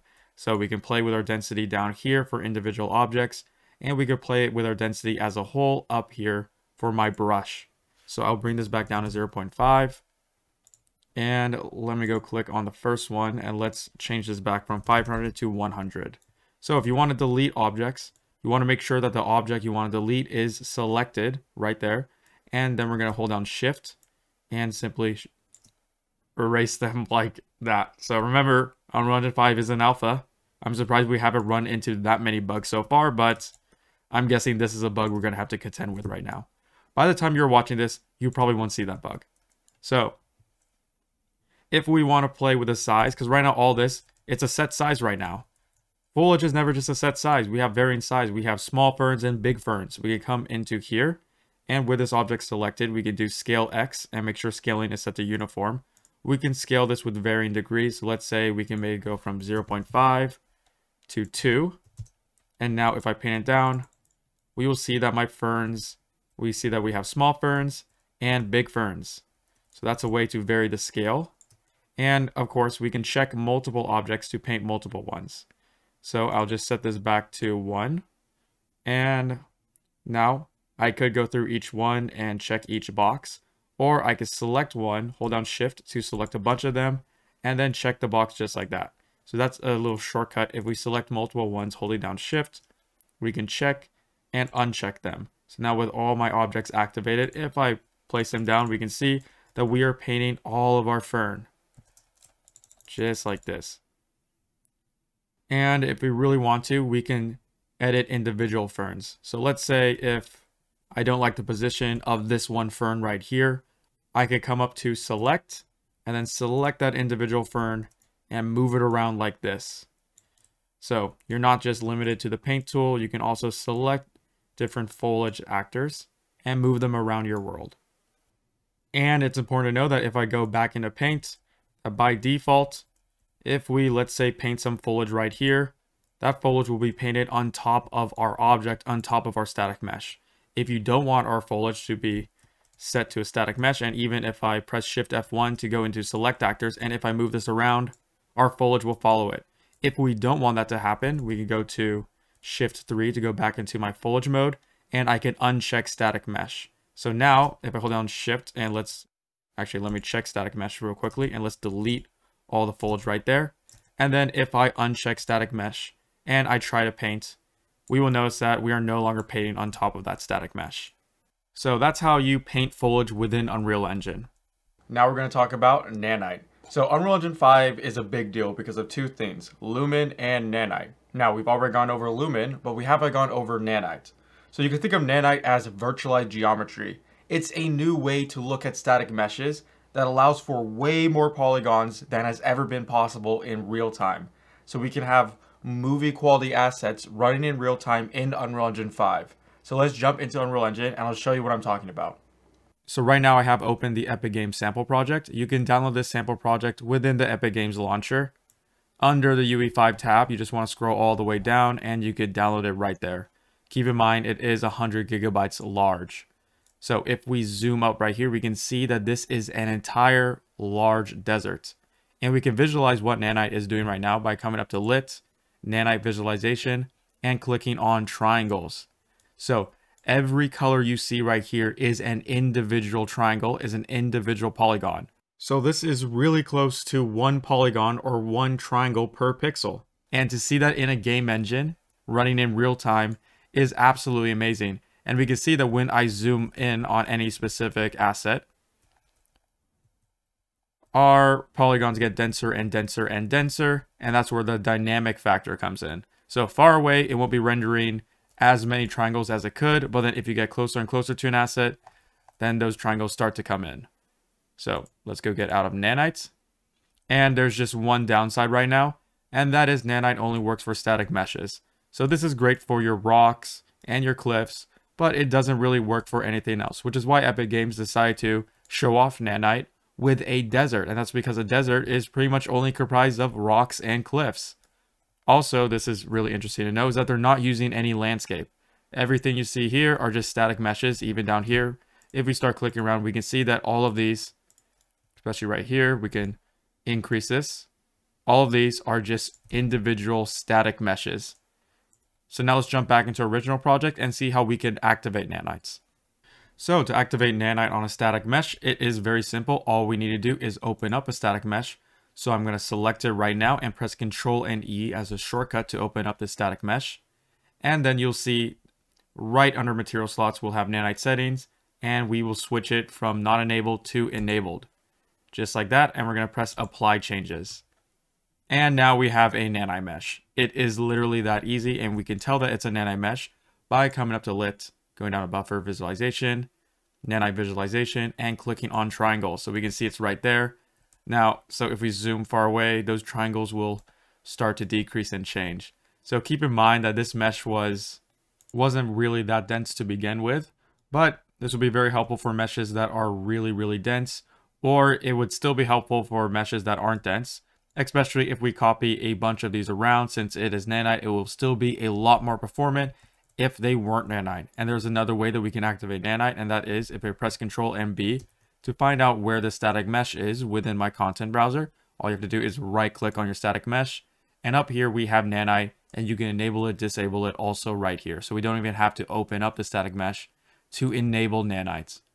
So let's go import some nanite meshes. And luckily Unreal Engine already comes with a bunch of nanite meshes from, of course, Quixel Bridge. So we're going to open up Quixel Bridge. And if we scroll down, we will notice that, let me find a nice rock formation like this one right here. That under quality, we could change it from high quality to nanite. So this will be the most amount of quality possible. And then we can simply press download. Now that we have that downloaded, and keep in mind that might take a while since this is a very high poly mesh, I'm going to click on add. And now if I press Ctrl and space, we see under 3D assets, we have this massive Nordic coastal cliff. And if I drag it into my scene, it might take a little while. And it looks like we're inside it, so I'll just zoom out. And here we have just an absolute massive static mesh. And if we go into lit, nanite visualization, triangles, and it looks like that there was a glitch where nanite wasn't activated on this mesh. If I go into Alt 2, we can see that nanite hasn't been activated. If nanite is activated, then we won't see this mesh. Instead, we would see that it's kind of darker right there. Nanite doesn't work for wireframe view mode right now, but no problem. We can activate this by pressing Ctrl B, right clicking, nanite, and enable. And we go back to lit. Now, if we go into nanite visualization, triangles, we can see that we have a nanite mesh in here. And this is just an absolutely massive mesh, really dense, especially if we come up to it like this. And scrolling all the way out, we can see those triangles slowly start to get bigger with that dynamic resolution. So this is absolutely amazing. We could copy thousands of these assets around my level, and it would just be very performant. We wouldn't notice that much of a performance dip. So that was a brief introduction to nanites. So now it's time to start programming in Unreal Engine 5. And in case you forgot, Unreal Engine 5 is a video game engine. So of course programming will be a pretty big part of it. So Unreal Engine 5 handles programming a little bit different from other video game engines. Instead of having lines of code, we have blocks of nodes that we can put together and create really complicated programming that way. And these blocks of nodes is called Blueprint, which is Unreal Engine's visual scripting language. So in my opinion, Blueprint is a lot more intuitive than traditional coding because it's a lot easier for a beginner to get their mind around it. So even if you don't plan on programming games or just programming in general, I highly recommend you still know the fundamentals of Blueprint because blueprints are connected everywhere within Unreal Engine. Eventually, you're going to come across blueprints. So it is an essential skill to learn if you're ever going to be using Unreal Engine 5. And keep in mind, we still have our traditional C++ coding that you could do. But for our purposes, we're just going to start off with Blueprint for this tutorial. So before we can begin to create our small game, we first need to import the third-person character content. Now, if you've been following along in this tutorial, we've already imported the third-person character content right here. If we press Control and space, you can tell we did because all the way down here, we have a folder called third-person blueprint. And within here, we get the third-person character, which is the character we're going to be using, and the game mode. If you haven't imported this content in, you could come into Add Feature or Content Pack, and then select third-person character and click on Add to Project. So once you have this character in, if we press play, we'll notice nothing happened. We're actually playing in-game right now. You can exit this by pressing Escape to exit out. So you can play a game by pressing play, and then you can stop playing the game by simply pressing Escape. So we need to tell Unreal Engine that we want to use this third-person character, specifically this blueprint right here, as our starting point for our game. So to do so, we need to click on World Settings. So again, World Settings are the settings of my entire world. If you don't see the World Settings window, you need to come up to Windows and select World Settings right there. And actually, I'm going to right click here and restore all my tabs. That's how I will always see them in my game. Now within World Settings, within the drop down, we want to select this game mode right here, because this game mode will tell Unreal Engine that I want to use the third person character. And in case you can't see, if I go to settings, thumbnail size, large, the third person character is just that character right there, and we'll be able to move around within it. So I can drag my game mode right here, just like this, and let go. So now if I press play, we can see we get a third person character. If I use WASD keys, I can move around, and the spacebar to jump. So just a really simple template. If I press escape, we stop playing the game just like that. So let's open up that character. If I press Control and space, we see that the third person character is in the folder, third person blueprint, and in blueprints.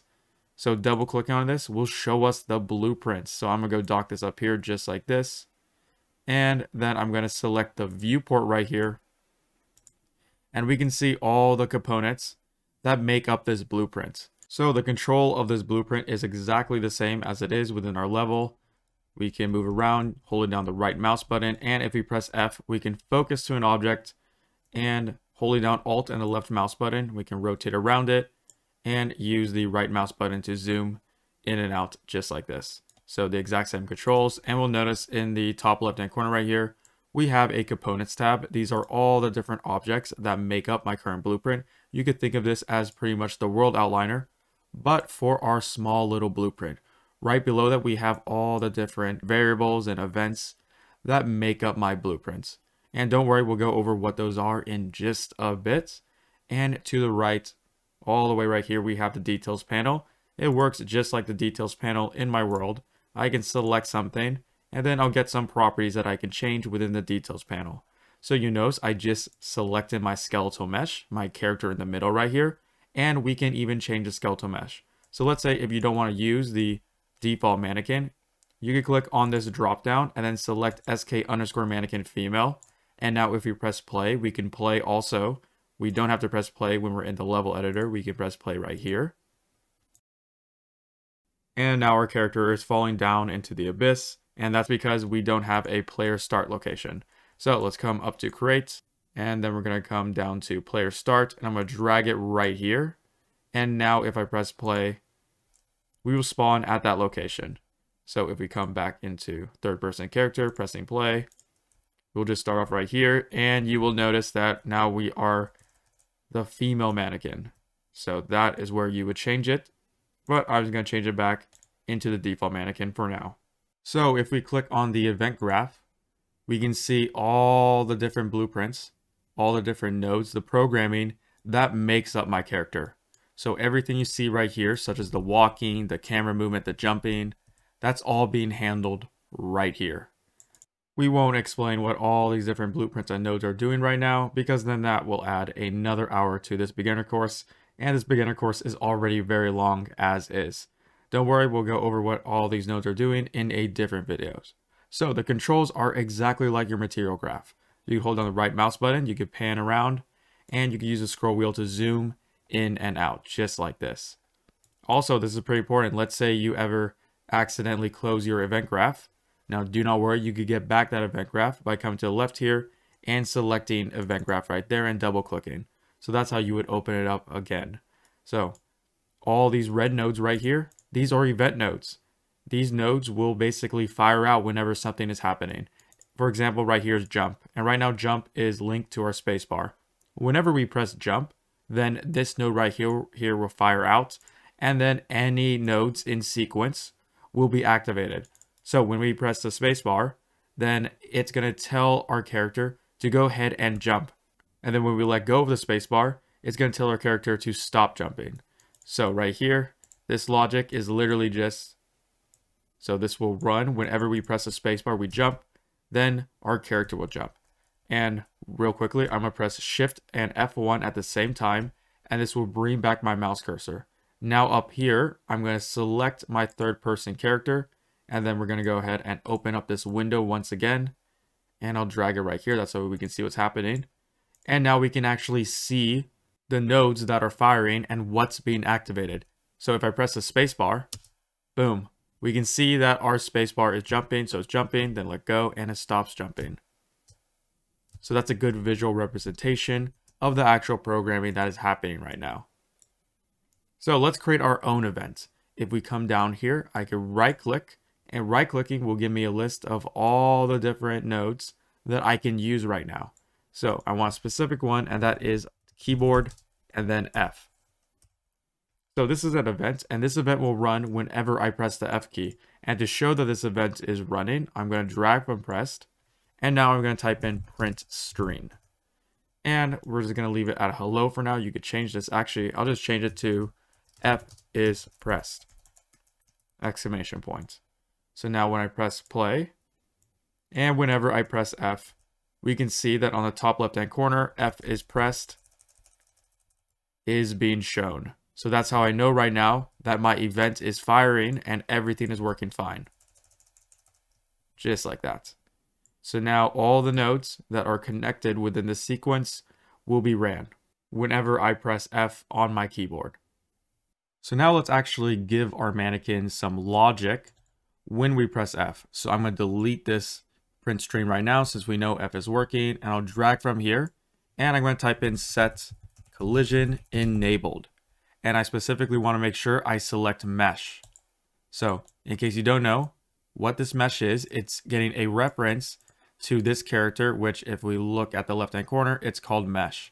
So another way to do this is I could have dragged out mesh from my components tab right there and let go like that. And then it's the same thing. So I'll just delete right there and like that. When we press F, we're going to tell the mesh, so our character right there, to set collisions enabled to, let's go, query and physics. Now, do not worry about the exact specifics about what is happening right now. We're just trying to go over the basics of how to navigate and create blueprints. Now, I'm going to drag from here and let's go set simulate physics. mesh, just like that. And I want to make sure simulate physics is enabled. And then from here, I'll drag from here and go set physics blend weight mesh, just like this. And then we're going to make the blend weight to 1. Essentially what I'm doing is that I'm telling Unreal Engine to allow collision on my character. And then we're going to tell Unreal that I want to start simulating the physics on my character. And then I'm telling Unreal to use the bones of that character when I'm simulating my physics. So maybe you can guess right now, but these 3 nodes are going to create a ragdoll effect onto my character, just like from GTA or any other video game. So if I press play, and now if I press F, my character drops just like that. So you can have fun with this. For example, I could jump around, and then I could jump over to that block right there, and mid-jump I could press F, and he just flies, and his physics is flying all over the place. So that is really fun. Also, we can kind of organize our nodes right here by dragging from mesh, since these 3 meshes right here, they're the same reference to this mesh right there. So I could delete these 2 and simply drag from this like that. And if I double click just like this, we can add a reroute node. And this is just really good for organizing. So again, you could hover over any wire, and then you could double click to add a reroute node just to better organize your graphs. And then I'll drag from the reroute node into set physics blend weight, double click, and move it down just like that. And now our graph is looking even nicer. So this is pretty fun. Okay, so let's create a little obstacle course for our character.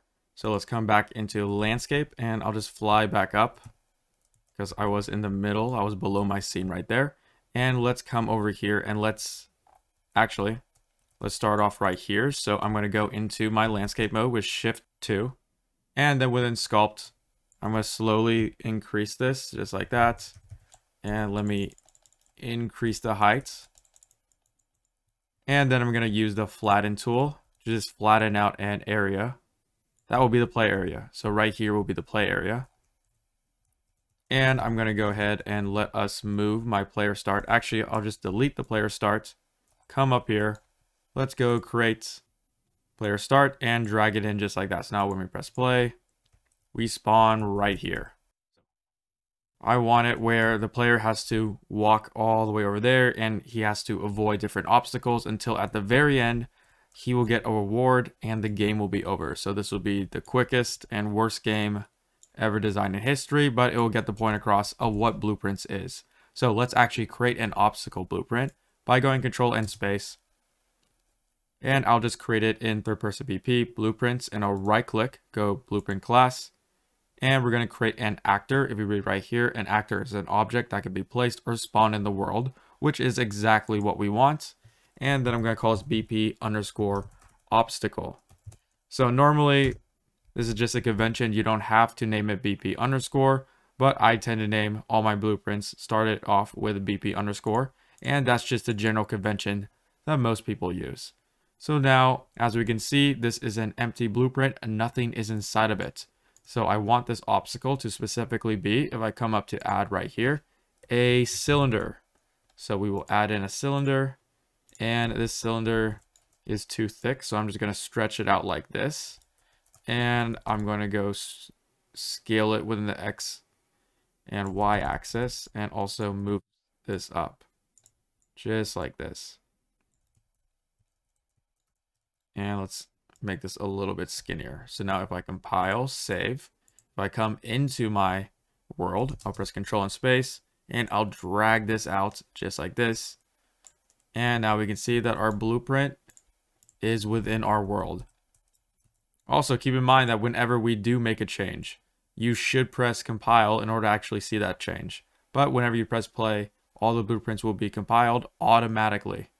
So what I want to happen is that when I press play and when my character touches this obstacle, then my character drops dead and he plays that functionality we just created within the third person character.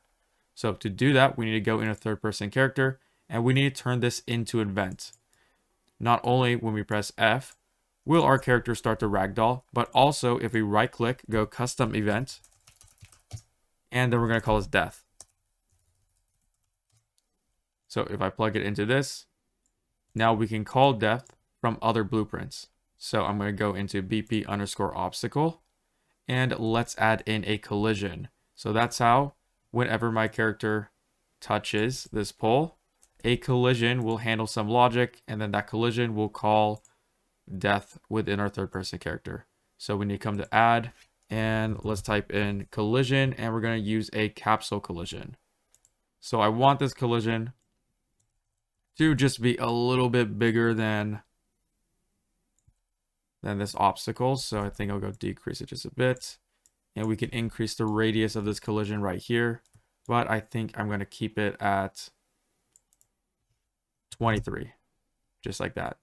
So now with this collision selected, if I scroll all the way down here, we see that we can create some events. So I want on component begin overlap to activate. So now whenever an actor is overlapping with that collision, then this will run. Now, I don't want it to overlap with everything and then it always runs, but I want it to overlap specifically just with this third person character. So we want to check if we are overlapping with a third person character by dragging from other actor and then typing in cast to third person character. So this will just cast a third person character, see if we are overlapping with the character.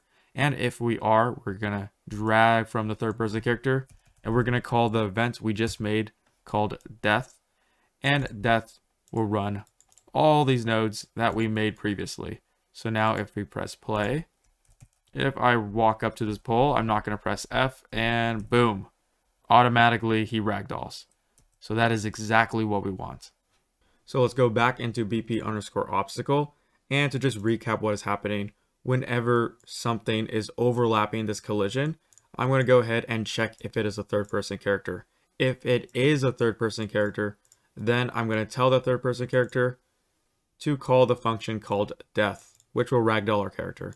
And then if it is not, then whatever is connected to this right here will be fired. But I'm just going to leave that blank.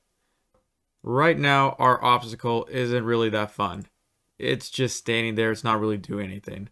So let's give this obstacle a spin. And we can do so with the right-click event tick. So the event tick is a little bit different from other events in that the event tick will run every single frame. So every single frame, any nodes that are connected to this will be activated. And from here, we're going to drag, and let's make this add actor local rotation, just like this. So every single frame, I want to increase the rotation of this obstacle just a little bit, and I specifically want to increase the rotation, let's say right here. Let's make this 5 degrees. So now if we press play, we can see that our obstacle is rotating 5 degrees in the x-axis every single frame, and that's fine, but there's just one issue right now, and that is we are frame dependent. So we are dependent on how many frames our game is currently running. So let's say if someone is running this game on a system that's only 30 frames per second and not 120 frames like how it is right now. Well, if I press the backtick key that is right above the tab key, so if you press backtick, you'll get the console commands, and then we can type in t.max FPS 30, and now we're going to lock it to 30 frames, and we will see that now our obstacle is a lot slower and a lot easier. So we want this to be frame independent, where our obstacle will spin the same amount no matter the different frames. So I'm going to go press the backtick key again, and let's go t.max FPS 0 to bring back my default frames. And then I'll press escape. So from delta rotation, I'm going to drag from here, and then we're going to go make rotator, just like that. So now we can set 5 right here. But that's not what we're going to do, since we need to times 5 by delta seconds. So if I drag from here and go times or multiply, we can multiply this by amount. So let's multiply this by 5. And now, because we're timesing 5 by delta seconds, essentially what delta seconds will do is that it will cancel out the differences per frame. And now all this logic is frame independent. which is exactly what we want if we press play. This is going pretty slow right now, so let's increase this to 100. And press play.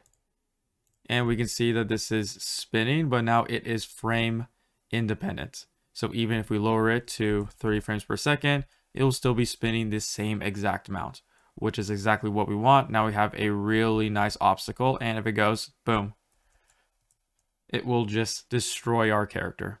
So we can go back into our level and we can copy and paste this around just a bunch, you know, scale it, rotate it.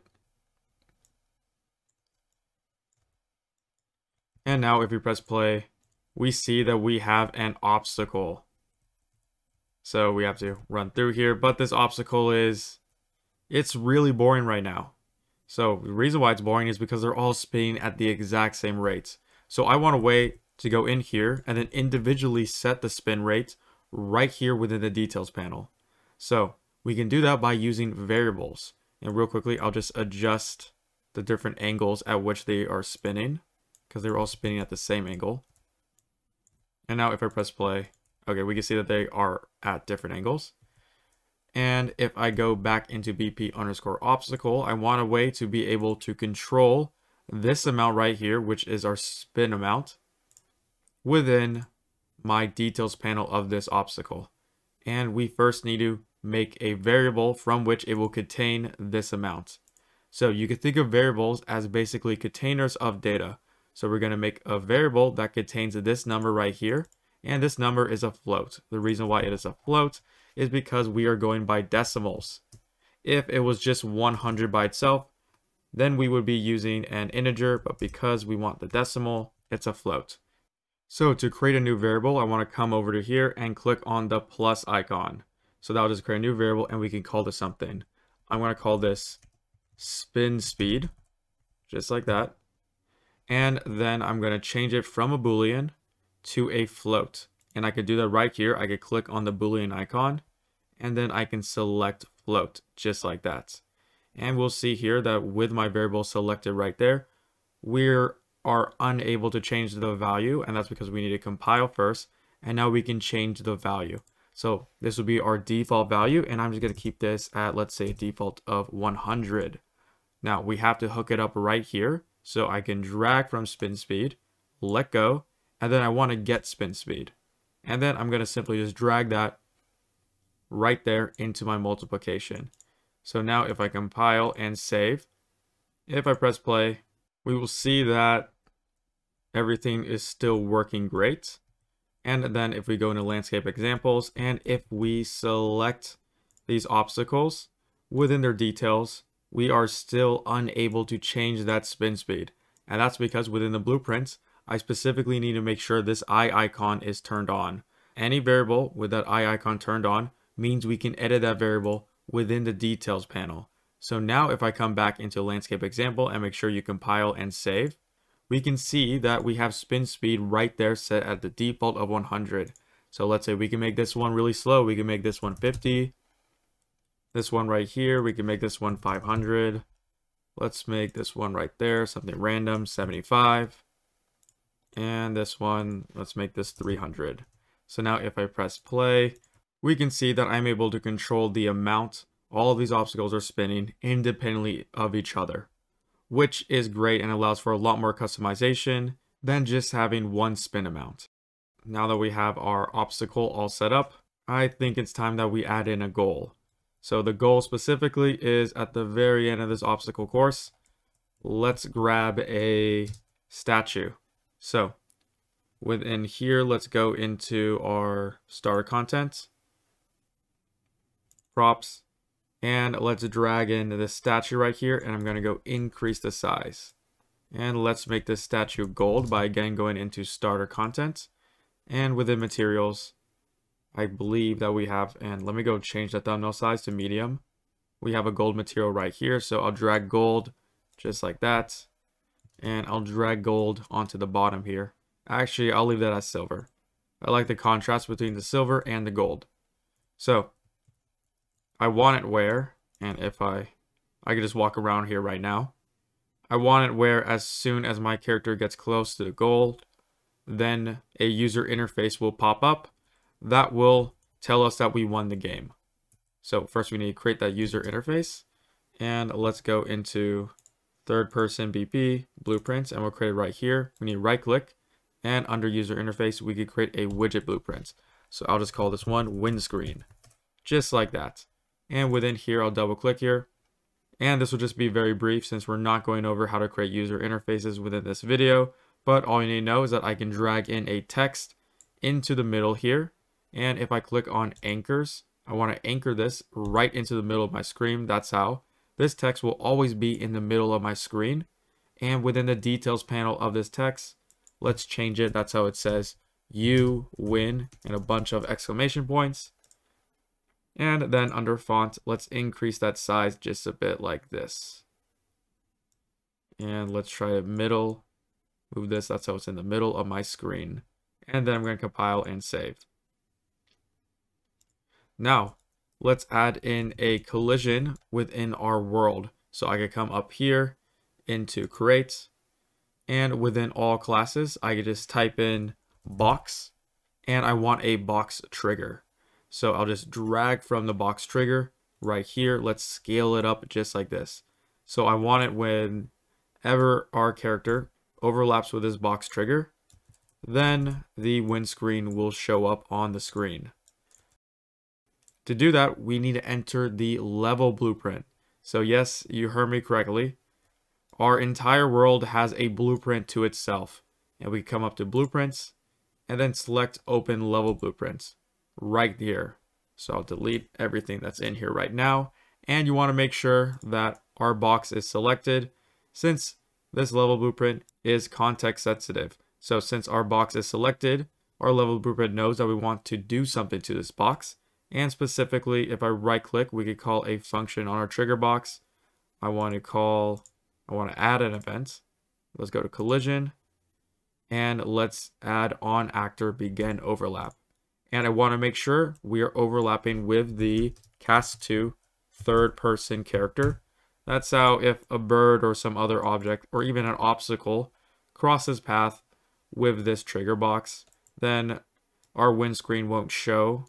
And now if I drag from here, we can create a widget, and we will be specifically creating our windscreen like that. So we'll select it from the drop down, and then we will add two viewports.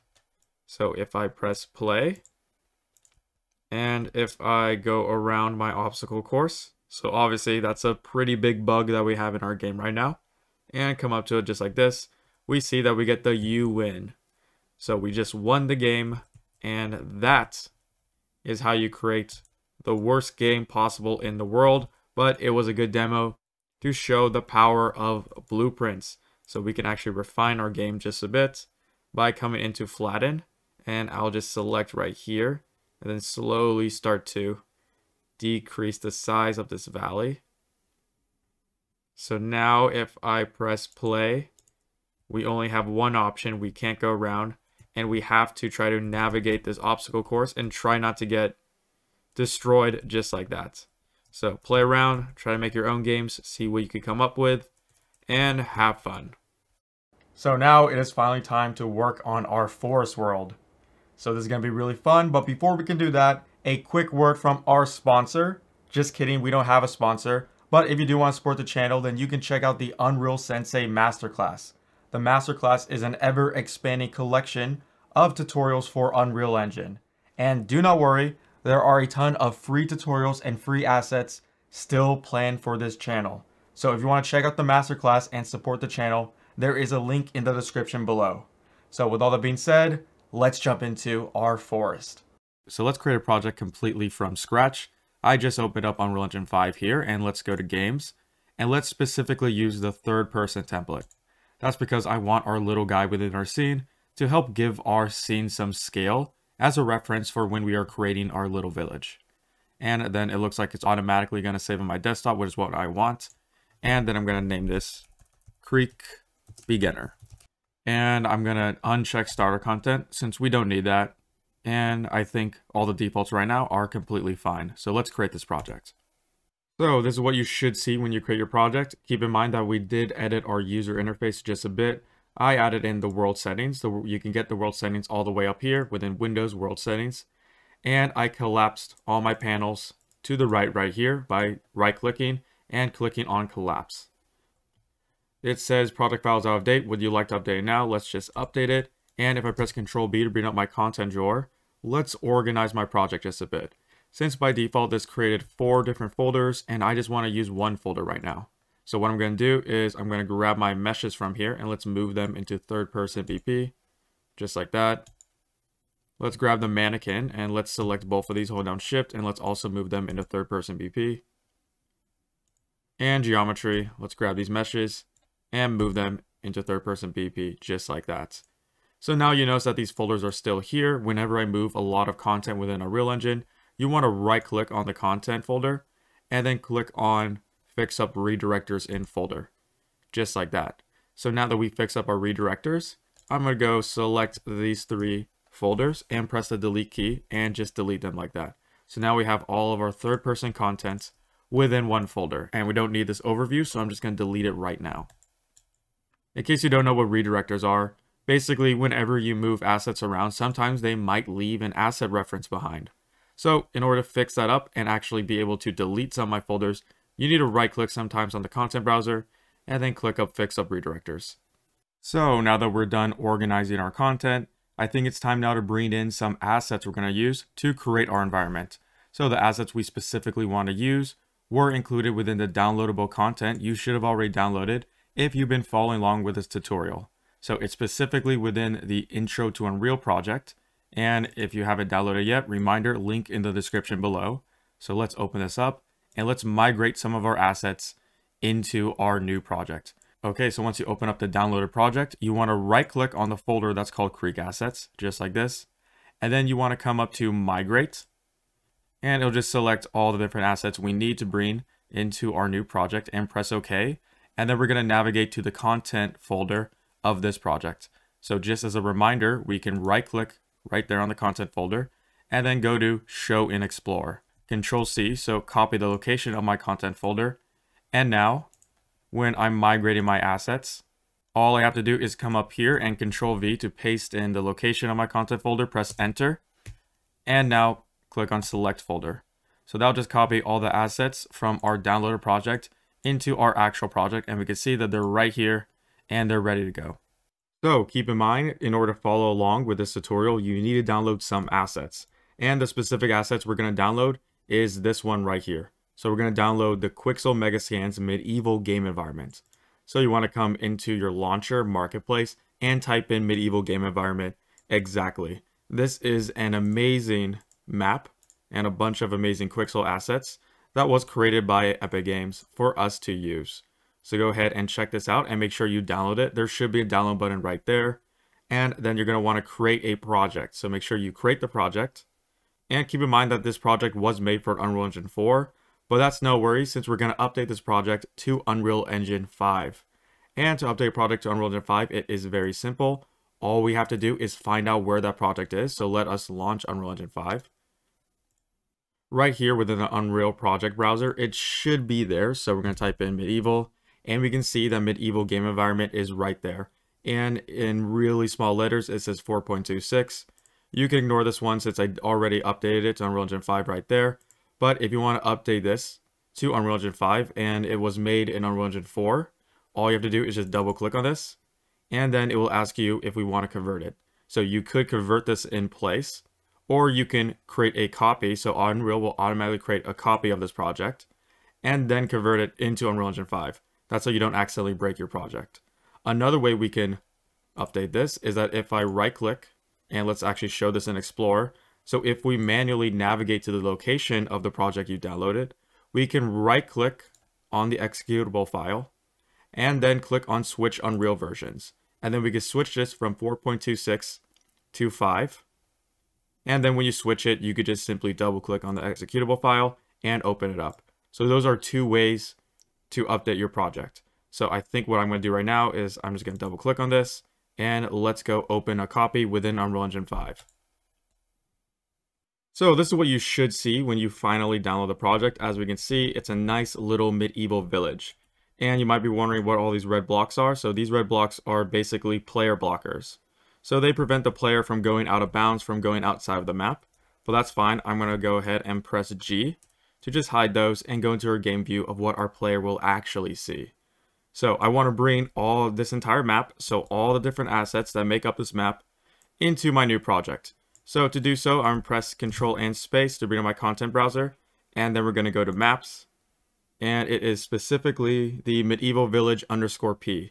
So I'm going to right click, and then we're going to Asset Actions, and Migrate. So this may take a while because Unreal Engine is right now going through and finding all the different assets that comprise of this map. And now that Unreal has found all those assets, which it is a lot, I'm going to press OK and do exactly what I did beforehand. Let us navigate to where our new project is and simply copy everything. So now it's going to be copying the files. This may take a bit. So here I am back in our original project. And as we can see, we get a bunch of new folders that we copied over from the Medieval Asset Pack. Now, before we open up the Medieval level, it's very important that we come up to Settings, Project Settings, and we need to enable some things. So the first thing we need to enable is Virtual Texture. So make sure Enable Virtual Texture Support is turned on, since some of the assets for the Medieval Pack are using virtual textures. Don't worry what virtual textures are. I do have a video that goes over it. So that video should be in the top right hand corner right now if you want to dive deeper into what virtual textures are. And then what I'm going to do is that we're going to go to Fog, and we're going to turn on Support Sky Atmosphere Affecting Height Fog. So if we don't do this, then our fog will look really weird, especially when the sun is at nighttime, especially at angles, since our fog will be emissive. If I turn this on, our fog will no longer be emissive, which is exactly what I want. And now I'm just going to go ahead and let's restart now. So now that we restart our project, if I press Control and Space, we should be able to come to Maps, and then we're going to go ahead and open up our Medieval Village _P right there. So this is what you should see when you open up your project. As we notice, our scene is very laggy right here, and at the bottom right hand corner it says compiling shaders, and we get a bunch of errors. This is all fine, this is expected. What Unreal is doing right now is that it's recompiling the shaders to get it ready for Lumen and Nanite. And Lumen and Nanite wasn't activated in the previous project since we updated it from Unreal Engine 4, so it needs to activate it now. So this is what the scene looks like when it is done compiling. Obviously, it doesn't look as good beforehand. Some things broke, but that's okay because we're just going to be grabbing individual assets. We're not using this scene as a whole. Also, if your game is lagging, one thing you could do is come up to Settings, and under Engine Scalability Settings, we can lower the quality of everything. So let's say if your game is really laggy, you could come here and select Medium, and then that will just decrease the quality of everything for you automatically. So that is really, really nice. So I'll just come back up to Settings. Let's go and let's set it at Epic, which is where it's at by default. So if I go into unlit mode, we can go around my scene a lot better, and we notice that there's a massive glitch, and that is my objects disappear when I get far away from them. So this is a glitch right now with Unreal Engine 5. You might not have this issue, but if I click on this asset right here, and let's go into the details panel, I'll scroll all the way down, and I believe it's under, let me type in LOD. Okay, there we go. So it's under rendering LOD, and we can see desired max draw distance is set to 3,750. So that is what's causing the issue where we scroll away and that static mesh disappears. So the way you would fix this on all your meshes is to go through and simply reset its value back to 0. So now if we look at that actual individual mesh, we scroll back, it's not disappearing really fast. But obviously, I'm not going to go through here and change that for every single mesh. And keep in mind that this is a glitch. If you're watching this in the future, this is probably already fixed by now. So what I'm going to do is press Control and Space. And within Creek Assets, I already created a blueprint that will do everything for you. So if we just double click this blueprint, and keep in mind, you don't need to know what is happening right here because this is just a temporary fix for a glitch. But when I drag my blueprint into my world, it will go over all the static meshes, and then it will set its max draw distance back to 0, which is its default value. So that will fix everything, and it will prevent me from having to go through each and every static mesh, go into details panel, and then manually have to click reset right there. I'm going to drag out fixed desired draw distance right into my world, let go. And now I'm going to delete it because I don't need it anymore. If I scroll back, we can see that my static meshes are fixed. So I'm press Ctrl and S to save this map. Also, in case you don't know how to change your view modes, you just want to come up here and change them there. Or you could press Alt 432 as a little shortcut. I think I'm going to go ahead and let's create our world completely from scratch. So let's make a new level. I'm going to come into Creek Assets and let's create, right click, new folder, and I'm going to call this Maps. And within Maps, if I go into it, let's right click and let's create a new level and let's call this Creek. And I'm going to double click on this. Let's save selected. And now here we are within our completely blank level. We know it's completely blank because if we look at our world outliner, there are no objects in here currently.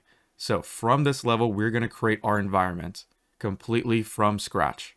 So the first thing we need is, of course, a landscape. So I'm going to come up here and click on landscaping mode. And then within manage and new, let's create a new landscape. I think I will make sections per component instead of 1 by 1. Let's make it 2 by 2. That's how we have some more resolution to sculpt with. And then I'm going to press create. Just like that. So that will create our landscape. But of course we can't see our landscape because we need a sun. So going to create lights. Let's drag in a directional light. And let's also go to create visual effects. And let's drag in a sky and atmosphere to give ourselves a nice sky. But we have the issue, and that is our light isn't hooked up to the sky. So click on our light. I'm going to come into details. And let's set our light to movable since I want this to be fully dynamic scene. And if we scroll all the way down, we should see the atmosphere sunlight. I'm going to check this on. That's how our sun is coming through the sky. Just like that. Now we have that nasty black void right there. And we can get rid of that black void by dragging in, if we go to create visual effects, and exponential height fog. So just drag this in just like this. And we'll have one issue, and that is if I hold Control and L at the same time, I can move my sun down. And my exponential height fog is still emissive. And this is why we went into project settings and we changed the fog right there and we turned it on. Because if I click on my height fog right now and I'll press on the details panel, I'm going to change fog in scattering color all the way to black. And then I'm going to scroll down and let's also change directional in scattering color all the way to black too. So if I press OK, and now if I hold on Control and L to move my sun down, we can see that our scene goes completely black, and that's exactly what I want. This is why we enabled that setting within the project settings. And another thing I will do is let's add in a character for scale. So we're going to go into our content drawer and third person. Let's go into character, mesh, and I'm going to drag in sk_mannequin right there, just like this. And we need some light from the sky that should be projected onto our scene. So I'm going to go to create, lights, drag in a skylight, and I'm going to set the skylight to movable, just like that, and make sure real-time capture is turned on.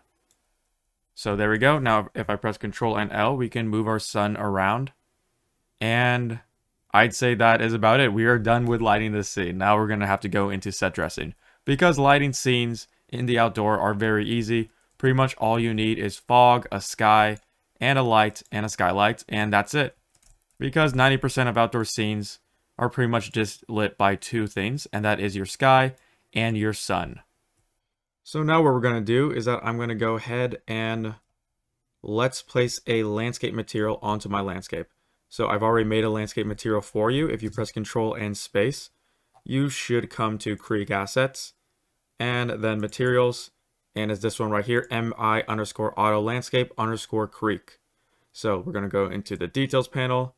For some reason, Unreal isn't letting me have these two windows open at the same time, so I'm going to go right click. Let's restore this tab real quickly, and then press Control and space, and let's drag our landscape creek onto it just like this. So keep in mind, if we open up this auto landscape, this is the same exact auto landscape that you could download right now from my Gumroad, and I also have a bunch of videos that go over what each of these features do. So I can't go over this entire landscape, because then that will add 2 hours onto our tutorial, and we're already pushing it as is. If you really want to, I have an entire landscape series that you can check out that will go over all the basic features of what this landscape material is doing. But for our purposes and for this beginner tutorial series, if I open up the instance of that landscape material, we can see that I've already set up some variables that you can always come back in and play with them if you don't like them, but I think all of these settings are good enough. What we need to do is that we need to come through and we need to populate these with some textures from our medieval environment that I like. So those textures are specifically located within Megascans and then surfaces. So we can see if I open up these surfaces, we can see each of the textures of them. So I'm going to drag in some of these right here into my material instance, and we will start with a_material, and I believe that this is a cliff texture. So we could go through each one and let's say double click on Mossy Creek stones and then drag it in that way, or I could come outside of surfaces and then go to filters and select texture just like that. So what's happening now is that it's filtering through all the different folders of surfaces, it's grabbing textures and it's showing me it like that. So instead of having to go through each of these folders, I could just see all the textures like this. And this is especially helpful. Let's say if I'm set decorating my environment, I go into 3D assets, and instead of having to click through each one like this and go through all the folders, I could come up here to filters and select static mesh just like that. And that will show me all the static meshes that are from Megascan. So this is amazing, and I always use filters all the time. And if you want to get rid of a filter, you could just press the middle mouse button and that will get rid of it. So you could turn it on like this and off like that. So let me go back down into my surfaces. And within here, we're going to activate texture. And for the top one, we're going to add in creek stone just like this. So normal roughness.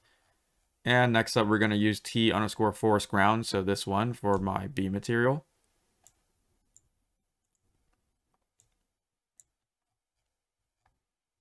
And then for my C material, let me use heavy mud right here.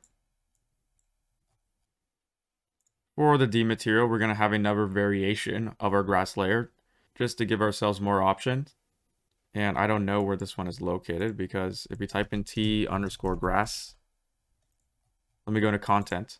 Okay, so T_grass layer is located in the landscape section. So I'm going to drag this one right here. It wasn't located within the Megascans folders. And this one right here. And right there, just like that. So I'm dragging the normals onto normals, the roughness on roughness, and color onto color. Pretty self-explanatory if you've been following along within this tutorial. And then we're going to go to the E material.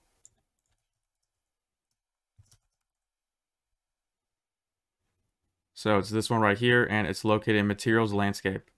So I'm going to drag T_dry soil into color E, and dry soil normal into normal, and roughness into roughness. So essentially what we just did is that I went through all the different assets we had, and I populated my landscape material with some textures. And if you notice, I've already pre-planned these textures to be used, and I have some nice settings that I like already set up for all these textures. You can always change these settings yourself if you don't like them. So we will press save. Let's go out. And now within the creek, we'll notice that our entire landscape is completely black. And that's because we need to come up into landscape mode and paint. And now we need to give our entire scene a landscape layer. So I'm going to give it the first one, which is our material blend layer, and go weight blended layer normal and press save just like this. So this landscape material is a little bit special because if we click on it right there, and actually if I go into sculpt with sculpt selected, if I start sculpting, we will notice that we get some auto material going. So on the really sharp edges of our landscape, we get some cliffs, and on the non-sharp edges, we get, of course, our grass.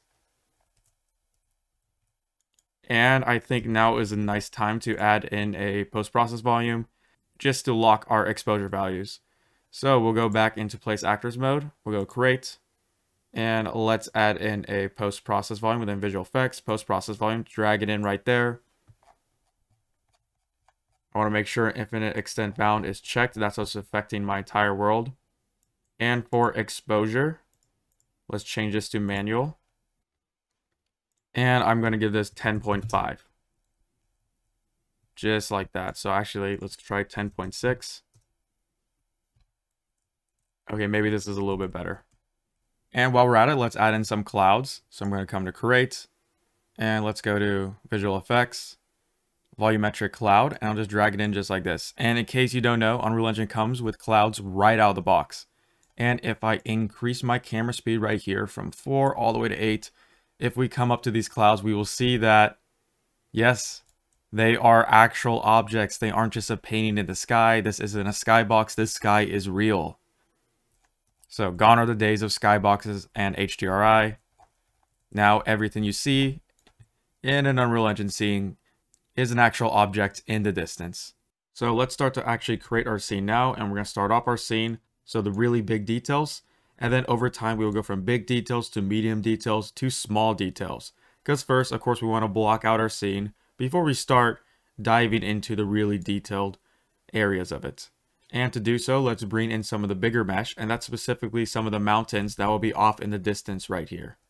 So I'm going to press Control and Space, and let's go into 3D Assets. And I'm going to go ahead and let's make Static Mesh Filter turned on. So under Megascans 3D Assets, we can see all the different 3D assets we can use. I specifically want to use one called, let's go Volcano Icelandic Volcano Terrain. And I'm just going to drag it in just like this. And this is one of my favorite static meshes for adding in some really large details in the background of any scene.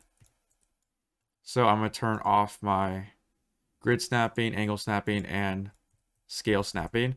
And I'm also going to go ahead and let's open up this materials instance.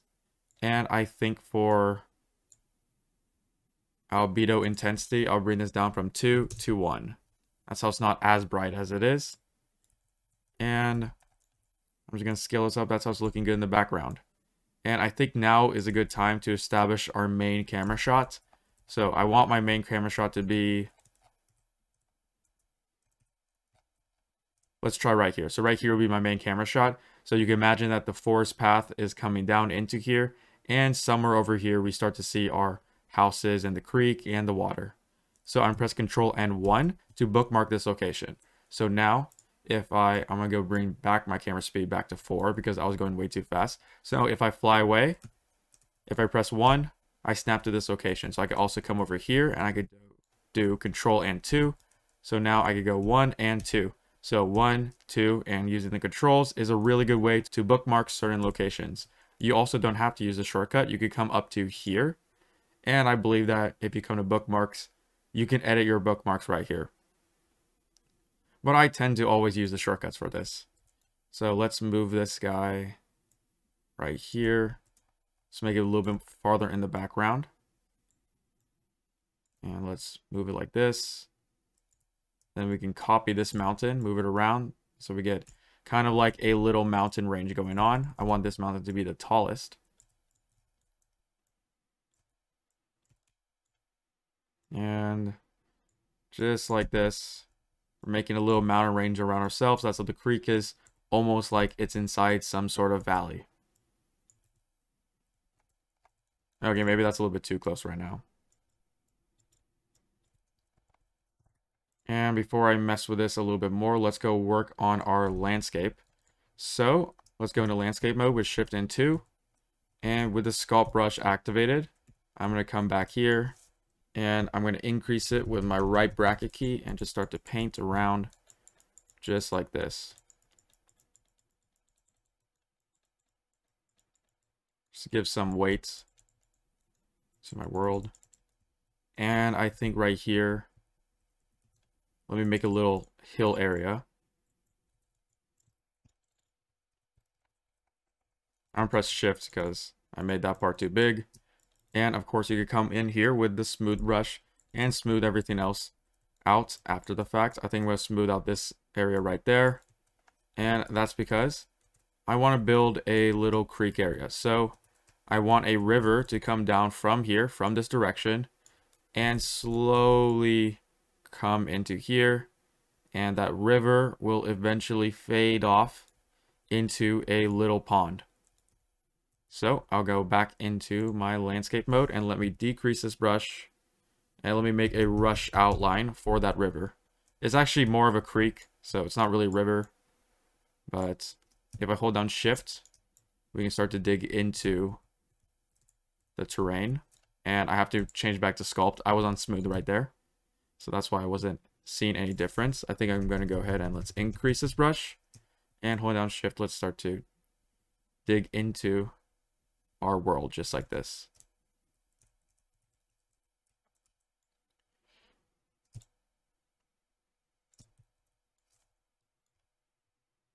And then right here, I'm going to increase my brush. So we can really just bring down this location and create a little path for our water.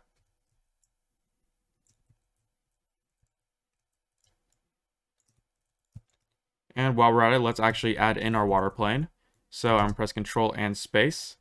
Let's go into Creek Assets. And under Materials, I'm going to go and uncheck Static Mesh. And uncheck this Search. And now we're going to get everything that's within Materials. We see that we have m_water creek. This is the material I want. We need to add this to a flat plane. And of course, we can create a plane by coming up to Create, Shapes, and dragging in the plane right there. So I'm just going to drag in that plane. And let's lift it out of the ground. I'm going to go ahead and let's increase that scale. Let's go Control Space again.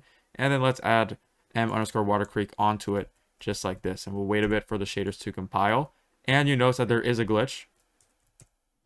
There are some glitches with landscape right now. Landscape isn't completely ready yet for Unreal Engine 5. So you'll notice right here, we have some issues with the shadow. So I found that the way to get rid of these shadow issues is you want to go all the way back and then you want to come back like that. So you want to go away from the shadows and then come back to the shadows and those weird shadows will go away. And you notice that right now we have a nice water plane and it is ready to go to simulate our water. Keep in mind, we're not going to be using the actual water simulation Unreal Engine has. We're just using a little plane that I put together. That is a good simulation of water. So just like this. And the reason why we're using this and not the actual water features is because the actual water features are still in really, really early access. And I think this tutorial is already getting pretty long. We will have another tutorial in the future that will go over landmass and all the nice water features.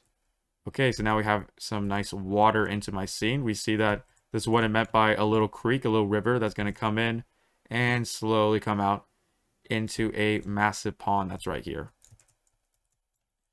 It's important to know that if you cannot select your water, and let's say if you keep trying to select your water, but you can't select it, that's because you don't have transparent selection turned on right now. And you could turn on transparent selection, I believe in settings, and right there. So you want to click allow translucent selection, or you can also press T. So now you're able to click on that water right there. So let me go ahead and I want to decrease the size of this. I want to decrease the size of this river because I feel like this is too big. I want to make it kind of small, like right here.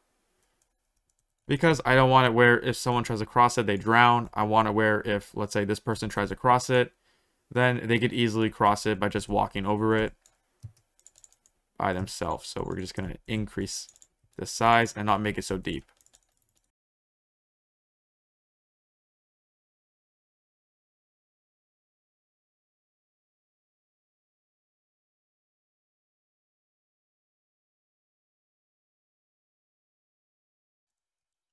I think I'm going to move my main camera angle from there to here. So just come right here and let's press Control and 1. And now if I press 1, I snap my camera right here. So I feel like this is the good spot for it. And of course, let's move this because that's way too harsh right there. Especially right here. Let's press smooth. Smooth this area. Okay, so I think I'm starting to like the form of this. And as you can probably guess, if we look at our water, what's wrong? We have grass underwater. That's not very realistic. So let's add in the mud layer. So I'm going to come up to, I'm going to click on my landscape. Let's go into landscape mode and within paint, I'll scroll down and let's add material C. So I'll click on add and let's create weight blended layer normal. And we'll just save it at the default spot. So I'll press save just like that. And before I forget, Gotta make sure we want to save everything. That's so we don't lose our progress. That'd be terrible. So let's come back into our dirt. And now with my dirt selected and with my tool strength all the way up to 1, I'm going to start painting in that dirt. So that little mud.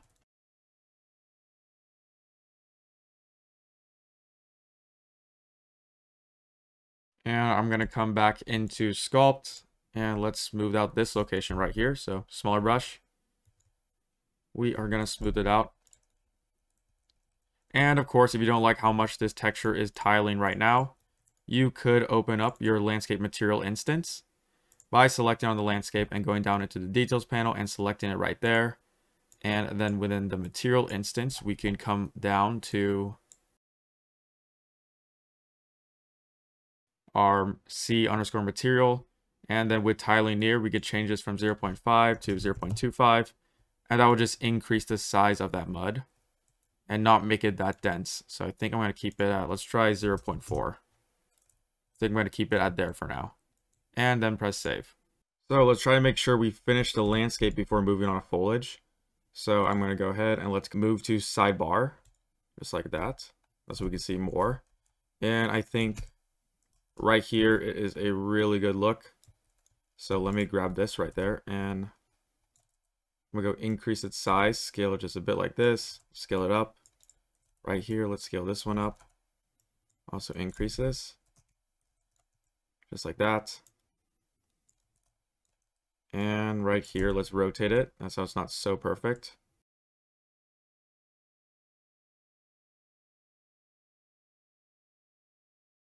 Okay, so that's looking good.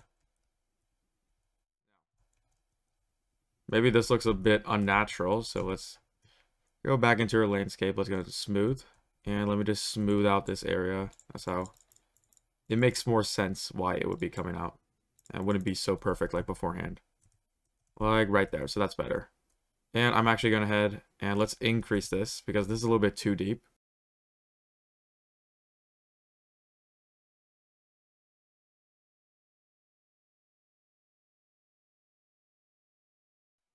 And I don't like how this cliff is just quickly transitioning from cliff to water.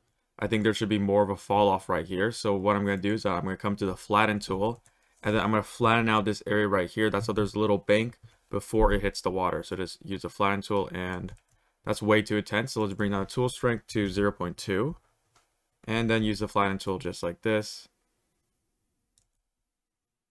And now I'm going to press on the smooth brush and let's smooth this area right here just like this. There you go. That's how it wasn't as harsh as transition as beforehand.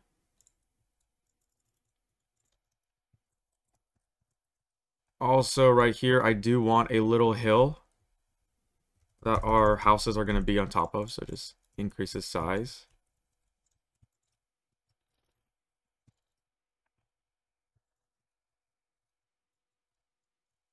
And one thing we could do if you really want to is we can go Control B. Let's find out where the static mesh is within my content drawer. Right click, we come up to Nanite and click on enabled. Wait a bit for everything to build. And it did not work. So I found out what the issue is.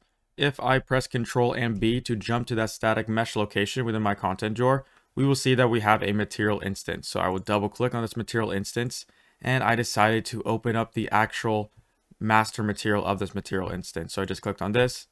Keep in mind, don't worry, we don't need to know what's happening right here. But I came down here and I noticed that there's a dither blend and we're not going to be using dither blending within this tutorial. So I just held down Alt and I broke the connection right there because we don't need to use it. And then I press apply and it looked like that was the issue and we got back our nanite static meshes. And if I come to lit, nanite visualization, triangles, we can see that everything is working as expected. So let's bring it back into lit. Now it's time, I think we should add in the medium details, and that is some trees and the actual houses. And before we do that, I noticed that there is some green right there. That's some leftover artifacts from the slope blending, and I want this to just be completely like a cliff.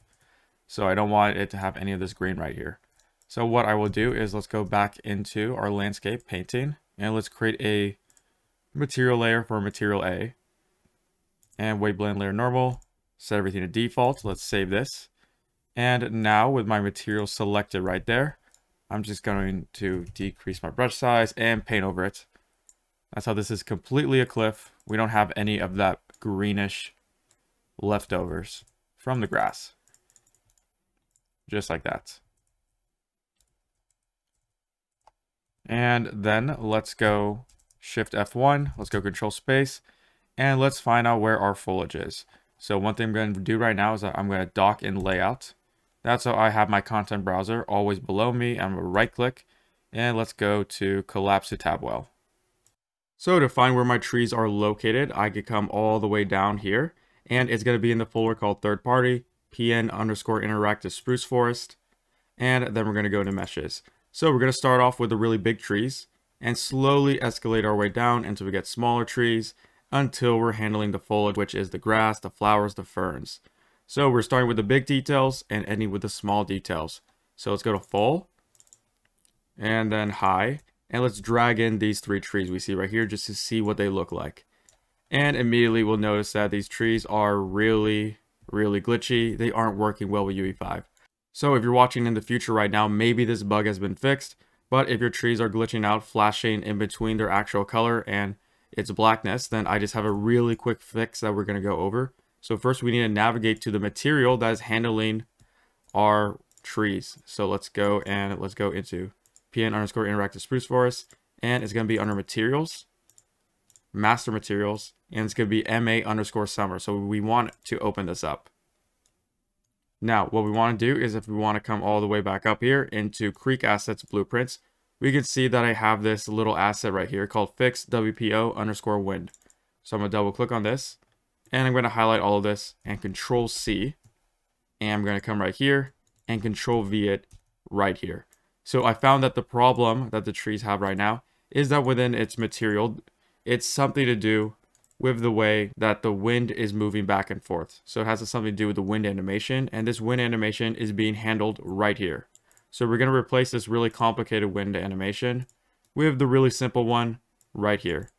And I'm going to drag out, let's see, from Simple Grass Wind into my world position offset. And I'm going to click on Enable Grass Wind because right now it's disabled by default to true. And you want to make sure that you drag this into world position offset. So now we get a lot simpler wind animation. And if I press apply and go back into my creek, we can see that our trees have been fixed. So that's a really quick and dirty fix to get my trees working. Keep in mind that if you're watching this in the future, you might not have to do this. But if you do have this issue, that is how you fix it. Again, UE5 is in early access. We can't expect some glitches. So now that we have our trees fixed, let's actually start to populate our world and paint in our forest. So with this tree selected, I'm going to press Control and B to jump back to where this tree is located with my content browser, and then press Shift and 3 to jump into my foliage mode. So we need to drop some foliage in, and we can see that we do have the static meshes that are blue, but we also have this green thing right here, and if we hover over it, we can see this is actually a static mesh foliage. So there is no difference between this and this, except if we double click on this, it already has some foliage parameters set up for us. So we don't have to play with the settings right there. So the settings are already set up for us. If I hold down Shift and let's select both of these, let's drag it into foliage and let's go out into meshes, and let's also go to half and high, and let's select these 4 right here. Let's also drag that into my mesh, and then let's go out to meshes, and we're not going to be placing our small little ferns in yet, and that's because I want to start off with the big trees and then we will handle the small trees later. So by holding Shift, we can go and select all of these. And on the top left-hand corner, I can activate them all. That's how we're able to paint them. And now if I left click, we can see that we paint in a little forest. Also, I noticed that one of the trees, if I go into meshes, full, high, one of these isn't being used. So I believe that the tree that's not being used right now is this one right here. So I'll just drag that in like that. And let's see what the density is set for this. So the density is right here set to 0.2. So I'll just Control C this, and let's go select this one. And let's change this from 100 to 0.2. That's how it's the same density. So keep in mind that we had to change the density right there because this mesh that we just dragged in didn't have a foliage asset. So you can save this as a foliage asset by coming up to the right hand corner and clicking on the Save Foliage Asset button. And then you can select the location and save it. We could just save it at this location right here and press save. And then we can see that we do have that foliage asset. I'm going to select everything again, make sure that they're all activated. And now let's start to paint in a forest. So to start off, I'm going to paint my forest next to the playable area or the area where the camera is, because we want it to be the most dense there, since that is what the player is going to be seeing.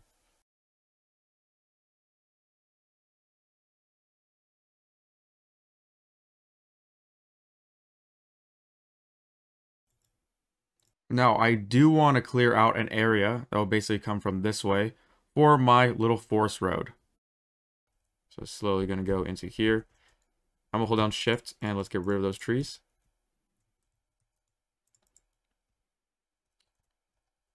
And I'm going to hold down Control and L to rotate my sun this way, just like this. Okay, so this is starting to come along nicely. I think what I'm going to do now is let's decrease this paint density from 0.5 to 0.1. And then I'm going to increase the brush size. And start to paint trees just like this. All around the place. And you can even paint some on the mountains on the back right here.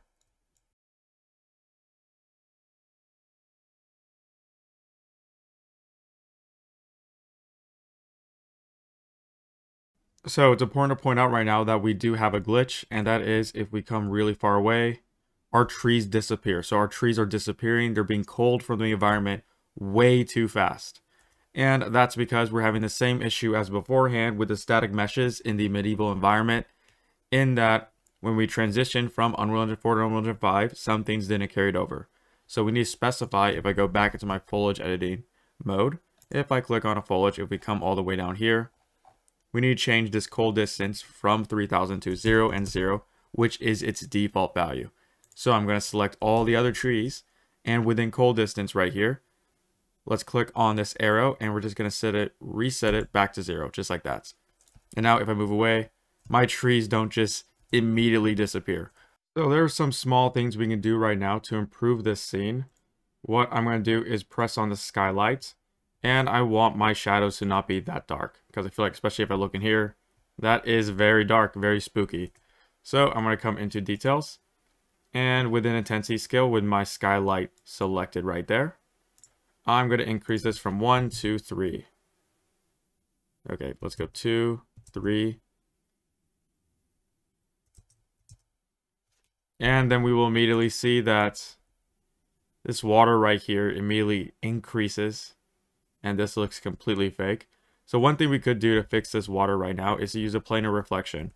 There's just one issue, and that is if I go to Create, Visual Effects, and if I drag in a planar reflection, it will say right here that planar reflection global clip needs to be enabled within the project settings to work properly. So essentially what planar reflection will do is that it will reflect a perfect mirror. So this is great for mirrors, and it's also great for water. So what I will do is come into Settings, Project Settings, and I'm going to look up Planar, and click Yes right there. And then we're going to restart now, and Save Selected. So keep in mind, it will take a while for your shaders to recompile, but when you're done, this is what you should see. So you might be wondering, what is this plane right here? Well, this plane right here is our planar reflection, and right now it's in preview mode. So if we press G, we can actually see what this reflection is doing, and we can see the cutoff right there. So this is with planar reflection and this is without. Obviously, planar reflection makes a pretty big deal. So what I'm going to do is, if I press G again, if you don't like this preview plane, you can come into details with your planar reflection selected. And within details, you can uncheck show preview plane. So that will just get rid of it. And now we can kind of like adjust the reflection like this. And I think I'm going to go ahead and I'm going to scale this up. That's how it encompasses the majority of my water. And we're just going to fix that water just like this. So now if I come down here, we can see that our water isn't looking terrible. It looked way too bright beforehand, but now it's looking a lot better. But we just have one issue, and that is if you press Control, Shift, and H, we can see that right now we're hovering around 55 frames per second. If I hide my plane of reflection with H, we can see that we jumped to 82 frames per second. So if I press Control and H to bring back my plane of reflection, then our frames drop. So you will see a slight performance decrease when you're using plane reflections, but I think in this case it's kind of necessary. I think my shadows are a little bit too bright right now, so I'm going to click on my skylight again and go into details. Let's change this from 3 to 2, and I'm going to press Control Shift H at the same time to hide that FPS counter on the top right there, because we don't need that anymore. So unfortunately for us right now, Lumen isn't really making that much of an improvement. And if I press Control Shift H to bring up my frames again, because I think that's important. Right now it's at like 45 frames. If I turn this off to none, and if we go back, we can see that that just boosted about 15 frames. So the reason why Lumens isn't really making a big effect right now, and that's because landscapes, as of the time of recording this video, do not work with lumens. So landscapes will not give off ray trace global illumination. Now it does give off screen space global illumination. So what I want to do is I want to come into details and make sure post-process volume is enabled or is selected.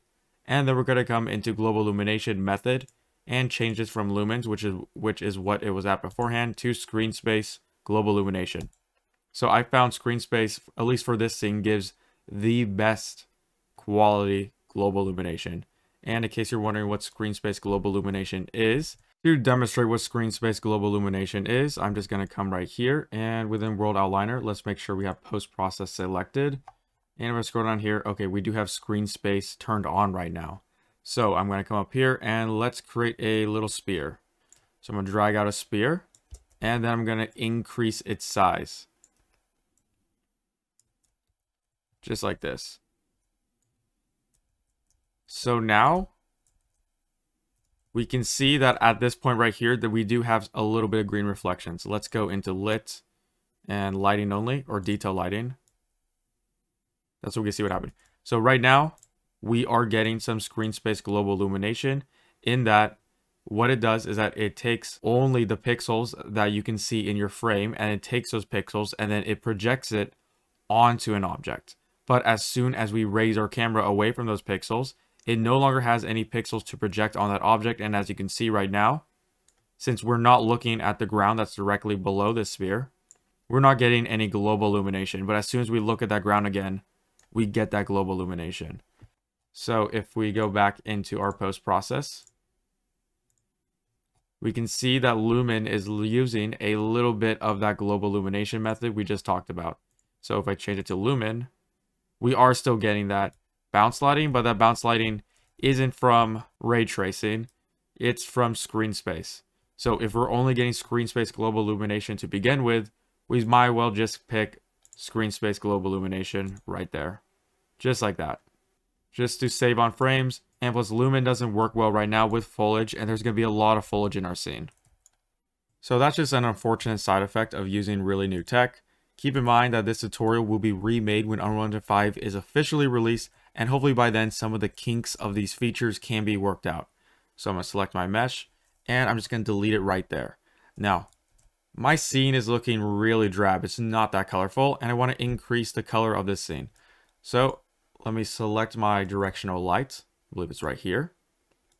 And then within details, if I scroll up, let's make this a little warmer than it actually is right now. So let's make this 5,700. There we go. That's just going to make my scene a little warmer. And then if I look at my sun, so my sun's right there, I want some light shafts. So I could give myself some light shafts by coming to details. And then let's scroll down here to the light shafts and let's select both of these on. Okay, so now we're getting some nice light shafts. And I think I also want to go into here and let's kind of tint this. Okay, so let's tint it orangey like that. Okay, there we go. So our scene is slowly starting to come together. This looks really nice. And then I think my fog is way too intense over there. I'm going to go select my fog if it is right here. And let's scroll up. And I'm going to make this one 0.03. Okay, that made it a little bit more intense. Let's try, actually, I'm going to leave it at 0.03. And within the start distance, I'm going to increase the start distance at 5,000. Okay, so that was what was causing it. So this was before, and this is after. So as soon as I increase that start distance, where our fog won't start until we're about 5,000 centimeters away from the camera, then our scene is starting to look a lot brighter, a lot more vibrant. And of course, we can go into World Outliner, and I'll just manually increase the brightness, and then we'll go into details. Within color grading, let's change the global. So I'll just drop down right here. I'll check saturation and contrast, and then I'll bring up my saturation to, let's try 1.075. Okay, maybe that's a little bit too intense. So let's go 1.02, 1.03. Okay, I'm going to keep it at 3. And then for my contrast, I'm going to increase this to 1.05. So just increase, actually 1.02. So just bring my contrast up just a little bit. Okay, now I'm going to come back into foliage mode. And I want to hide some of the trees right there. So I want to add some more trees onto the slope since I feel like it's missing some. So I'll just come back here. Let's select all my trees. And let's make the paint density 0.25. And then we'll just paint in some more trees right there. Also, I want some more trees at the very edge. So I'm going to decrease this and try painting some more trees right like that. Okay, this is great. So we can see that slowly and surely our scene is starting to come together. It's starting to look really nice at this moment. And there's just one issue, and that is we have a fall feel to it. It feels like autumn because some of these trees are not green. They're orangey or they're brownish, or even over there, they're brownish, yellowish. And personally, this is my personal opinion, I don't like this color. So we could change the color on these trees if I press Control and Space. Let's go back to where our trees are located. And don't forget, you always have to save. That's how we don't lose our progress. And let's go into PN_interactive spruce forest under third party. And then if we go to materials and then master materials, actually first, we're going to go into meshes and let's just open up one tree's material. So I'll open up this tree and let's go open up this leaf right here. So whenever we're in a static mesh editor, you can see what materials affect what part of the mesh by clicking highlight right there. So we can see that this material right here are the leaves of the tree. So I'm going to double click on this. And then we can change the leaf tint right here down there. So let's go find, and let me move it. That's so we can see what tree we're going to be affecting right now. And if I zoom all the way up right here, if we start to play with this tint, we can see that we're affecting that tree specifically right there. So I want to pick a brightish greenish color like this. Okay, so I really like this color right here. Maybe it's a little bit too saturated, a little bit too green. So I'll just bring it down like right here, just like that. So what I could do is that I could go through every single one of these trees and manually find the material that is on its leaves and then change the leaf tint right there. And, you know, we totally could do that, but that is super, super slow. So instead, what I'm going to do is I'm going to right click. Let me copy this tint. I'm going to jump into this material instance, and then I'll jump into its master material. And now within here, I can scroll all the way over here. So let's see where the color is being handled. So I can press Control and F at the same time, and we'll see a search bar. And within the search bar, I'm going to type leaf tint. So let's see where that parameter is. It's right there. So I'm going to double click on it. We'll jump to where that's located. And we can see it's located right here. I think what I'll do is that I'm going to hold down 3 and left click. So 3 and left click to bring in our constant 3 vector. Again, you can also right click and just type in 3 vector right there, and you could grab it that way. And now I'm going to come over here and I'm going to right click and press paste. And now we can see that the color that we chose is right here. So I'm going to go and replace this leaf tint with this one right here like this. So now this is going to be affecting all of its material instances. And this material right here is the master material for our entire forest. So when I press apply, all our trees should be a nice greenish color that we picked right there. So I'm going to press apply like this. Now that we can see that our scene is looking a lot better, it's looking a lot more bright, a lot more colorful. And this is exactly what I want. So before we move on, this is something I like to do within all my projects that I'm only using dynamic lighting within, is I like to go into the world settings. And within world settings, under light mask within the drop down, I like to select force no pre-computed lighting. And press OK. That's how if I accidentally press build up here, then it won't build my level. So if I press build all level, you'll see that nothing happens. Now I believe it is finally time to start populating this world with static meshes and start handling that medium-sized detail. So first thing we're going to do is let's establish the road back here. Because right now it's just a grassy area and I want it to be a little road path. That's how we actually have a location that people can come from when they're trying to get to the homestead. So to do that, let's first build a bridge. And if I press Control and space, in content under meshes, and then if we go to houses right here, click on the filters. I'm going to give myself the static mesh filter again. We can see we get a bunch of modular assets, and the specific modular asset I want to use is SM_boarded window. So I'm going to drag this out like this, and this little static mesh right here will be used as my bridge that will be going across the moat. So I'll just bring it up like this, and I'm going to deactivate snapping up here. And now let's build our little bridge. So make this a little bit bigger, like this.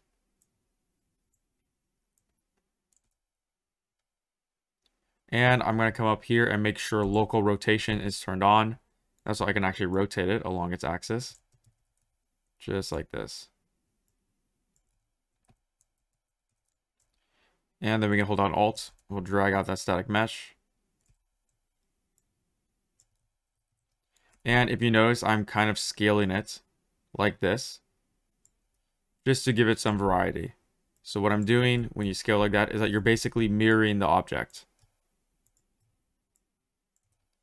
That's how they don't look so perfect. And right there, I notice that there's an issue in that those do look perfect. So just change it back like that.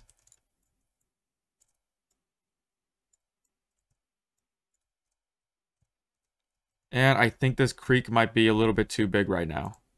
So I'll grab these 4 right here and let me try to move them down just like this. And I'm going to go into my landscape mode. And with the sculpt brush, I'm going to drastically decrease the size because that's way too big.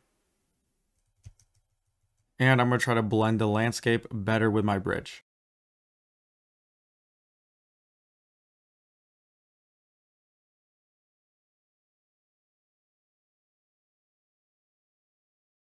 And now it's time to finally add in our little path, our road. So I'm going to come into paint, and I believe our road is material E. It's the last one.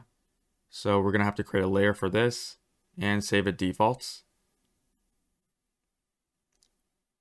Now I'm going to select this, and I'm just going to start painting in that path. So the path will lead into a little homestead area. It will go across the bridge. And it will be emerging from the forest. So it's like a path, and it's coming from a dense forest. And finally, it ends up in the homestead. And keep in mind, whenever we're painting layers, you can always hold down Shift to get rid of that layer.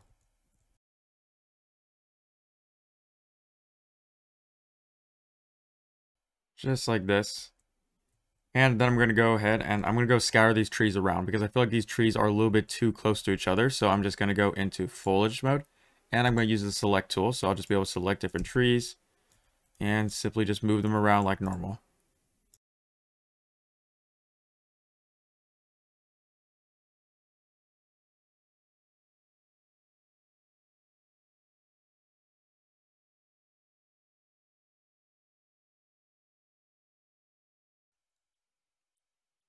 Let's come back into paint, and I only want to select the thick trees right here because I'm going to use this to basically paint a little tree wall right there. So that's how when we look down this path,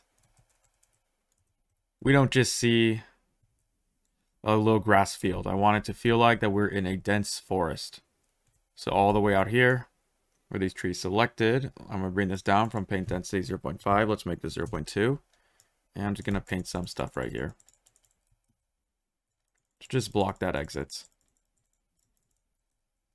And then another thing I'm going to do is let's go and copy this mountain right there.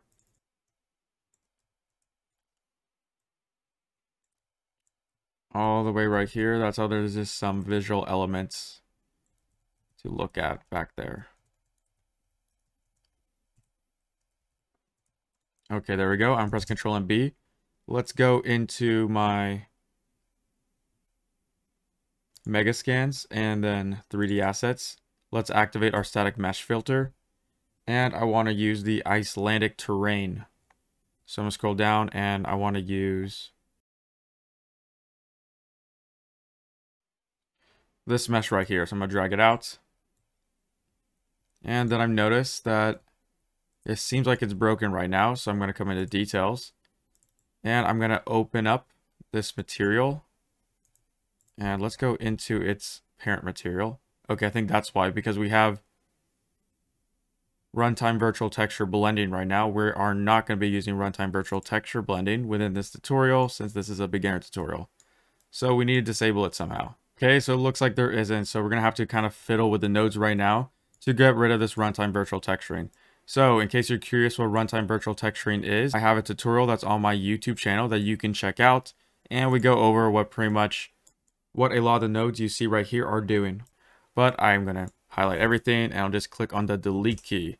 So this is the issue with kind of using pre-created assets and templates, is that sometimes it doesn't do exactly what you want.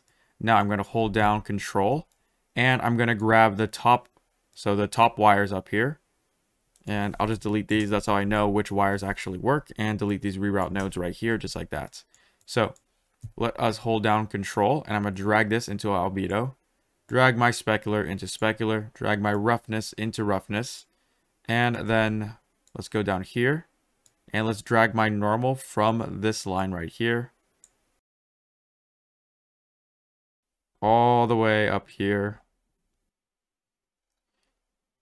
into normal, just like that. And now I'll press apply and hopefully this should work. Okay, and now it appears it is working. So in case you're confused with what just happened, I decided to go back here and really walk through what just happened. So beforehand, we had a bunch of nodes down here that were controlling the runtime virtual texture blending. Now we are not going over that in this tutorial, so I decided to delete those nodes and then hook up my color, roughness, and normal as if everything is happening correctly back here. So we don't need these lerps right here, so I'm going to delete them, and I will grab, and also I could delete this 0 because by default metallic is set to 0, so I don't need a constant there. And then I can simply bring my material attributes all the way back here. And I'm going to move these reroute nodes around just to make my graph look a little bit nicer. I feel like we don't need this fuzz. So I'm going to delete this and delete all of these. And then we're going to hook up saturate right there like this. And what is this? Okay, roughness. Okay, that was the fuzz. So I'll also delete these right here.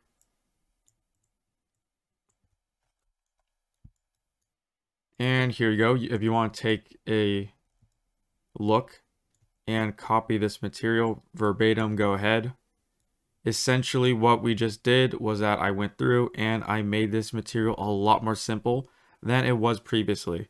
I got rid of a lot of features that we won't be using, and I just deleted them and hooked up all these nodes just like this. So feel free to go into this material, which is m_blendmaster, and do the exact same thing until your material looks like this. Also, if you're still confused, do not worry. If you press Control and space to bring up our content drawer, you will see that I just added a new asset right here within Creek Assets Blueprints. So you should also see this when you download the content, and this is fix remove RVT. So if you click on this, we will see that we just have what we made right here. So you can highlight this, Control C, go into specifically m_blendmaster. It has to be m_blendmaster. And then you can paste it in, delete everything else in your graph, and hook it up just like this into your Blendmaster. So this one right here, we're going to your base color. This one will go into roughness, and this one will go to normal. Very simple. So if you're still confused, you can just copy and paste all the nodes into m_blendmaster just like this. So again, that's the issue with using asset packs, is that a lot of times these assets aren't set up the way you want them to, so you always have to edit them. And I really like this rock mesh, and the reason why I brought in this rock mesh, and as a reminder, this rock mesh is called SM_Icelandic terrain, is because it's really big and I love to just use it to just vary up my terrain and just break it up with some rocks. So for example, I could put my rocks down here like this, move it around, and then give my creek some rocks to them. Or one thing I do like to do is I like to add it up here, just like this.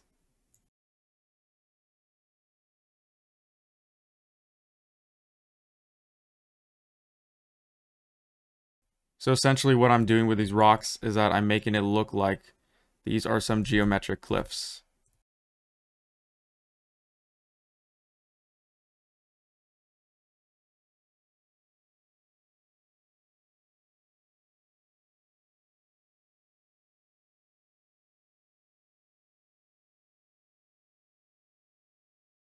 I think I'm going to go ahead and let's open up this material instance right here. And I'll notice that specular is set to 1.2. I don't want that. I want to decrease the specular just a bit.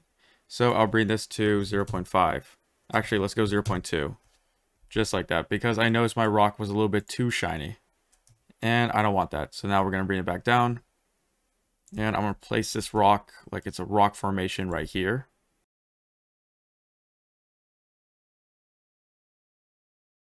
And use the select tool to raise my trees.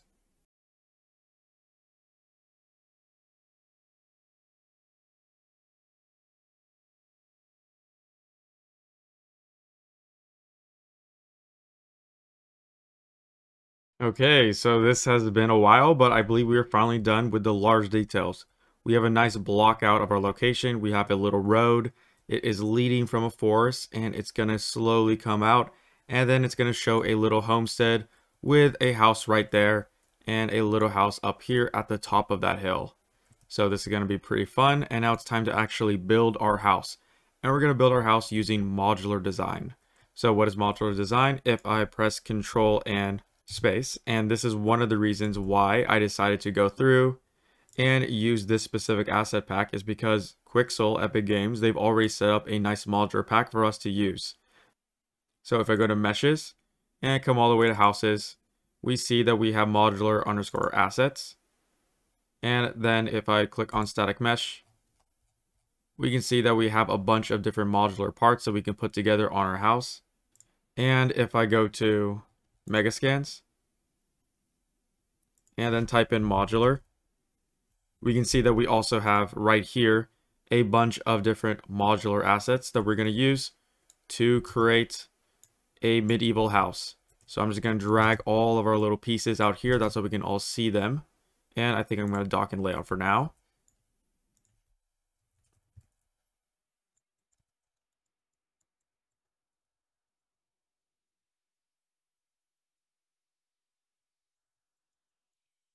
So modular pieces are static meshes that are meant to be put together like Legos. So as we can see, we have a bunch of static meshes, and they're different, but they still have the same form. They have the same form in that if I put them together like this, move it up, we can see that they can all fit together. So I can swap them out, put them and arrange them in different orders, and create a bunch of different houses from a select few static meshes. So that's a power modular design. You can basically think of it as Legos, but in 3D. Also, keep in mind that I'm going to be going through my content browser and grabbing a lot of different static meshes. So up here, let's say if I go through and if I select, let's say this axe right here. So whenever I'm going through my content browser and trying to look for a static mesh, if you want to follow along exactly and see where that specific static mesh is, you can see right here we have the file path. So it goes content, Megascan 3D asset axe, and then this is where that axe is. Or if you really want to get a static mesh and you know its name but you don't know where its location is, you can scroll all the way up here and click on content, and then you can just type in the name of that specific static mesh. So I could type in SM_axe, and then you can find where axe is. And just as a recap real quickly, let's say if we want to get all the static meshes within our content folder, we could click on static mesh like that. And now we're going to get the list of all the different static meshes because we are using the filter right here. So you could click up here and you can choose different filters for different assets. So if you want to get static mesh and textures, then we can also select texture like that. And you can click and uncheck to turn on and off those filters. So those are just some pro tips on how to navigate your content browser. Also, don't forget, if you select a static mesh and if you press Control and B, you will jump to that location within your asset browser.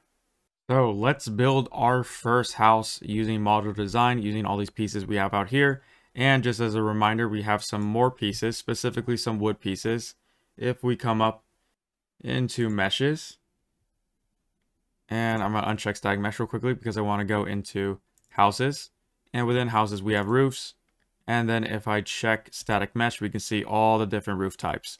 So we need to build this house around a specific roof type. So let's see what roofs we have right now. I'm going to drag from here. And we have this roof. Let's see what this roof is. This one.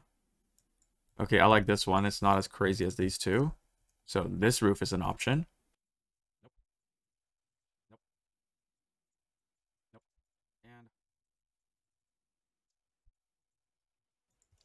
Okay, I'm pretty sure I'm just going to stick with this roof right now. So it appears this roof is SM_house4.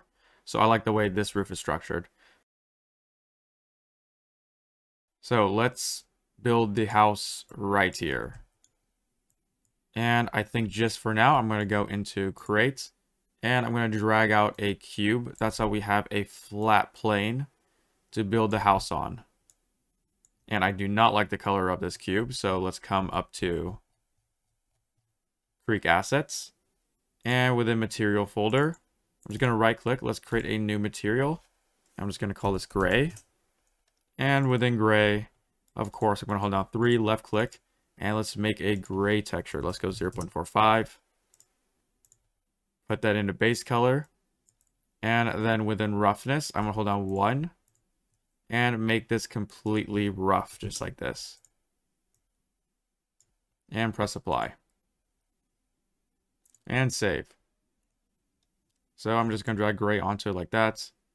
And now, actually, we'll make this more gray. So let's bring it down like this. And press OK. And then apply. Because I would rather build this house on top of a flat plane than our really bumpy terrain that we have. Okay, so first off, let's start with the door. We have a couple of door options, and I think I will use this door. And let's add a back that is basically like a barn door. So this one right here. So we'll use these two. And I will move them up. Right here like that. I'll press the N key to snap these to the floor. That's how they're flush with the floor. And let's have this door be in the middle exactly. And I'm going to move this one to the back. Actually, we can make this one to the side. I just checked on angle snapping right there. That's how we can snap it to 90 degrees, just like this. And move it forward right there like that. And of course, we need something to fill this with. So I think I will select this one right here. I'm going to hold down Alt. Drag it like this. Let's rotate this 90 degrees. And I'm going to move it up and try to scale it. That's how it's at the correct proportions of this roof we are using. There we go. And keep in mind, it doesn't have to be super perfect right now. Of course, we're going to come in and we're going to fill in a lot of the holes with wood and some other assets. Then let's use some windows. So let's use these two right here. And we can always flip a mesh. So I want this side right here to be on that side. So I'm going to press R and let's go scale it in the opposite direction, just like this. And we're going to move it back here like that.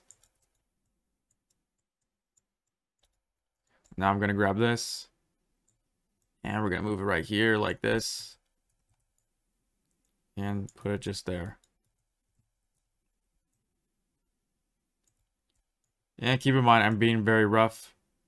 I'm not being very specific about matching up these vertices exactly, because I feel like, especially for medieval, you don't need to line up the vertices exactly. If it looks right, it just looks right. Now, there are ways to vertex snap. I'm aware of that, but we're not going to be going over that within this tutorial because I feel like that's not necessary. And the vertex snapping controls are pretty crazy. So I'm going to hold on Alt. Let's drag this one right here. And let's use this to fill the corner piece. And then I'm going to have to scale this in place. So I'm going to have to scale this a little bit back. Scale this a little bit forward.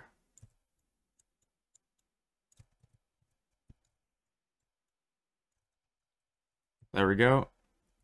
Now at the back here, let's use these two meshes.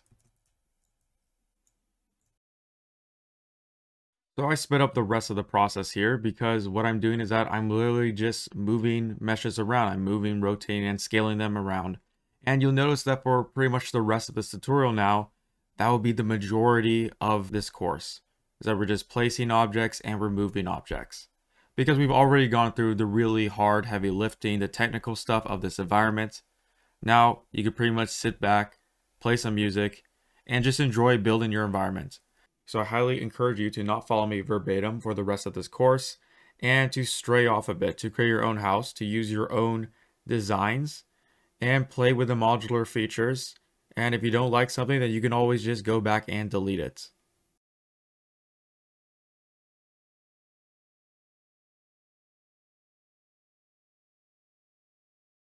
So this is really important. Don't forget to save your world now because that was a lot of work.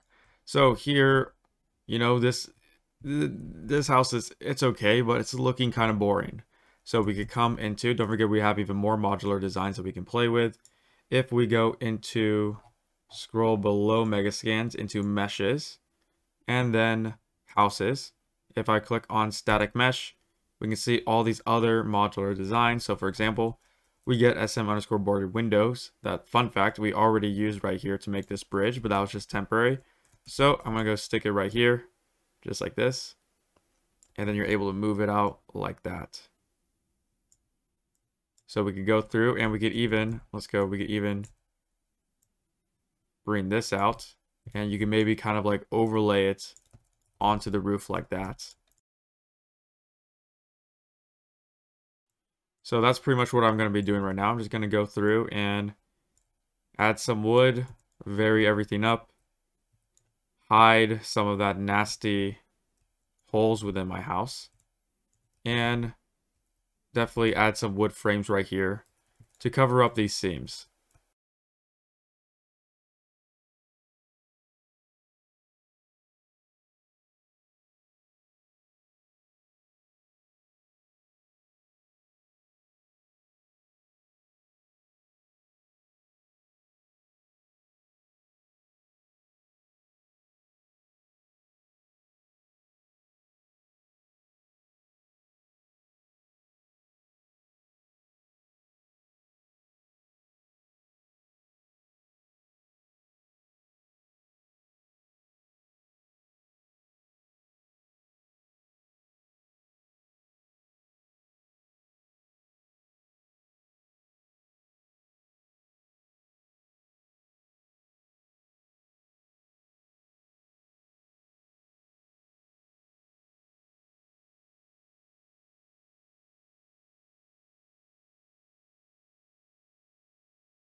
So as you probably saw from the time lapse, you saw a lot of backtracking.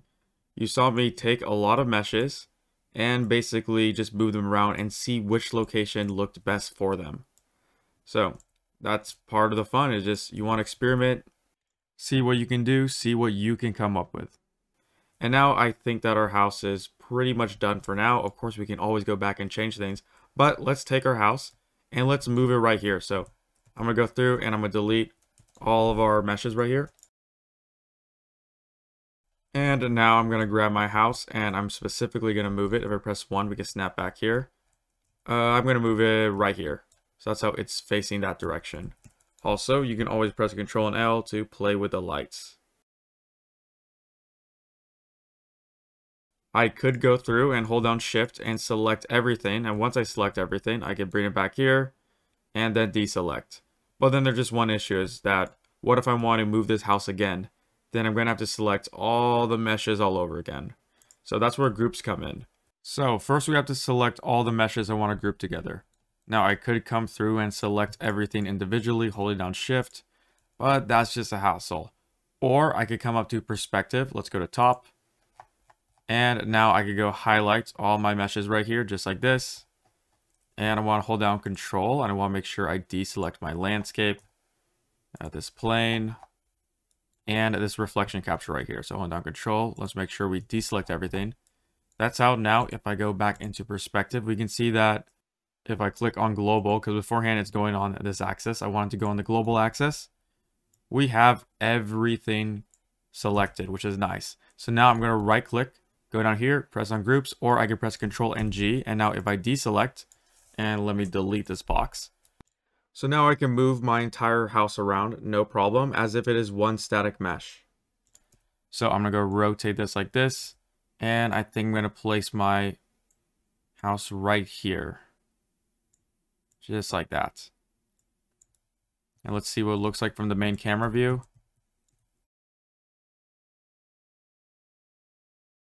And I believe that looks great.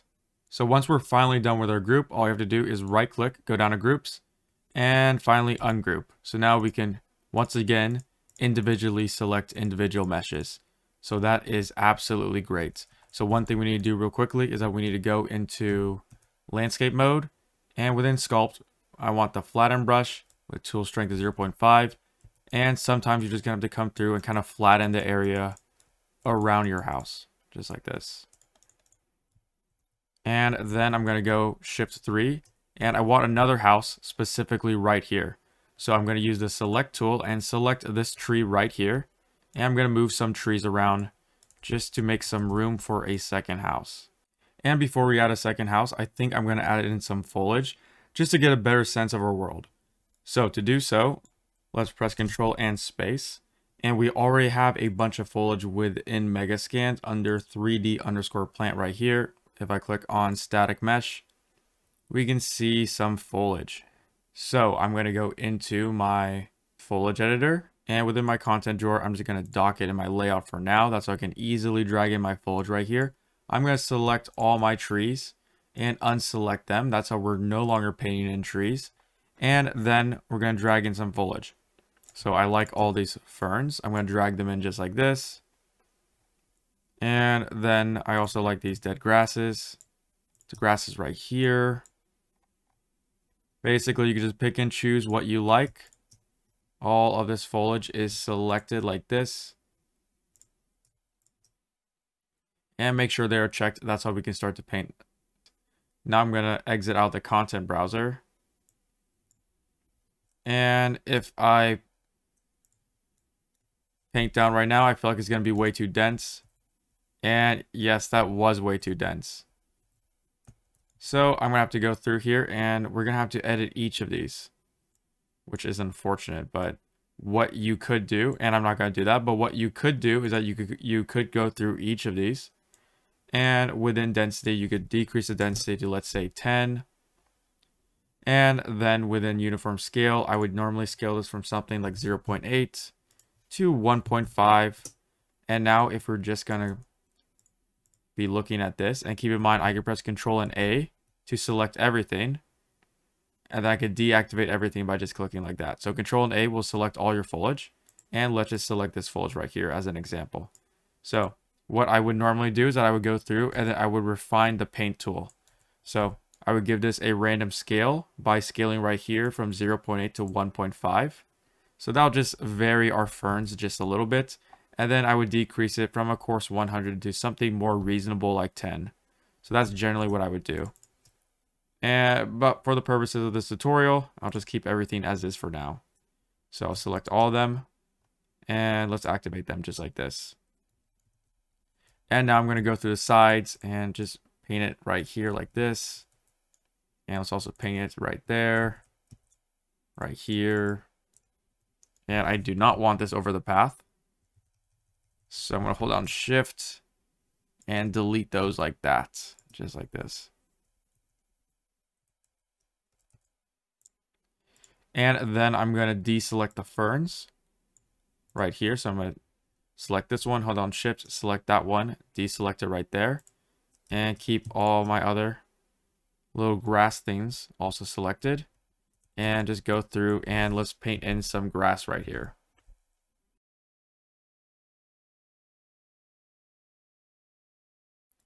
Now I notice this is way too white right here, so I can just individually delete only the white foliage by coming in here. Let's deselect everything by pressing Ctrl and A. In the top left hand corner, I'm just going to click on the activate button to deselect everything.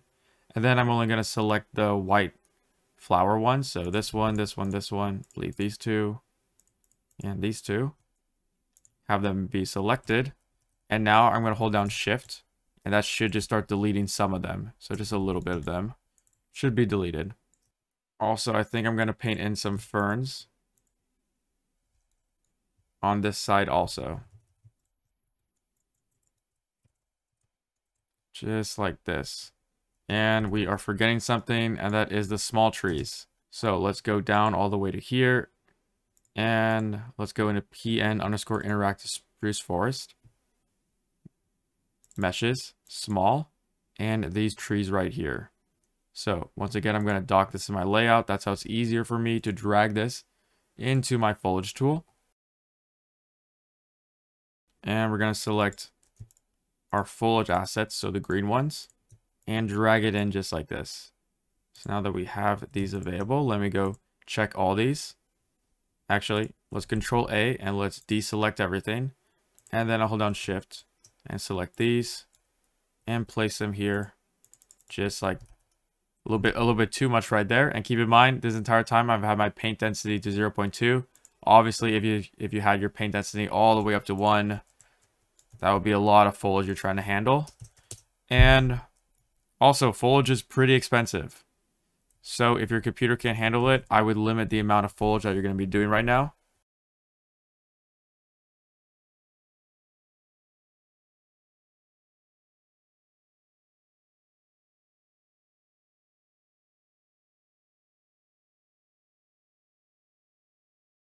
So originally I planned on just making one house and making a second house, let's say right here. But by looking at it right now, I really like the way that this looks, just one simple house and with a path just leading to it just like that. So I think for this build, we're only going to be making one house right now. Also, for the rest of this tutorial, it will be time-lapse because I'm not doing anything technical. I'm not teaching anything new. All I'm doing is just grabbing and placing objects around my world and playing with the foliage tool. That is literally it. And I might decide to download some assets from Quixel Bridge if I really need to.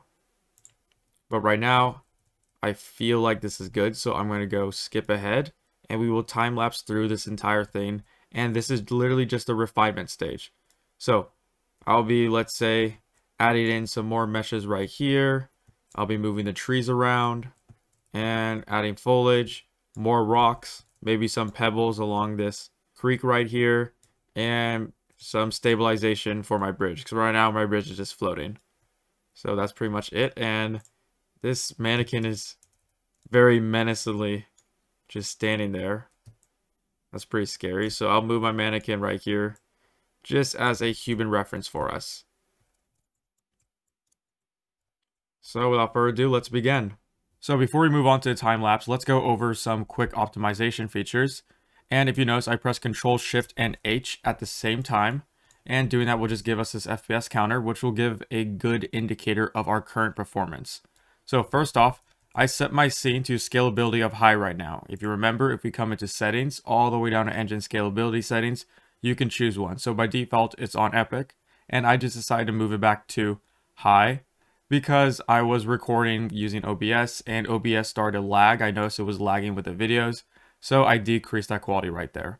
Another thing we can do to increase the quality, and this will definitely increase it, is that if I delete my planar reflection And if you remember, we added the planar reflection to give ourselves some nice reflection for our water. But if I just delete it right now, our frames went from about 42 frames per second all the way up to 80 frames per second. And that's because what planar reflection is doing is that it's rendering your scene twice. So of course, if we delete it, then we're going to drastically increase that performance. But now our water reflection looks absolutely terrible, but we can fix this by using the traditional reflection methods. And that is, if we come to create visual effects, let's add in a spear reflection capture, just like this, and move it up like that. So then I can hold down Alt and move this reflection capture all around, and that should fix it. So that's probably the biggest way that you could improve your scene, is just deleting that planar reflection. I will add it in later when I'm about to get ready for a final shot. Next up, we will notice that if we come up to our grass right here, to our foliage, especially with our ferns, that the backside, the bottom side of our ferns are really, really dark. So this is no good. So I'm going to press Shift F3. Within here, I'm going to go select all of my ferns, just like this. And down here, under Cast Contact Shadows, I'm going to turn that off. So this is off, this is on. So keeping it off definitely makes my scene look a lot better. Keep in mind that foliage it hasn't really been working well with Unreal Engine 5. So some of these issues might be fixed when you start. Also now, let's select my post-process volume in the middle of my map. And then within the details panel, we can come here and we can see we're currently in screen space. So our frames are about 80 frames per second. If I change this from screen space back to lumen, which is Unreal's default lighting, then we can see that we dropped to about 75 frames per second. So that was a 5-frame difference. I think that this is personally fine, and we might as well use Lumen for the rest of the video, since after all, Lumen is an Unreal Engine 5 feature, and this is an Unreal Engine 5 tutorial. And finally, if we come up to our trees right here, you remember that we fixed the wind on our trees by copying and pasting in some wind nodes. But now, if we look at our bark, this looks very scary. Our wind is affecting our bark right now, and this is no good. So we need to turn off the wind on our bark, and we can do that by, we can open up this specific tree, just like this. Let's go find where it is. Let's open up the static mesh editor, and then I can see what is the bark mesh, and it looks like the bark mesh is this one right here, and some of the branches are this one right here. So these two, element 0 and element 1. So I'm going to open up both of these, and within both other materials, I'm going to click on Enable Grass and Wind and disable it like that. Same thing right here, Enable Grass and Wind, disable it. And I'm going to save. And now if we look at our static mesh, we can see that our bark is no longer swaying in the wind like the leaves. So that just fixed the issue. But I'm going to have to go through over all of the different trees and do that same exact process, because as we can see right here, some of the trees still have wind on their bark. Okay, so to start off, I decided to add in some wooden poles to help elevate that bridge. That's how the bridge isn't just floating there. And I also added in some wood boards to help blend the bridge in a little better with the landscape. Then I decided to add some props around the house, some basic props, so that it looks like someone lived there. And I was also covering a hole I found out within my house. And then I realized I don't have rocks in my scene. So of course, I'm just going to go through, see what rocks are available, and start placing them around my map. And I also decided to add some pebbles to the creek right there, just to give some variety if someone decided to look into the water. And finally, I thought that my road was looking a little bit too bland, so I decided to paint on some foliage, specifically dead brush and twigs. And copy around some more. And if you notice right here, whenever I would find a mesh that had really bad LODs, then I just change that to a nanite mesh, because nanites don't have LODs. And then again, I'm still playing with the foliage right now, trying to paint. And I noticed that the trees were really empty right here, so I started moving trees around just to cover that area. That's how if someone did decide to look down the creek, they wouldn't just see a grass field. And then I thought that my scene had a little bit too much shadow, so I started moving some trees around just to let in some more light. So finally, after about 5 hours, this is our finished result. This is our finished scene. And if you really want to, you can come up here to the 3 drop downs And then you could change the field of view too. So if you don't like this field of view, you could change it up and make it look something completely different. I'll leave it at 90 for now, which is the default. And one reason why I like this composition is because at the sides here, we have some trees and bushes, and these trees and bushes basically create a natural vignette. So our eyes are naturally caught to look at the house in the middle right here, especially with the path that is leading our eyes to the house. So this is why I really like compositions like this, very simple compositions. And finally, for some finishing adjustments, I'm going to come into my world outliner. Let's select the post-process volume, and then within the details panel, let's go into exposure and let's increase this from 10.6 to 11 just to make my scene a lot brighter. And then within bloom, let's increase our bloom from 0 to, let's go 1.5. Okay, to just give our scene a very fantasy look to it. And not only is this a really nice scene to look at, if you remember, Unreal Engine is a game engine, so we can even create a game within this scene. So within world settings, I'm going to come into the drop down, and then I'm going to select third person game mode, because if you remember, we built this off of the third person game mode template. And now if I press play, we can see that I can walk around as my character jump around and explore my environment, which is absolutely amazing. And you see, you can just come up here. You can play with his workbench and go back into his house and take a nap. And as always, if you haven't started with this scene, I highly recommend for you to not just follow what I created right here, but to actually go through and create something entirely new. Create maybe a new house, maybe an entire village. Grab random Megascan assets and start putting them together. Just be creative and have fun, because these tools have never been available until now. We have so much power in our hands, and you see it right here. Within 5 hours, you're able to go from knowing nothing about Unreal Engine to having the skills to create something like this. And that is only possible with Unreal Engine 5. Well, I guess now this is the end of the tutorial. Thank you very much for watching this video. I hope you got something out of it, and don't forget to like, comment, and subscribe. Also, if you really want to support the channel, don't forget to subscribe to our newsletter, link in the description below, for Unreal Engine 5 news weekly. And also, I plan on uploading a new video every week, so stay tuned for that. So without further ado, I'd say this is goodbye.